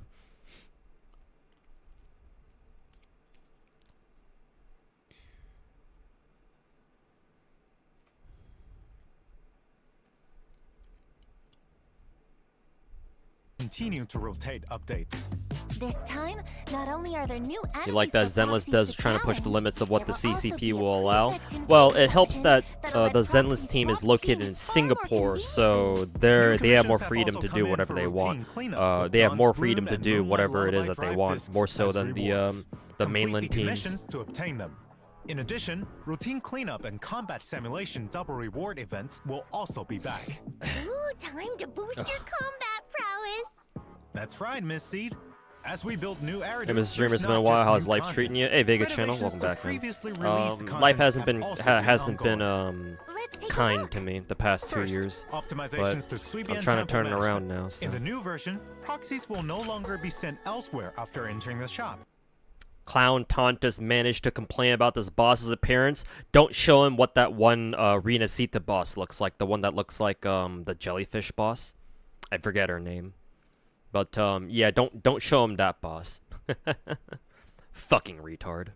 When checking where to obtain resources on the management interface. Does Exiting Zenless still have the interface will roguelike take you mode? straight No, back not to really. Suibian Well, Temple. technically At it the same does time, if you count when Hollow purchasing Zero. resources at Good Goods, the list will fix on showing the resources you're currently purchasing. The order will no longer get messed up from being refreshed when you exit. Great! That'll make it easier to locate resources I need to keep things running smoothly. Other changes are also coming to the management gameplay. In the craft menu, craftable items Yeah, will Lost be Void more / Hollow clearly Zero. marked. Yeah. When assigning craft bamboo, the bamboo that can most efficiently craft the corresponding item will also be displayed first. So sending out the top-ranked bamboo is the most efficient strategy. That's right. Are there any changes to discoveries? Yep. For those still working on restoring the temple, items that meet the requirements for discovery will be pinned at the top of the list. And upon unlocking the refinement function at level 35, the discovery interface will open directly to the refinement tab. He uploaded his sounds usual like things are video getting right after stream simplified. today. That's Fucking correct. retard. In addition, when proxies finish restoring Suibian Temple and reach level 45, the notification mark for undeployed adventure squads and shelves with no stock will no longer bother you on the primer tab of the compendium. Perfect for perfectionists. In fact, optimizations are being worked on for other such notifications too. You'll get to see them soon. Apart from Suibian Temple, the shortcut wheel's range of interaction has been expanded. Proxies can locate what they need faster. Map Trust event display has Good to see you're also still been streaming. optimized. Yeah. Now, Yeah. when you want to I'm see trying to which get into the agents are groove in a of, certain area, streaming every you day. no longer need to open that area up to check the details. Instead, you can check agent locations directly from the map location list. This function can be disabled via the icon filter as well. The choice is in your hands, proxies. Not only that, but the quick travel system will also display the agents at each location. Which means it'll make it easier for proxies to find me. Well, you're not wrong. In addition, trust events have been upgraded to allow proxies to first choose which of the siblings to go for quality time or hangout. What's a invite. disaster about Meanwhile, that? The only agent disaster interface here is now St. has Tontus hide touching a button game he that can't can be handle. used to hide agents you don't work with. A cleaner interface makes things more A convenient. dirty little rat like Apart from him these doesn't interface deserve playing a game as optimizations, good we've as added a Zenless. W-engine recommendation Honestly, function Wuthering too. Waves is too good That for way, him too. Proxies can check other players' equipment choices and substitutes. That's the only disaster here. Flexible array of tactics is key to victory. With more items to collect, I mean, St. the Tontus display would stand know is what the getting an definition of a extension too. disaster would In be the if he new had a version, mirror in you'll his be able bathroom to every time place he woke 20 up. collectibles. A display stand that can hold 20 items at once. How awesome is that? Reporting. I don't have one, Captain. All right, I got it. I'll get you one if you do well in our next special training. I really don't need one, Captain. Now that we're nearing the end, we have even more good news to announce. Zenless Zone Zero and Razer Oh, yeah, are this is the Razer collaborating to collab. launch a set of peripherals themed around the great I think I saw some Miss people on Fushimi Twitter Miyagi, saying that it including was a mouse, super huge keyboard, missed opportunity mouse for them mat, to and make gaming chair. headphones with Miyabi's ears on them. That would have been pretty fucking sick, actually.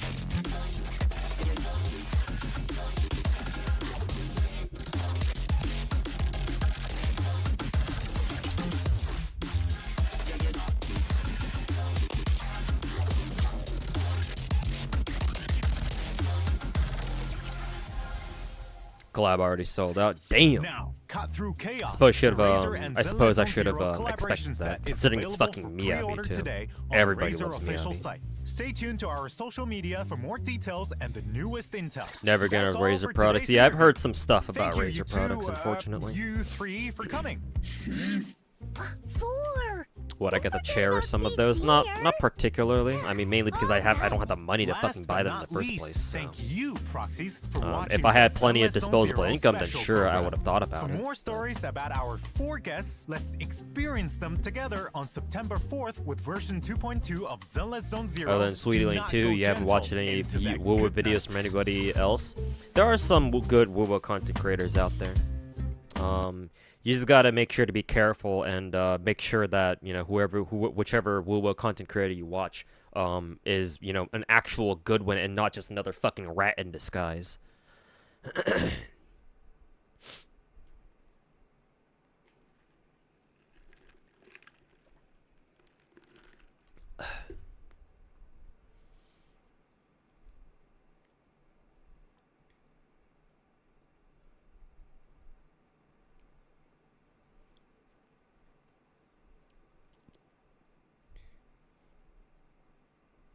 Wuwa community lost Maggie, so let them fucking rot. They don't even talk about their own game. Well, not a lot of them. Again, not all Wuwa players are fucking rats.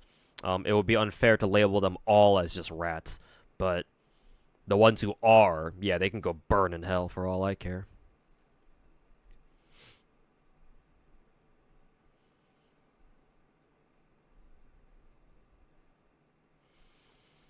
Stream was amazing. What, the Zenless stream? It was basically, you know, business as usual.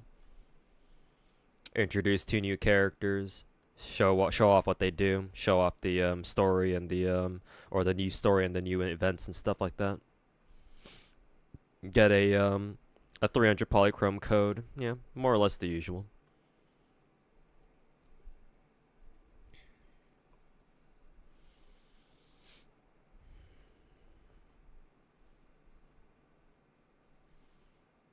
Why are you catching strays? Calm down, Rio. You're taking it personal again. We weren't talking about you.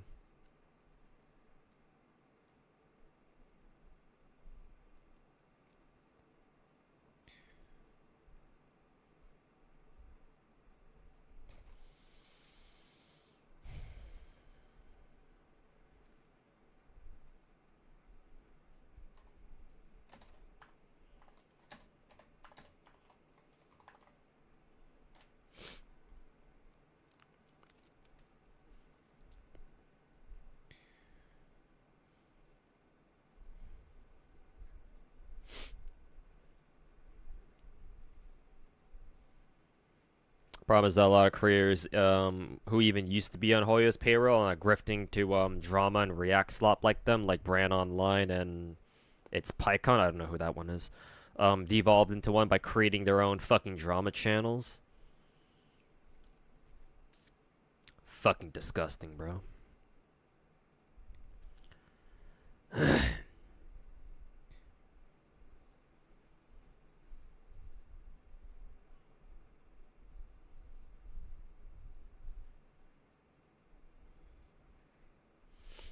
Well, it was a good game with bad CCs, and a lot of people who are stupid enough to follow those bad CCs in the first place too.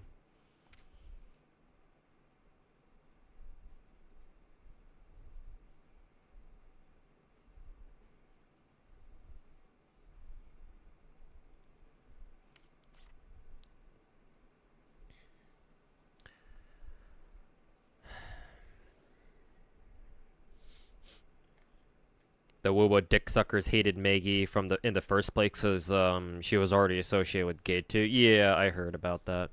I guess that's a good point because if they wanted her out of the picture to begin with, then yeah, not like they needed to reach very far for that.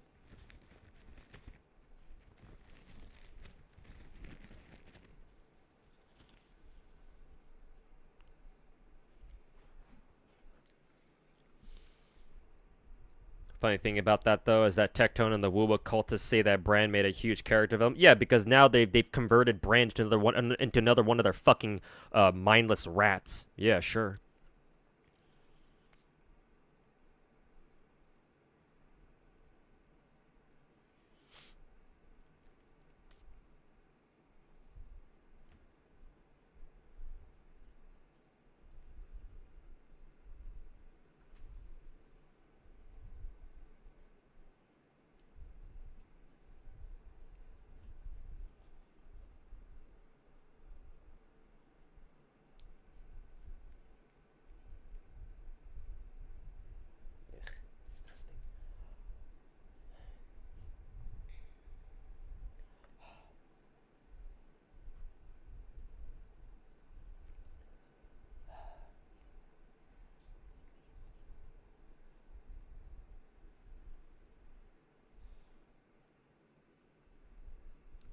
Probably gonna have to wash my glasses with some water. Hey Yoshimazaki, how's it going, man? You'd love Maggie to pivot to like Enfield or something. Yeah, probably the best you can do. Or something else. Yeah, hopefully she does.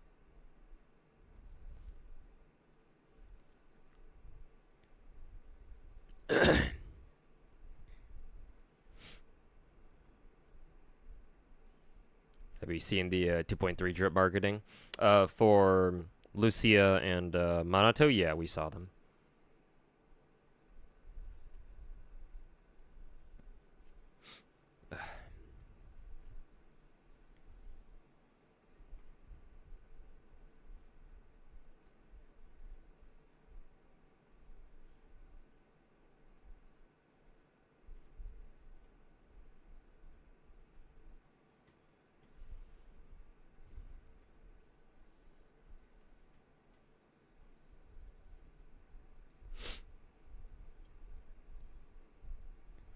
Wuwa PvP cycle will never end unless people stop giving them views. The problem is that the whole PvP cycle is a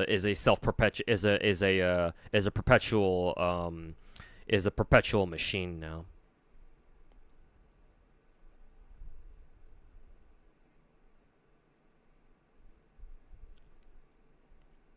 Like at this point, you know, all the fucking drama slop and fucking hate farming won't stop unless somebody forces it to stop.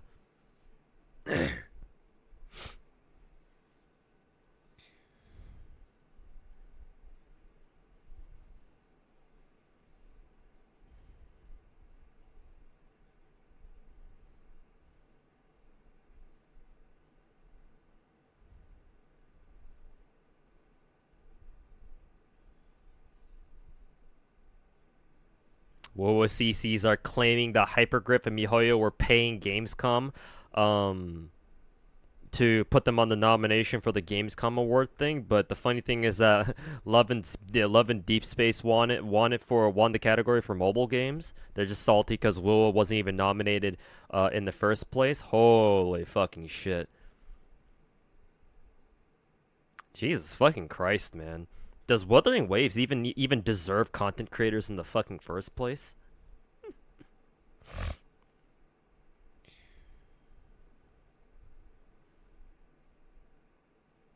Drama bait channel Saurusness said that drama bait channels often stump actual good in-depth discussion. She's not wrong. He? I think it's a she.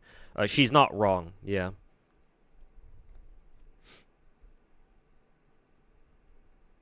It's like noise pollution, basically.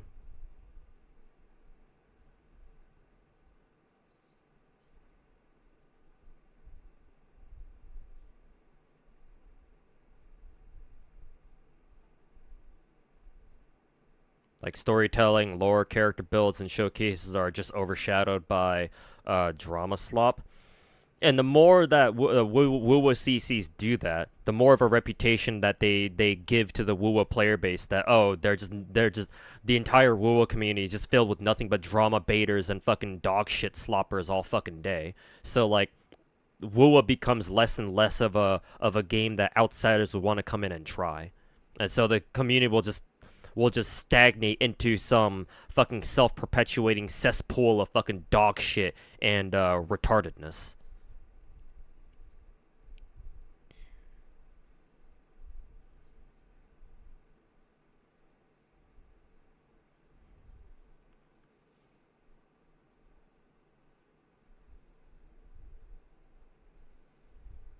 So yeah, kind of a damn shame.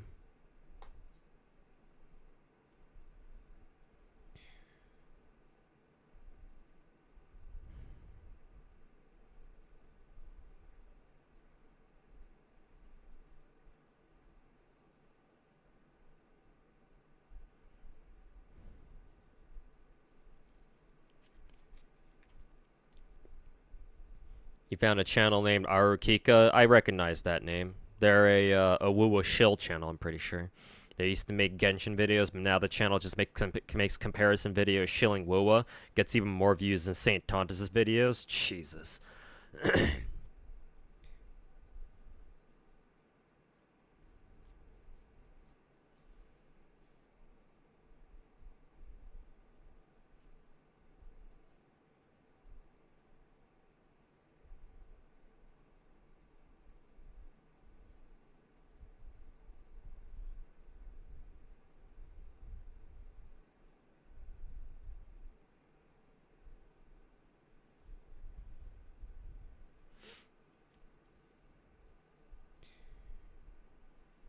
You play WoW 2, never understood the tribalism on this level. If content creators weren't involved, we would have still seen like tribalism to a degree, but not this bad. The problem is that some of the bigger rat channels from the beginning, Tectone, I'm thinking of him mainly, are to blame for this, or they should shoulder a lot of the blame for this. Maybe they weren't responsible for this just all alone by themselves, but like they did not make it any better. That's for fucking sure. They were able to take advantage of and weaponize the Wuwa players who fucking hated Hoyo. And there's quite a few of them too out there. You think the hate farming will be less when all the other big gachas come out, or even more? My theory is that the Wuwa rats will lash out at other gacha games, and then eventually other gacha games, like communities from other gacha games, are gonna be like, "What the fuck is your problem?" And they're all gonna start ganging up on the Wuwa players. If the rats were smart about it, and they're not, so they're not gonna do this, but they would just keep to themselves. They would just, trash on other gacha games from a distance and make it so that they don't go far enough where other communities wouldn't really feel like it's worth it trying to go after their asses. But they're not going to do that. St. Tontus will lash out, and other dogshit grifter YouTubers and streamers will lash out at other future big production gachas that become popular and be like, "Oh, but Wuthering Waves is better than all of you fucking nerds," and whatever else dog shit that they're going to say. And eventually, one of them is going to make an oopsie or go take it way too far, and hopefully that'll signal the beginning of the end, where other communities are going to be like, all right, these fucking Wuwo CCs, they gotta go, and so they'll fucking band up against them and make it damn clear that, yeah, these guys are fucking pricks, and they don't deserve to be here.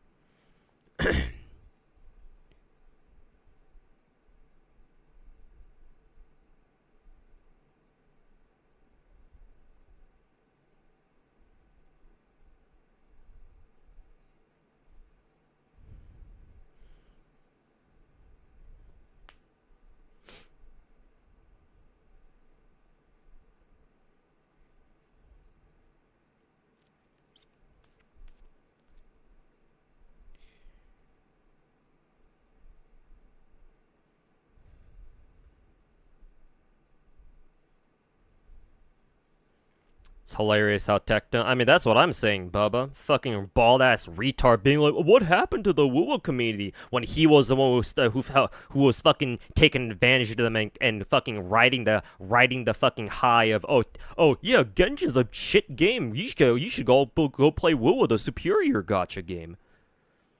Holy fucking retard, man.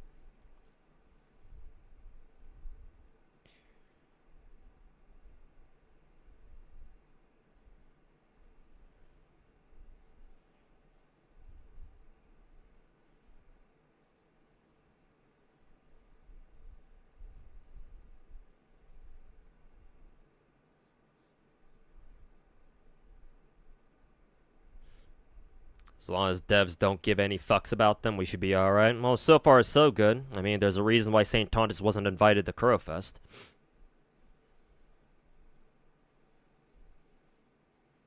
It's like, gee, I wonder why a fucking retarded rat like St. Tontus wasn't invited to Kurofest when there were, like, legitimate fucking Hoyo streamers who got invited instead.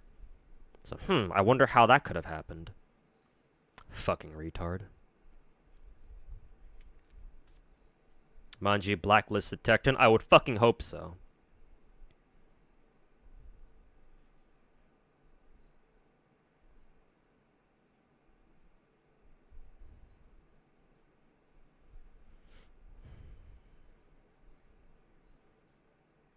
You can still get sponsored from other market channels. Well, yeah, I'm sure.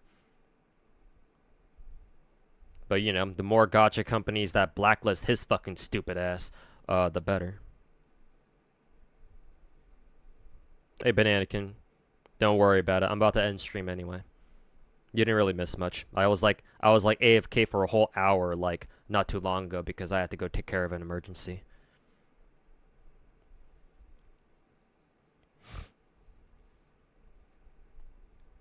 Genshin's no better with its toxic player base. They're both in the wrong. I think I already explained this before, Bubba. But if we're gonna compare like if we're gonna compare toxic player bases between like Genshin and Hoyo, I much prefer Hoyos. The reason why is that most Hoyo players say they're kind of shit out of pure ignorance. It's not necessarily because of malice that they say the things that they say. It's either they just say some really ignorant shit and that just makes them come off as really inconsiderate, but the kind of vitriol that I see out of like the Wuwa dick suckers in particular, that is not on another level entirely. Because like whenever Hoyo players are toxic, I can at least excuse most of it as like, oh, it's just an extreme reaction to whatever happened. It's like, yes, they shouldn't be doing those things or behaving like that in the first place, but that is a fundamentally different reason than however the fuck Wuwa dick suckers and Wuwa rats react to things. Because like usually, if you want to piss off the Hoyo player base, like something has to happen first. I mean, sure, you'll have some retards like that one Hoyotard on who made that tweet about, you know, how, oh, FGO doesn't have any viable servants outside of like a couple of them that we reacted to the other day, like last week or so.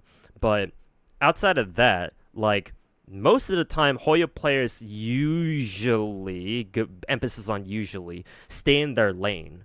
And the most they talk about in terms of gacha is just basically about the Hoyo games that they do play, whether it's Genshin or Star Rail or Zenless for the most part. And again, if you want them to start talking about something else that's not Hoyo related, something has to happen first, usually.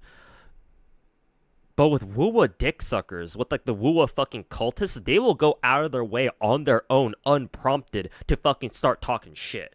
You know, start talking mad fucking shit. For me, anyway, I think there's a fundamental difference between, like, toxic Hoyo players and toxic Wuwa players.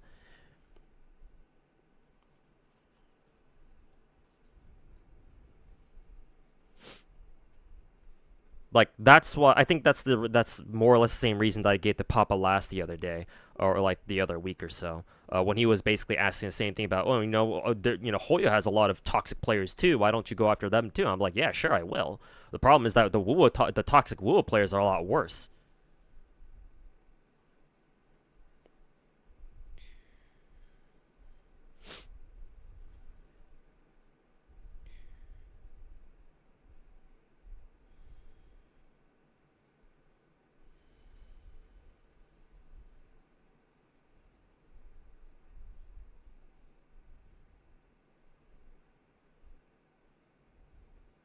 Wonder if Kuro dislikes CCs like Saint Tontus or gladly take it just because it's free propaganda and advantage of Wuwa. Here's the thing, if Saint Tontus wasn't as fucking brain dead as he is, and he dialed it back, and he at least made his Wuwa propaganda a lot more palatable, as in like he toned down his anti-Hoyo rhetoric by a lot, or he at the very least he was a lot more subtle about it, I think Kuro wouldn't mind. But like like think about it. If you're a company, right, and you sponsor somebody, and they that person that you end up sponsoring turns out to be a fucking asshole who just talks shit about everything except your product, what does that imply about you as a company, right? That makes you as the company, it makes you, your company, look like they're okay with having people they're okay with paying people to talk shit on other games. Like, as far as I'm aware, that's not what sponsors are really looking for. They just want you to help promote their game, not necessarily talk shit on other games. You know? So, I mean, I would assume that Kuro wouldn't like people like him, but I mean, that's just my guess. Stranger things have happened before.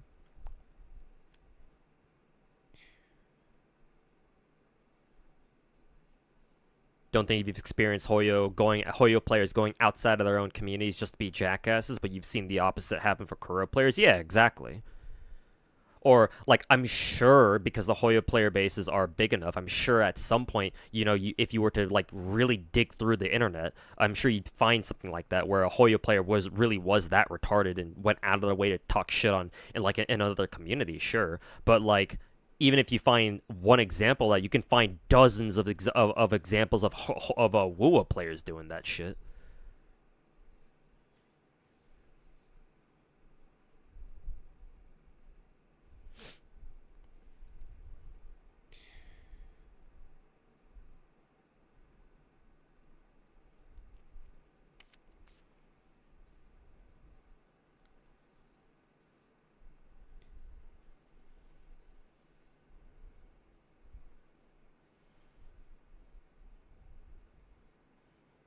The vitriol from Wuwa dick riders is so much more visible because they hate everything Hoyo, so they have more, and they get more targets because Hoyo has 3 games. Not only that, but they'll start talking shit on other gacha games too. I've said this before already, but the moment we start getting more, big production gacha games coming out like Enfield and NTE and Ananta and Silver Palace and all those other games, the Wuwa dick riders are just gonna have even more targets to fucking choose from, Because the reason why one of the reasons why they fucking attack Hoyo games in the first place is because they all have a massive fucking inferiority complex. So as soon as they see another gacha game come along that even remotely seems bigger than Wuwa, they're gonna it's gonna trigger their fucking inferiority complex all over again.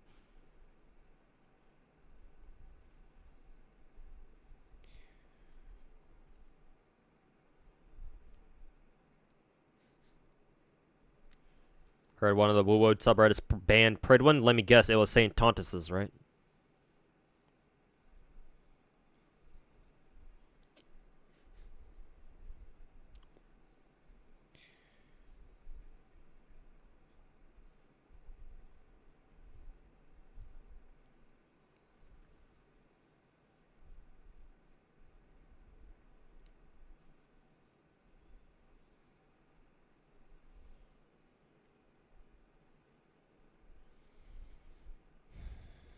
Some Wuwa players make posts like kill Hoyo shields. I mean, not surprising given that, people like St. Tondas are out here making comments about bringing AR-15s into a fucking shopping mall or something.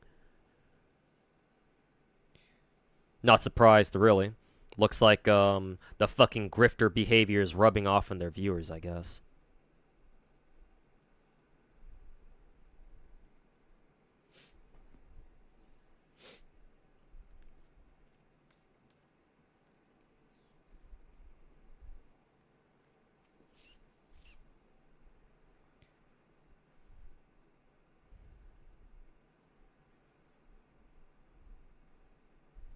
Wait, what? Oh, don't worry, Finkel. St. Tondas had a very delightful comment about something like that.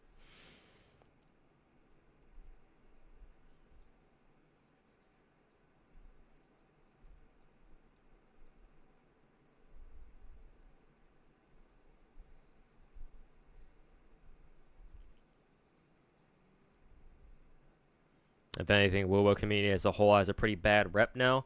I mean, that's what I would like to think too. It's only gonna get fucking worse over time. It just doesn't seem that way for a lot of people right now because Wuwa's the only alternative we have at the moment. If you want to play like a quote unquote big popular gacha game that's not managed by Hoyo. But yeah, as soon as we start getting other games coming out that aren't managed by Hoyo or Kuro, yeah, I can only imagine Wuwa's reputation will just keep going down the fucking shitter because of all the dog shit content creators they have. That and all the fucking rats that play their fucking game. Or say they play their fucking game.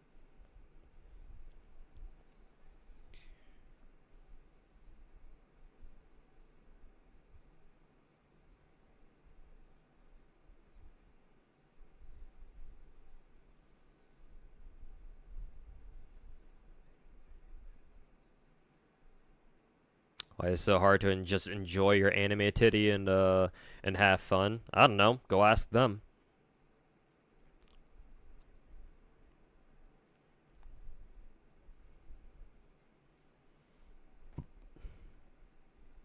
The gacha gaming subreddit before 2.0 was a lot biased. Was super biased against Wuwa. I mean, at least part of it was warranted because yeah, before 2.0, Wuwa was not in a great spot. Like its launch was pretty ass. It wasn't until like fucking 1.4 that we really started seeing some like significant improvement. I'm pretty sure, right? Like the Mount Firmament update was alright, I guess. That was cool. But then Black Shores was like the first update where we were like, okay, so like this is the first real improvement that we're seeing out of Wuwa. Thankfully, they've been able to carry that into 2.0, but like a year later, well, I forget how long we've had the 2.0 patch for, in Wuwa, but like, it's not all perfect, Now that we've gotten what patch are we on for fucking Wuwa anyway? Like 2.4, 2.5. It's like it's not all perfect, you know?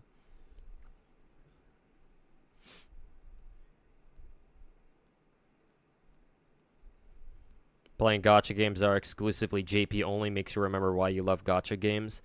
You shouldn't let like foreign audiences ruin your enjoyment of gacha games. Like it's so easy. It's so easy to be like, you know, oh, all these normies are coming in and ruining our gacha games. Like that's like the easy way out. I don't want to take the easy way out. Like I still want to stick to my guns of like, hey, I think as many people as possible should try out gacha games because they're pretty sick actually, and they're really fun. But you know, just understand what you're getting yourself into. It's like even if that means that, you know, the normies get a hold of it and they start bitching about, oh, these games aren't what we like and they should cater more to our interests. It's like, no. You should learn how to play gacha games first, or you should learn how gacha games work first, and then see if these games are for you. But just because normies start playing the gacha games or like the kinds of games that I like doesn't mean that I'm gonna let them fucking ruin my enjoyment of them. That's on. If you were to ask me, anybody who behaves like that or anybody who says some shit like that, some fucking beta shit like that is a fucking virgin. And that's coming from someone like me who plays 15 different fucking gacha games. It's like, how much of a fucking pussy are you to let what other people say about your fucking gacha game ruin your experience of it, you know? Like, yes, I get that you're scared that, you know, these fucking normies are going to influence the direction of your gacha game, but here's the thing, most of the time that's not really the case. A lot of the time, most of the time, especially when it comes to Hoyo games, the developers already kind of had whatever they had in mind to work on, and they're not really swayed that much by popular opinion. Especially if they're a foreign audience. Are you fucking kidding me?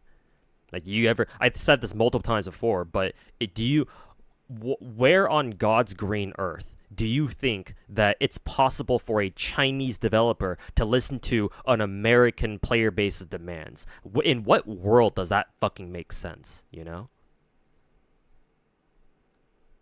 If they're going to listen to anyone, it's going to be their own Chinese players first and foremost. So, like, honestly, you do not have to worry about foreigners like us bitching about something and you having to worry that, oh, they might actually influence the developer's decision with their dog shit, you know, their dog shit opinions or whatever. Like, that's not really going to happen for the most part.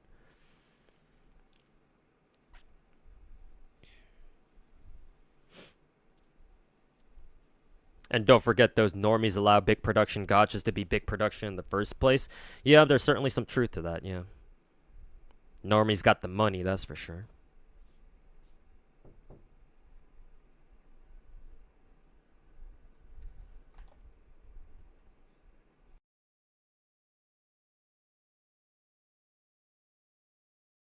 Give me 1 second.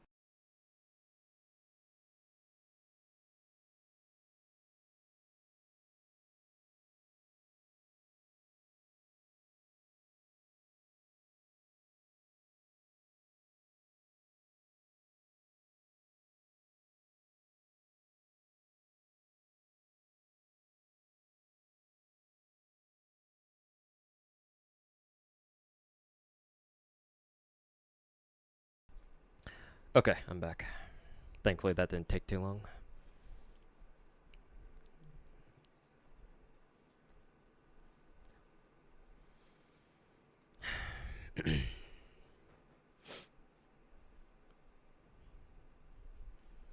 Money talks, yep, unfortunately.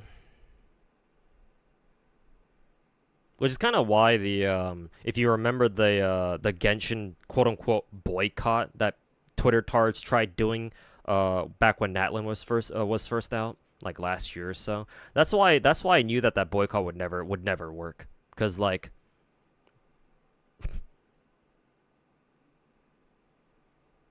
oh, some dumb fucking Westerners are doing a boycott. Oh yeah, that's fucking cute.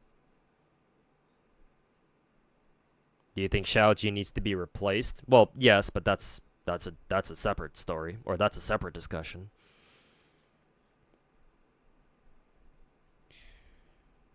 Even if Xiaoji does get replaced, Honestly, it's whoever's the fucking director for Star Rail that also needs to be replaced with them. Because even if you replace Shaoji, what's that gonna do, right? You're only going to replace a story, a dog shit story with like a slightly better story, maybe. I don't know. Either way, because Star Rail is a mainstream game, a mainstream Chinese game. Its story will be doomed to fucking mediocrity for all of its existence.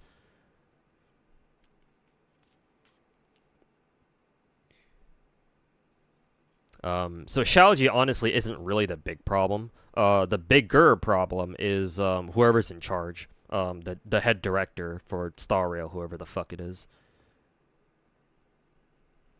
Like, that dude needs to be replaced.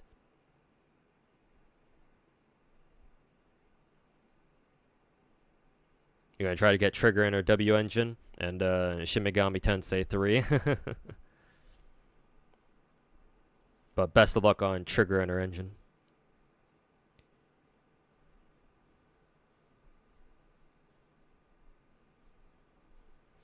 Hoyo mainstream audience is the biggest by far. Yeah, exactly. You're not beating Hoyo. Hoyo was the first to the table, and so, you know, they get all the normies.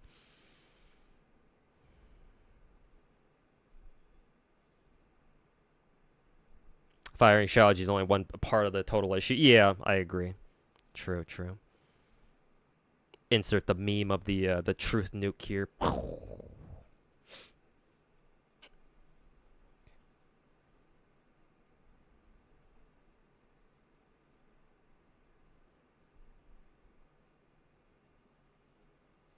You were talking about Hearthstone. Oh, that was supposed to be a joke.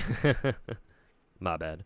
I've never played any of the SMT games myself, so the reference went right over my head. My bad.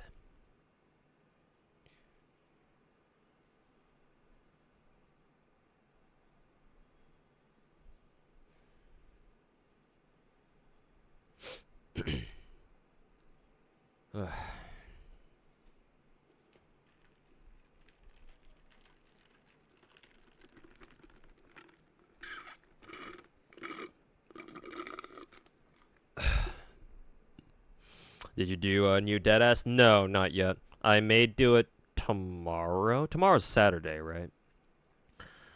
I'll see if I can put in a longer stream tomorrow.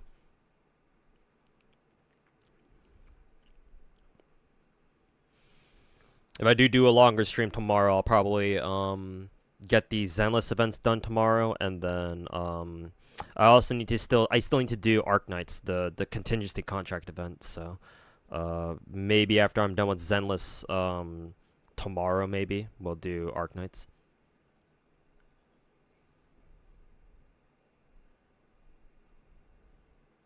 So yeah, I'll probably have to get Deadass done tomorrow. Gunsmoke is so soul-wrenching, you stop doing it after getting the rewards. Yeah, once you get all the rewards, it's not really much other reason to still do them, you know? Like, at least I'm pretty sure you don't get anything, even if even after your platoon's already gotten everything done.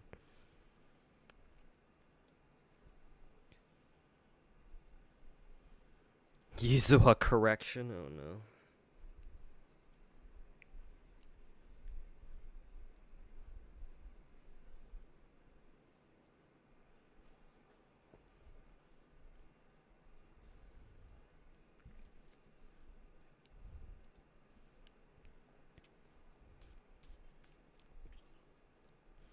Genshin broke the normie barrier, which led to this revolution, so you think of them as like an enabler. Well, here's the thing, because Genshin did that, and because Genshin was able to do that, they paved the way for future big production gacha games to basically follow in its footsteps, right? So now we've got all these big production Chinese gacha games about to come out, where they plan on doing either the exact same thing or at least like something vaguely similar, where like they're also trying to go for like a mass appeal type thing.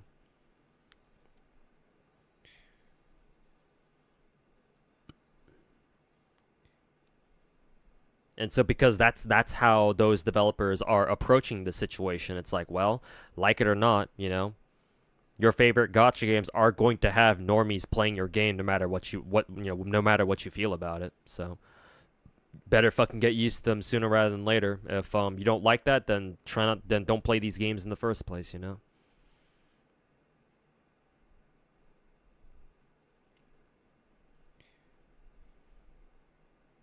Do you think Mika is allergic to success? Mika team always seems to get themselves into some shit. Like, they can't escape it, man. Like, even when they were before GFL 2, back when they were still only working on like GFL 1, bro. Like, I've heard stories of God knows how much drama they got themselves into. Like, Mika team just does not know how to keep their fucking hands clean, man. They always have to be in some kind of drama. It's actually fucking impressive, for all the wrong reasons. Like, it's that meme of, 0 days since last, horrible incident, but replace it with, 0 days since Mika team has stirred up, has had more drama or some shit like that. They just can't stop, dude. Like, they just cannot go a single year without some major fucking drama going down. Actually fucking insane.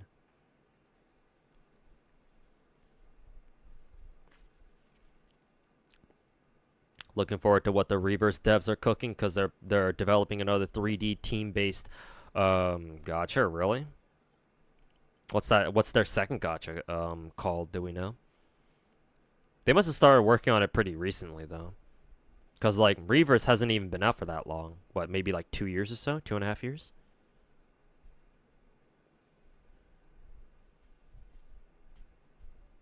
Yeah, the War Thunder meme template. Yeah, something like that. With the dude just clapping furiously. 0 days since the last classified military document leak on the War Thunder forums. There's a Wuwa version of that where they mention Genshin. Oh god, that's perfect.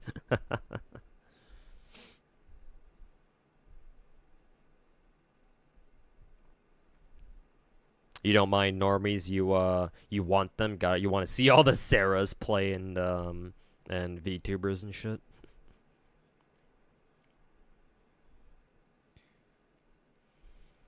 Look at Uma Musume, didn't think a gacha like that would gain massive popularity. Well, in hindsight, I see why it did, but yeah, certainly before it came out, I don't think anybody could have predicted that. Oh yeah, it would fucking pop off in the West too.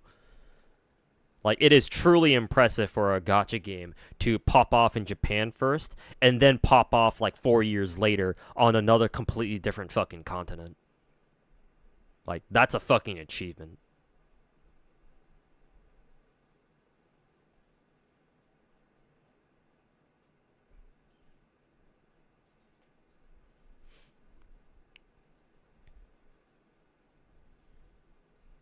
It's a good game, but its popularity is as manufactured as any other gacha? Really?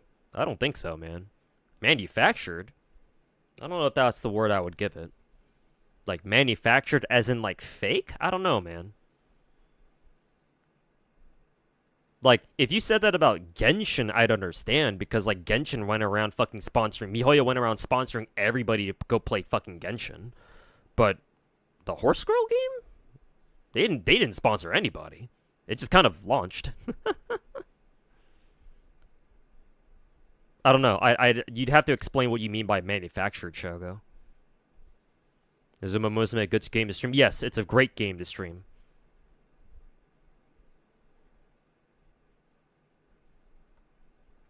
Not fake? Oh. Because when you say manufactured, that's what I think you mean.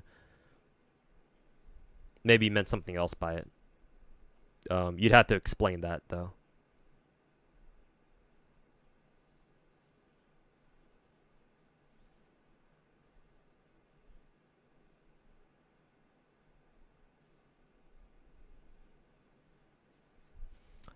There are some parties at your place where they watch horse girl racing like in real life.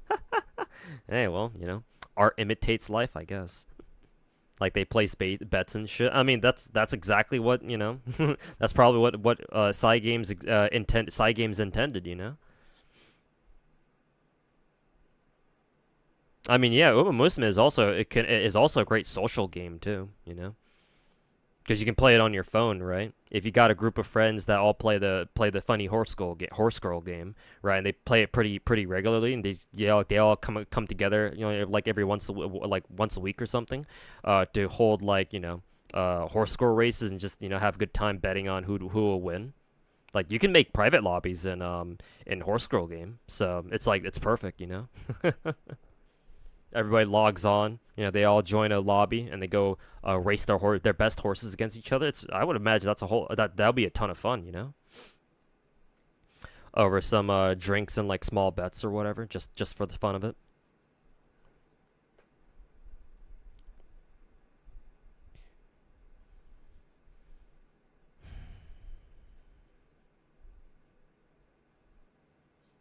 Side games that they're fumbling Preco. To be fair, wasn't them. It was Crunchyroll.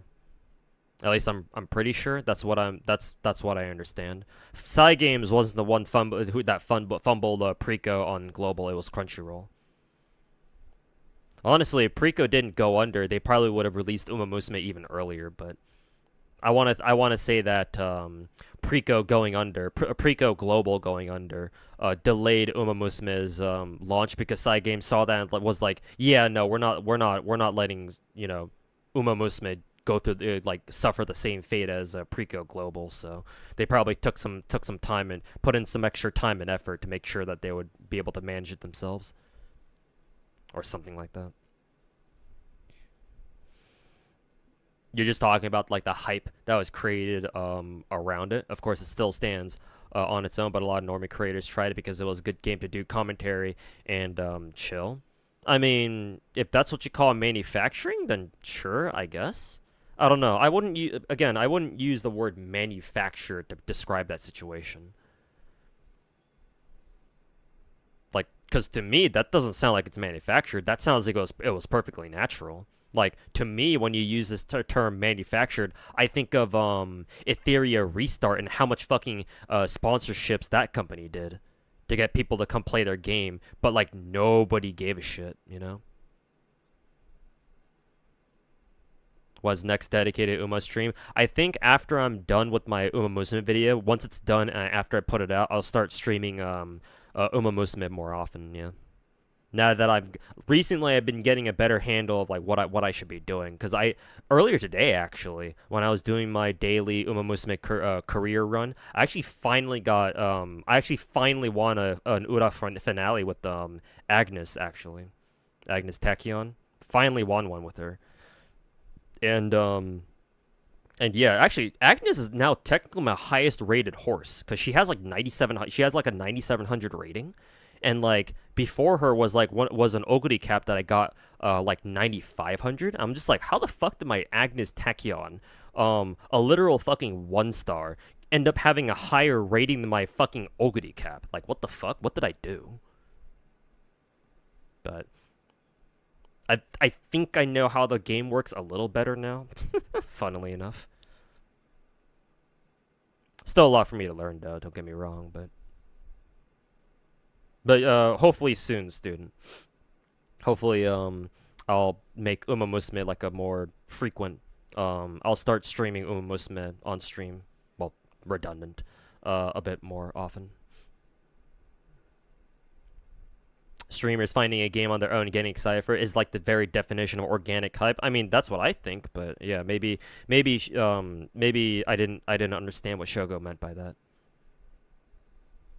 Like, you mean as in like a lot of Western normies picked up watching normie creators playing it for fun? Yeah, like I think that's completely natural. Like when, like I'm not trying to you know, dunk on you, Shogo, for like using the wrong word here, but like I'm just saying when you say manufactured, I'm just sitting here like, oh, so you mean like, you know, companies like sponsored like a ton of people to come play the game, because that's manufactured. Yeah, at least to me, but I don't know. Either way though, you know, fact of the matter is that Uma Musume has popped off really hard, and you know it's been an amazing sight to see, and I just hope that Side Games would be able to better capitalize on their success. But as hopefully my video will come out soon, will show later. Yeah, I don't think they will. I think that's a problem. Maybe not so much a problem. It's just going to be a missed opportunity. Do I have upcoming Delulu videos? Technically, yes, but it's not going to be under the Delulu the series or whatever. Because I have somebody working on editing the React video, the React stream that I did the other day about the Hoyotard talking about FGO servers and shit like that. So my editor says that he'll be able to get that done over the weekend. So hopefully sooner the better. I will have to look for another video to make like a Delulu video on too, but I'll worry about that later.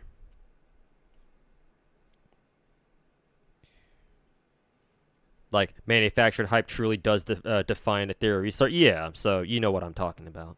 Yeah, I think all the sponsorships that Ethereum Restart did, that shit was truly manufactured. Like they even flew out a lot of like gacha content creators to God knows where to play like a fucking like a 2-day fucking invitational tournament or something like that. And what the fuck did they get out of it?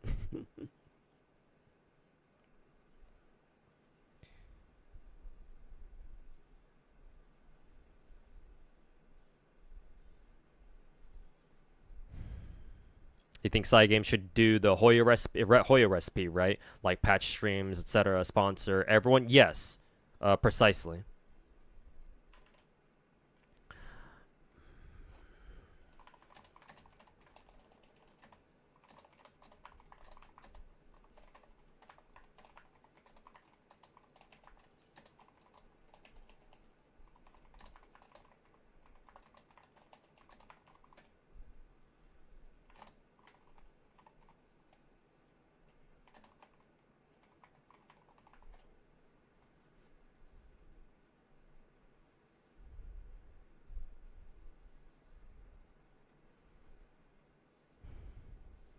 Where was I? This will be the last thing I talk about before I end the stream because I gotta get going now. Yes, student. So I'll explain this in more detail when that video comes out. But basically, I want Cygames to treat Uma Musume Global, especially, as if they were like MiHoYo or something. Because at the moment they're not doing any of that shit, right? Cygames is a Japanese gacha company, so they don't do, if any at all, the things that a Chinese gacha company would do. Now, to be fair, Cygames does do that sort of stuff for their Japanese players on the Japanese server, because they do streams in Japanese, right? I think they even had one recently where they announced a couple new characters, right? But so far, they haven't done shit for the global server, right? Because if you think about it, if you think about what Hoyo does, or even Kuro Game does for their global servers, or just all their servers in general, not just their own home server, right? They provide their games with English voice acting, right? Not just English, but Japanese, Korean, Chinese, and English, right? That's pretty fucking cool. I think Wuwa does do all those 4 languages, right? If I'm not mistaken, I think they do. The Chinese gacha games provide global global server support with the streams that they did, the preview streams that they do on social media, like on YouTube and shit, to generate hype for the next patch and shit like that, right? And not only that, but they make sure to do it in each of the fucking languages that the game is dubbed in, right? As in, hey, you see this right now, right? The Zenless stream was conducted in English with English voice actresses too. And if you want to go watch the Korean version, you can find the Korean version. If you want to watch the Japanese version, you can find the Japanese version, right? Whichever you prefer, you'll find like a program like this done in a language that you prefer, whether it's Korean, Chinese, Japanese, or English. Japanese gacha games don't do that. I guess technically some of them do, like FGO does their whole like Chaldea radio broadcast thing, but it's not all the time. They only do that shit every once in a while. Right, for like, I guess for bigger patches or something like that, which it's not unappreciated, but like the point I'm trying to make here is that Japanese companies do not put anywhere near the amount of effort that they do into supporting their global servers as like Chinese games do. And like Uma Musume is like the one chance that Japanese gachas have, in my opinion, to try to become relevant again in the Western market. The problem is that Japanese companies, with the way they think, right? They don't give a shit. It's like, Cygames will see the success that they have with Uma Musume and be like, oh, that's cool, and that's it. They're not gonna do shit, right? They're not gonna realize that, oh, this is a golden opportunity for them to capitalize on it in order to make Uma Musume, to expand Uma Musume's like overall influence even more. So, and so I think that's going to be a huge missed opportunity, and that means that I don't know when the next time will be that, you know, a Japanese gacha will be able to come along and find the same kind of success that Uma Musume did, right? Like, against all odds, Uma Musume was able to, like, find not just success, but massive success out here in the West, right? This chance does not come along often, right? Because think about it. When was the last time you saw a Japanese gacha game pop off this fucking hard? Most people don't even remember. I mean, literally, the last time this happened was probably FGO, fucking 8 years ago. Maybe one of those Dragon Ball gachas, like Dokkan Battle or something.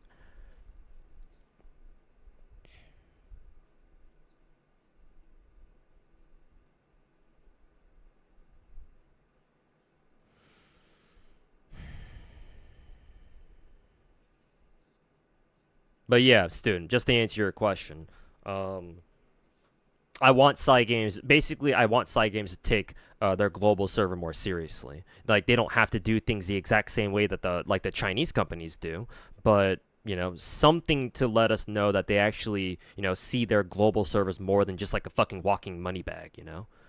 Like a walking fucking piggy bank or something.